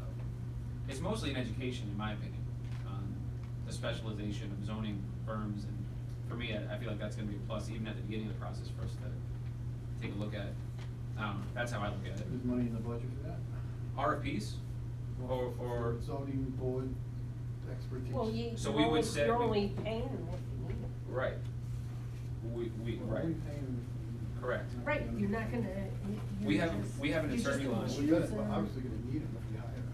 Yeah. Well, maybe not till next year, maybe, or maybe we don't, we find But it's something for not- change. Any input on the content? No, they're just gonna be a consultant, and if we wanted to look at a zoning change, we would consult them. And they don't get paid. Sure they do, they would get paid, and we would probably put in the RFP, the same hourly rate we would expect that's in within our budget, with our attorneys. And if they are not willing to accept that, they're not willing to accept that. So the people that are the planners that we heard today, they're not gonna be responsible for zoning? No. No. What's interesting is actually, if you look at the first planning group that, they don't reference zoning, and when I asked him about the zoning specifically in Albany, he said, we can do that, but that's actually, Right, they would have their own zoning. What about the second? parts of it is integral in the packet that we got, parts of it. Traditionally- I did not get to specifically ask them. Traditionally, you do the comp plan and your council helps you with the zoning changes after the comp plan's adopted, because that's justification of zoning changes. What Kristen is saying is, why don't we do an RFP to take a look at potentially, when the time comes, hiring specific zoning firms? I don't think there's anything we're gonna do with that. They would like So to, their word is gonna overtake the word of the 11 people that Are we're they- working on. on paper, no. They would be, I would imagine the zoning would be So the part people of the that are- comprehensive plan. People with the committee. comp plan, they wanna Yeah. do this and they wanna make this zoning change. And we have the zoning person to come in and talk to them and say, no, you don't want to do No. that. After the plan is adopted by the town board, we have to change the zoning. So instead of us using our town attorney to draft a zoning law, we would use this specified zoning firm to draft it at the same hourly rate. And it doesn't make a difference to us on the bottom line, because we have a budget. Whether we're paying the zoning firm, as long as it's the same hourly rate, or our firm, we have a budgeted line in the budget for these services. So from a monetary standpoint, it really, as long as we keep it on the same hourly rate, we're fine. Right? Mhm. If they're willing to get the Back at work, that rate, right. we can quote back at that rate. But we can always get the quotes back and have a place to. Yeah, I'm with Kristen on that. All right, so we would need a motion to allow our attorney to draft another RFP with the end date of, what I give them, 3 weeks and 1 day, after it's posted. So that would be, let's say, Friday, February 21st. I make that motion. Anyone second? All in favor? Aye. Any opposed? Any abstaining? Motion carried. We were gonna table the live stream discussion, because a bunch of different items popped up that I'm not prepared for, and I wanna make sure we're prepared for that discussion. So that'll come up on February 6th. You need me to get a public hearing notice out tomorrow for the RFP for the attorney? No, not by tomorrow. Okay. The Um, 31st as well? Yeah, it's fine. Okay. Okay, so the next is M for Medline. This is simply, setting a date, for Thursday, February 20th as a continuance of the public hearing for the extension of water and sewer for Medline. Would anyone like to make that motion? I'll make it. Anyone second? Any discussion? All in favor? Oh, do we need to set a time for the public hearing? So let's, Shortly there. 7 p.m. or sometime thereafter? Yeah, Thereafter. Yeah. Okay, someone make that motion for 7 p.m., adding 7 p.m. thereafter. Who was the motion? Sure. Yeah, it has to be, Sherry? it has to be 2 separate motions, one for the extension of water, one for the extension of sewer. All right, let's start over. So the first motion is gonna be setting a date for, Thursday, February 20th for the continuance of the public hearing for the extension of water for Medline for 7 p.m. Or soon after. or soon after. Who would like to I'll make that motion? I'll second it. All in favor? Aye. Any opposed?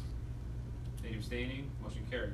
Would someone like to make a motion to set a date for continuance of the public hearing for Thursday, February 20th for 7:15 p.m. or sometime thereafter, for the extension of sewer for Medline?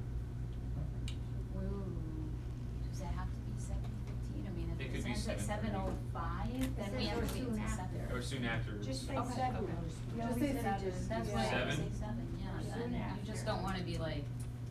I'm yeah, good, 7 I'm to easy. 7:15. Whatever you wanna do, 7:15, And 7 Cindy o'clock, made that. 7:05. Cindy made that motion. What do you guys want? 7 o'clock? 7. Or sometime soon thereafter? after. Who would Yep. like to make that Yeah, motion? Cindy did.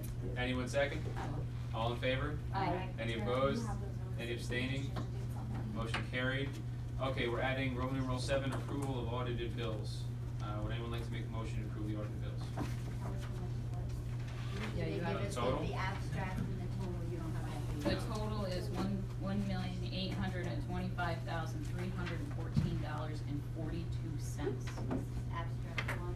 Abstract number 1 for payroll is 26 and 1 this year. Voucher number is 192710 through 192911. Just And cleaned up 2019. yeah, this is, when I talked to, sorry, if anybody else wants to talk, just tell me that. No, go ahead, go ahead. Usually there's two of these on the first place, I think. Cindy, going forward, let's connect and make sure this is done in a way that you guys are used to, and we'll make sure we update the process so that everybody has access to it the week before. So when I talked to Bernard today, he stated, he stated to me that finance is in the process of reconciling and updating KBS. By transferring fund balance to cover the negatives, it could skew the numbers slightly as finance is working to clean up the books. There was no external reconciliations from the external source or banks for the entire year, last year. So we need to approve, I need to approve, but look at one specific line that I wanted to bring to you guys' attention, and that is the line for the capital fund, Fund H, as it's currently $856,472.83 and still growing. We've been asking her about that line, there was 600 and some odd thousand Cindy, dollars in that line. Cindy, this is the need for the auditor to come in. Right, we This gotta is- find where that 600,000. It's the same, There- it's the same question I Cindy. asked where the Parks and Rec money is. Cindy, this is one of 1 million questions that I have. So, but that And number. Housing are in here because. They're good, you the guys money made the that was- motion. Where's the money that was They're in gonna be that in, they're gonna be line? in next week, and we're gonna be asking questions, they're gonna give us answers, and we'll have much more cleaned up. But just know that we do Just so have the public extended. knows also, I'll comment on it. Go ahead. Of that 1,000,008, there was a check for over $1 million sent to Valley Central because we, the town, collect pilot money as well as tax money. So we had $1 million worth of pilot money come in September and put it in an account and did not give it to Valley Central. That's part of the $1,000,008. So we had to clean that up, among other things, And we as got part a of the. $10,000, we get a 1% fee on that also. So, That's which- going to Parks and Rec, because I found it. That's not how that But there works. is, That's not how that in works. that amount that I just told you, there are contracts still being executed, so that number will continue to grow. And I could talk to Bernard, but Yeah. I thought at the first one of the year, we usually get two, because stuff gets backdated, like payroll 26 goes back to 2019. I understand. Payroll 1 is 2020, so this really needs to be split, because that stuff has to be put back into last year's budget. Okay, Are so. there any Yeah, kind well, it of- should have been accrued last year, if we Right. did the right accounting, but we don't have an accrual method. That's a good point. I wanna say there are. Right, Payroll they number. shouldn't, because they're starting with 1.9, which means it's from 2019. Yeah, you know what, no, in the audited pile, it was just 2019. All the 2020s were separated, you're right. So the payroll number 26, if this helps, That's last is year. from Last December year. 9th Yeah, to that's December the last- 22nd. Right, Correct. that's gotta go back. Payroll number 1 is for December 23rd through January 5th.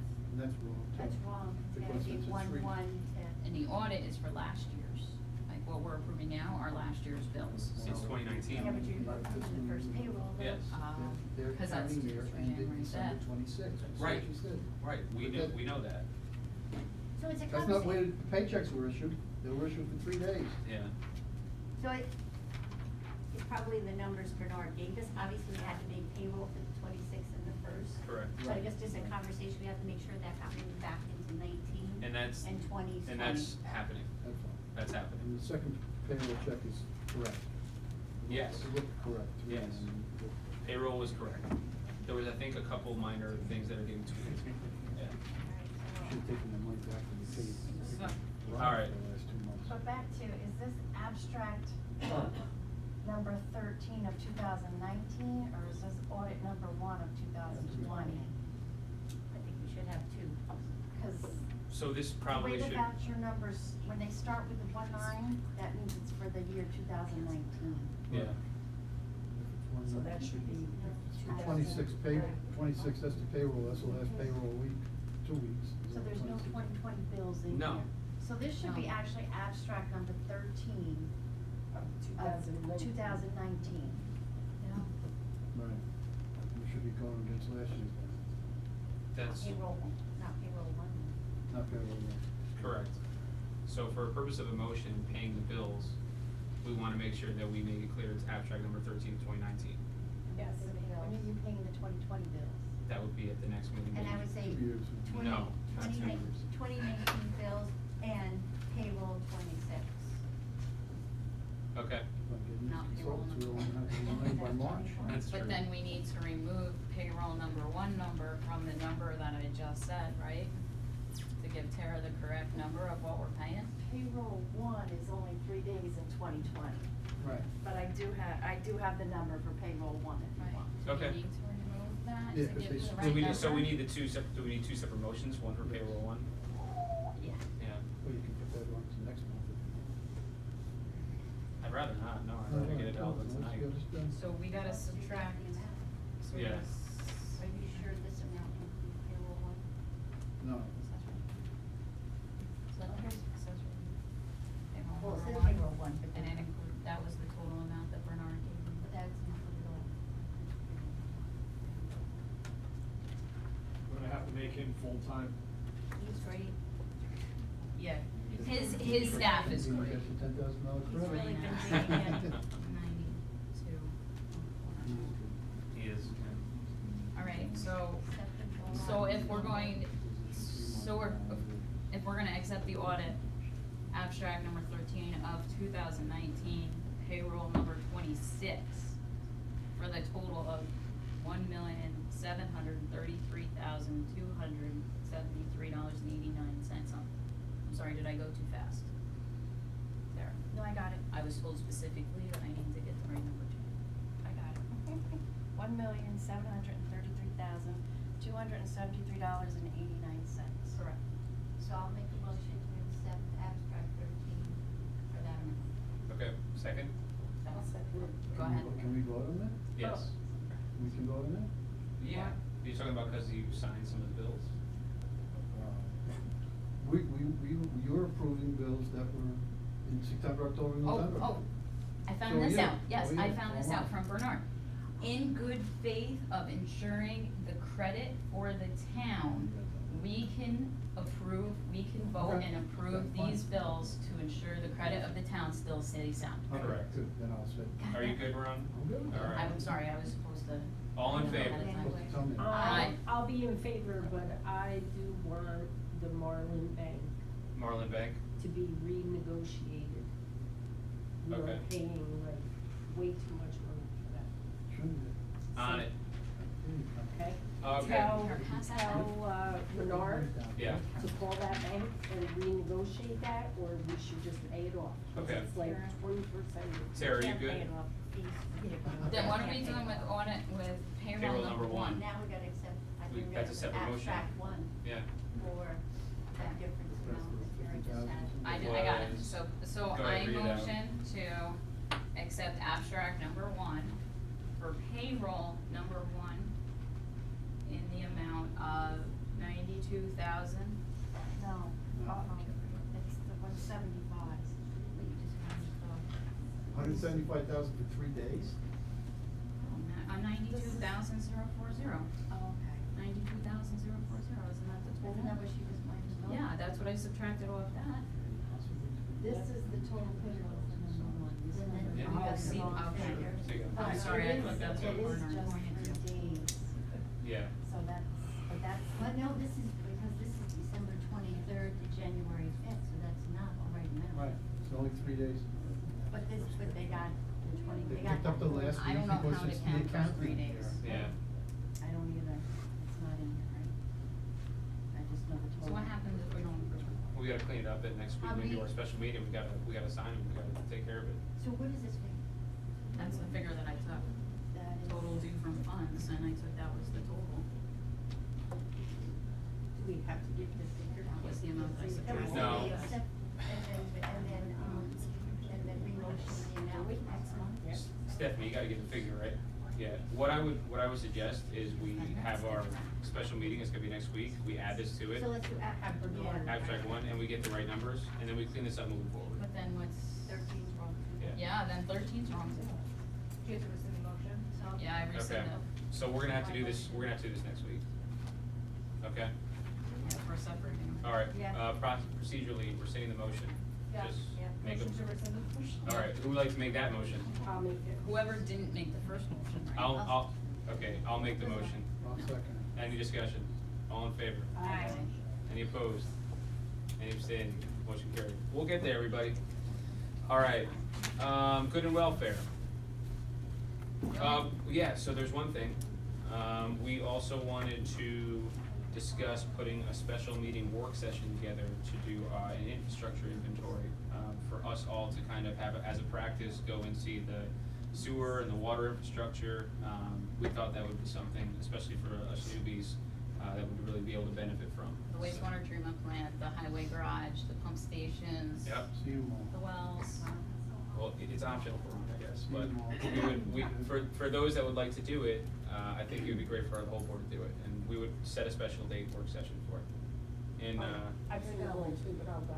all right, so how does everybody feel about, Thursday, February 13th? During the It could day? be during the day. It's gotta be, because if we're gonna look at the facilities, Yeah. it's gotta be during the day. Yeah. I will be. You won't be here? Do you wanna move it to the Wednesday the 12th? I will be. You're gonna be gone, huh? Monday, I could. Monday the 10th? I'm okay with that. Is that a school holiday? No, it is not. It's the That's next. the 14th and 17th. All right, Monday, February 10th, special meeting, work session, where we'll be driving around and do an inventory of the infrastructure. What time? 10 a.m.? 11. 11 a.m.? 11. Okay. 10 days, right? 10 days, right? We can do 11. 11.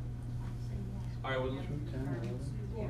all right, so who'd like to make a motion to set a special work session of the Town of Montgomery Board to visit the infrastructure needs in the Town of Montgomery? We'll keep it general.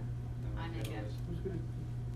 Who's gonna show us what the needs are? Our consultants and our highway Consultants superintendent. are gonna do that? Yeah, So Tele engineering. I anticipated Beller Engineering, JCO, Yeah. Billy Dunn, Yep. And Sean, Sean. so that way, who's ever in charge of Yeah. those individuals, we can take a look at it and know what they're going on. Yep, I agree. All right, that would be 11 a.m., February 10th. Would anyone like to make that motion? I did. I'll make it. Seconded by Sherry. All in favor? Aye. Any opposed? Any abstaining?